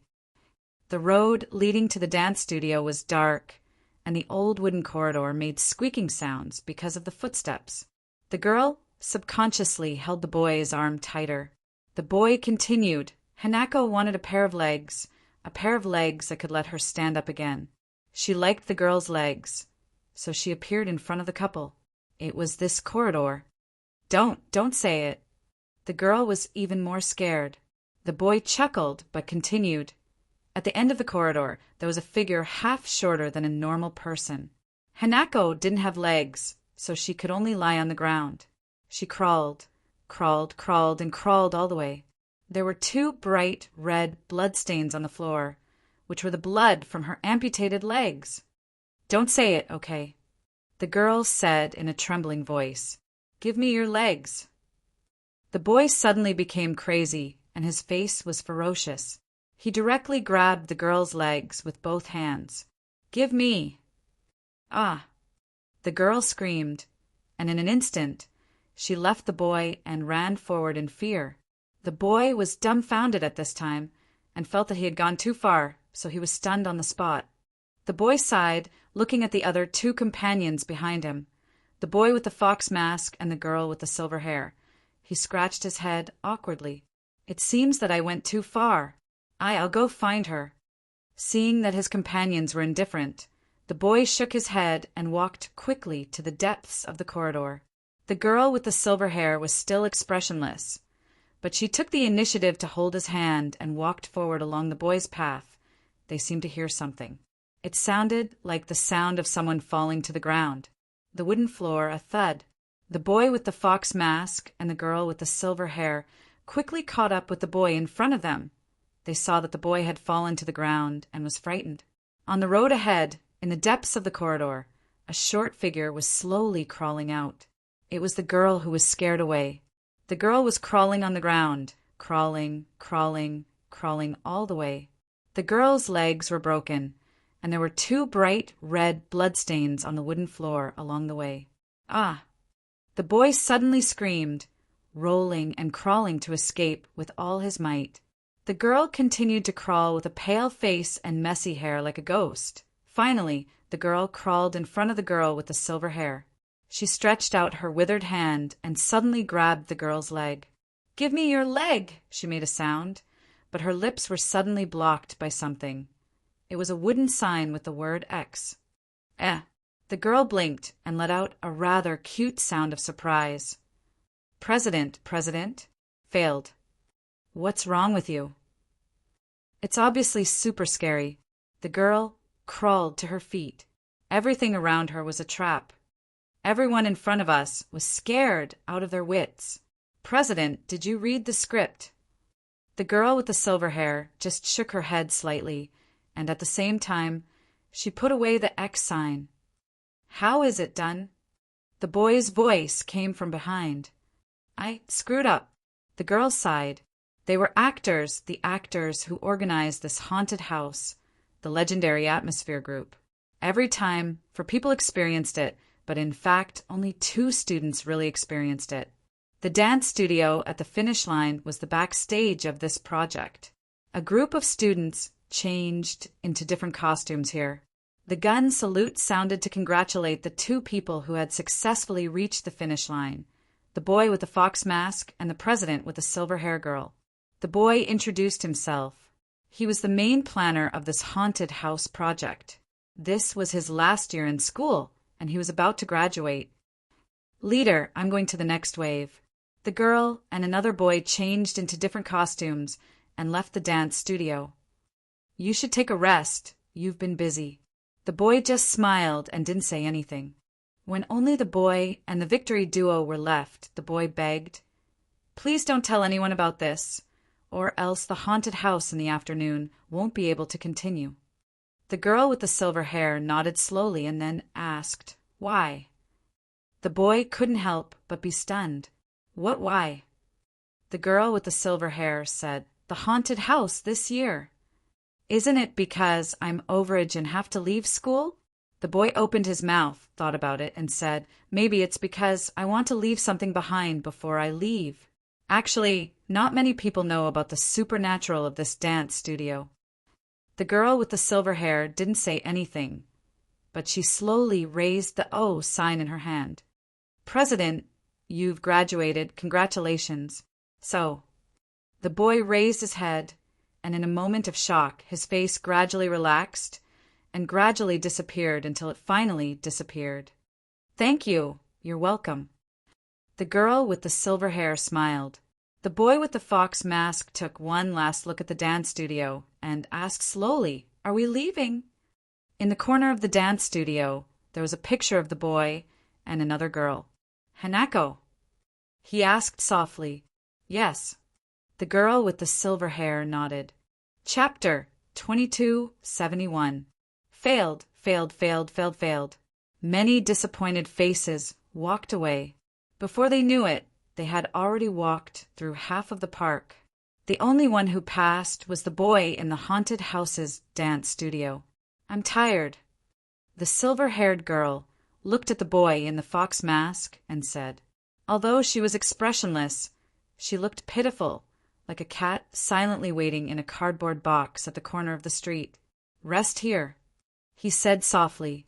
The silver-haired girl nodded and directly fell into his arms, quietly falling asleep without warning.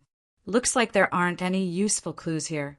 In the teaching building, a small team was walking, the team led by Meshi.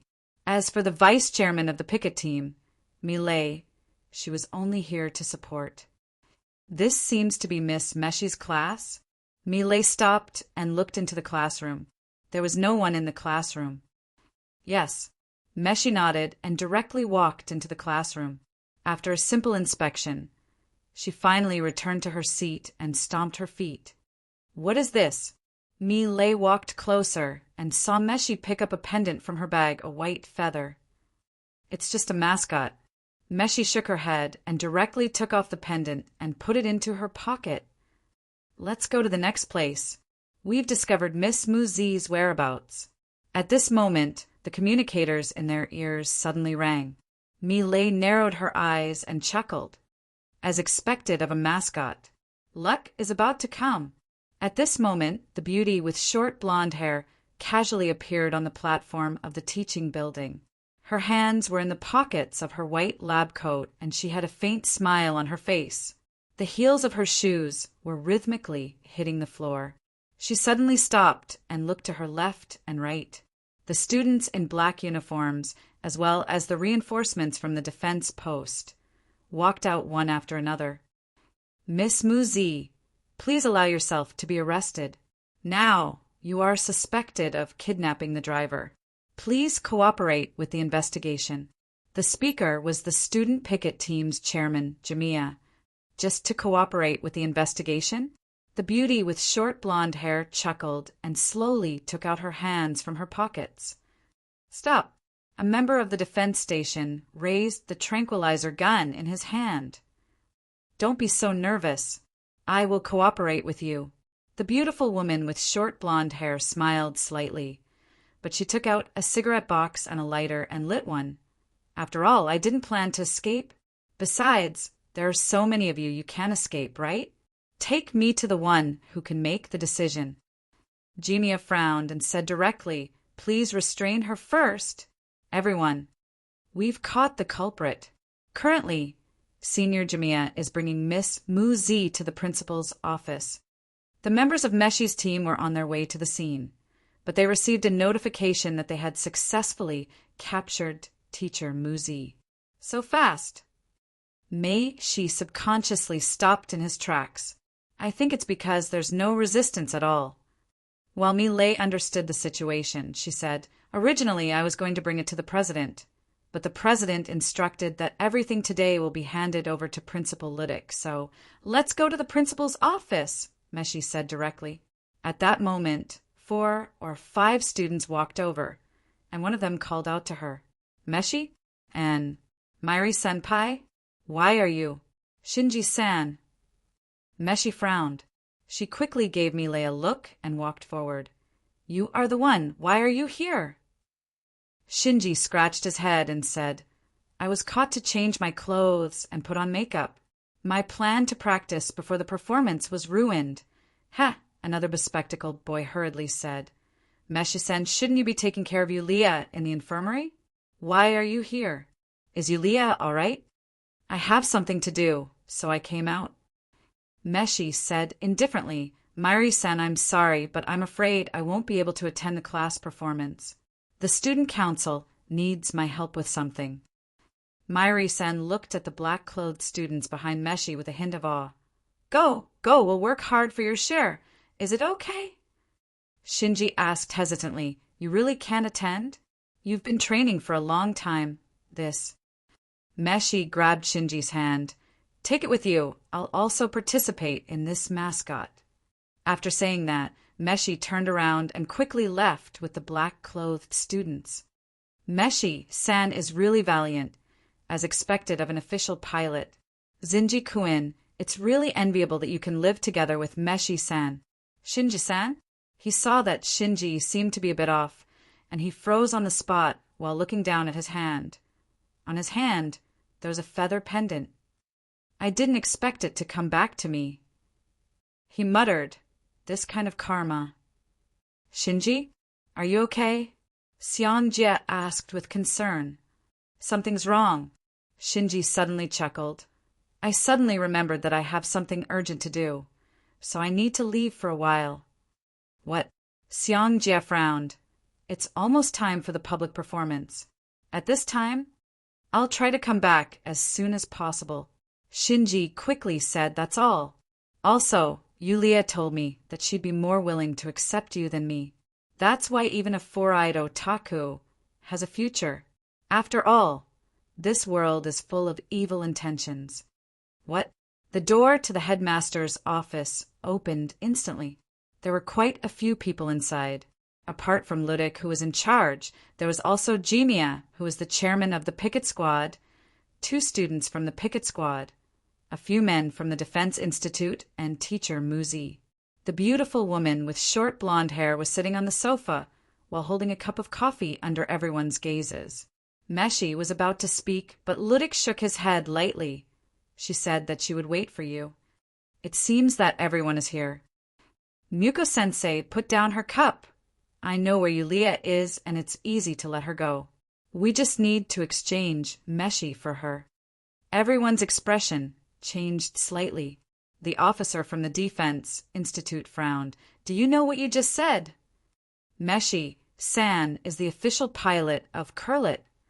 You're committing a crime against humanity. Muko-sensei chuckled and walked to Ludic's desk. Everyone was at daggers drawn, but she just put down a communicator on the desk. Acting headmaster, this is your phone number. Ludic's expression was calm. Under Muko-sensei's gaze, he suddenly chuckled and picked up the communicator, putting it on speaker. Hello, I'm Ludic. A low and processed voice came from the other side. Muko-sensei, you should have said your request, right? Use Meshi in exchange for Yulia. Ludic said indifferently, if I'm not wrong, you are from the Dark World Battlefront, right? The mainstream of the world is fighting against the impact disaster. Other than the Dark World Battlefront, I can't think of anyone who would openly target the pilot of God Eater. It's fine if you don't want to hand over Meshi. However, the voice on the other side sounded again, as long as you're willing to send her to the observation room on the 23rd floor of the school base. Who are you? Ludic's expression changed slightly, and his calm voice became anxious. I'll wait for you for 2 hours at most. After 2 hours, I'll take back the things underground. Calvin, it's you. Ludic took a deep breath. You're not dead. I left a gift for the school, which is enough to destroy the entire school in an instant. The voice sounded again. Don't try to evacuate the students. I said it would be destroyed in an instant, and it only takes the time to press a button. Remember, I'll wait for you for 2 hours at most. Meshi or Yulia, this choice is not difficult for you. Ludic, think carefully. Muko-sensei will tell you what to do next. The communication was suddenly cut off. This old bastard. What the hell is he doing? Ludic glared at Muko-sensei in front of him and took deep breaths. I'm not a person who can keep calm all the time. Muko-sensei smiled and said, Is that so? But I think that all the students, all the people in the school added together, is enough reason for you to keep calm. Right, Vice Principal? Perhaps. This matter is already beyond your scope of authority. I suggest that you discuss this with the Student Council President as soon as possible. Ludic did not speak. Everyone looked at him, only to see that his expression was uncertain, and his gaze had already landed on Meshi. Then use me in exchange. Meshi met Ludic's gaze and said calmly, 2 more hours. Ludic shook his head dejectedly. Don't be in a hurry to make a decision. Let me think about it.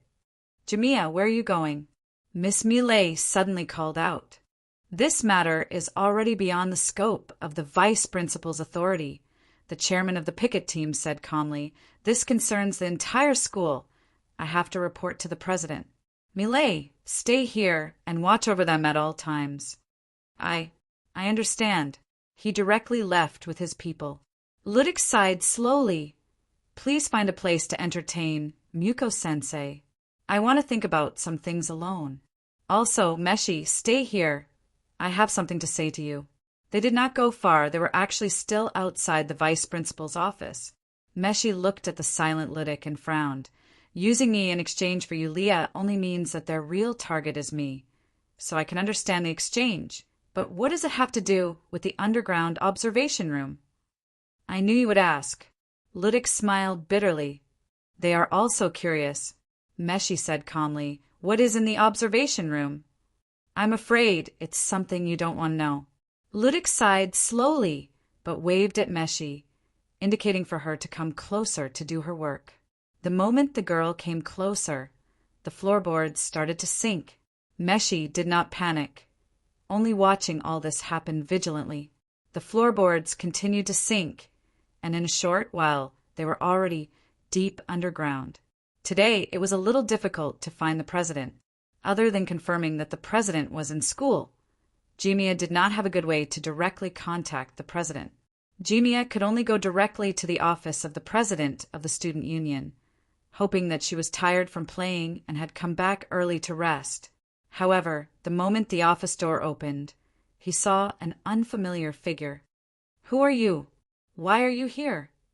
The tense atmosphere instantly spread, and Jimia even immediately raised the tranquilizer gun he had equipped, pointing it forward at a fellow who was standing in front of the president's office, with his back facing him. "I didn't." He slowly raised both his hands. "I just wanted to confirm some things." "Turn around." Jimia did not buy it, and directly shouted coldly, "Trespassing into the president's office without permission will be dealt with according to the school rules." "What are the school rules?" He slowly turned around, his face filled with curiosity. "The pickets are to enforce the school rules. The school rules are as scary as tigers, leopards, jackals, and wolves to students. But the problem is, I don't seem to know what the school rules are exactly. You seem to be in Miss Meshi's class. Could it be you're also from the Dark World Battlefront?" Jimia instantly frowned. "We have known each other for a long time. It's just that you don't remember." He shook his head. "Perhaps you're not the original you. Don't be agitated. We have indeed met before. I have even seen your corpse." Jimia snorted coldly, and without saying anything more, he directly fired the tranquilizer gun. However, an unbelievable scene happened at that moment. The tranquilizer gun actually stopped in front of the other party, as if it was an invisible wall, until the tranquilizer gun lost all of its power and fell directly to the ground. Jimia subconsciously continued to fire. The tranquilizer gun fell to the ground, but the other party was unscathed. "You, who are you?" The chairman of the pickets could not help but become frightened. "I have said before we can be considered acquaintances. If you don't believe me, you can come and take a look for yourself." He turned around and lightly tapped his fingers on the office table. He said calmly, This contains your president's secret." Jimia was stunned. His throat moved subconsciously, but under the other party's gaze he took a step forward.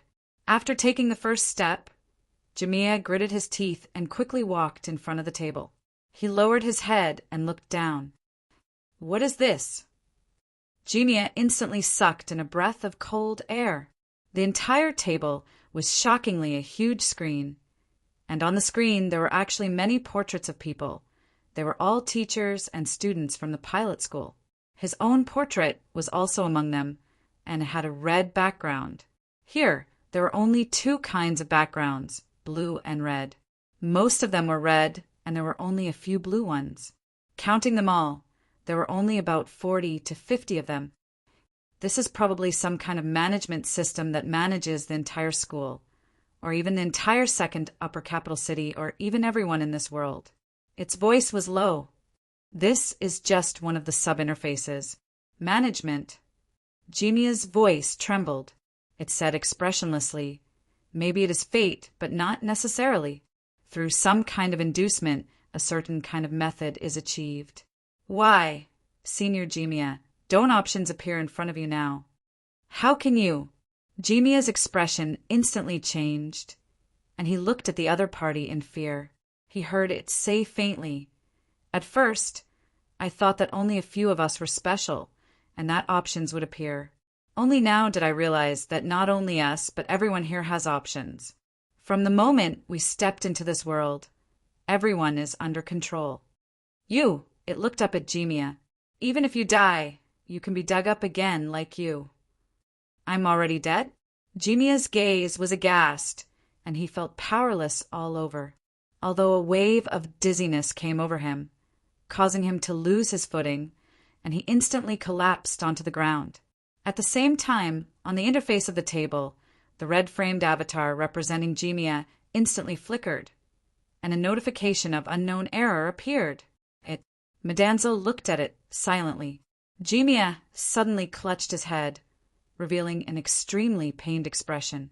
His body at this moment was like the light of a firefly, dissipating bit by bit, disappearing. The red-framed avatar that belonged to Jimia on the table instantly extinguished. Madanzo frowned. The next moment, Jimia's red-framed avatar on the table actually lit up again. At this moment, Jimia, who had originally disappeared, actually appeared completely again, at the position where he had disappeared, and he slowly opened his eyes. "Who are you?" Madanzo looked at the current Jimia and suddenly exploded with a slap to death. Jimia's body gradually disappeared again, and Jimia's avatar on the table also slowly extinguished at this moment, and then it lit up again. Jimia had started to appear again, automatically generated, or... Madanzo couldn't help but frown, but at this moment, Jimia, who had appeared again, seemed to be stuck and was only a faint shadow. And the shadow started to disappear. It should be automatically generated. This system is rather interesting. Madanzo's gaze instantly focused. The sound actually came from the chair in front of the table. Without her knowing when it had started, a black and white ragdoll bear was actually standing on this chair. And this ragdoll bear, standing on tiptoe, was pressing its claws on Jimia's avatar, and then directly swiping it away. "You!" Madanzo gaped. "That's right, it's me." However, Madanzo shook her head. "I'm asking, how can you control it? I've been here for a long time and even smashed it with a hammer, but there was no reaction." "Oh right, who are you again?" The black and white ragdoll bear blinked, then smiled and said, "Why, you who call yourself 11 don't know who I am. You're a newbie." Madanzo's expression couldn't help but change slightly. What the heck? Finally, was it going to be a showdown? End of chapter.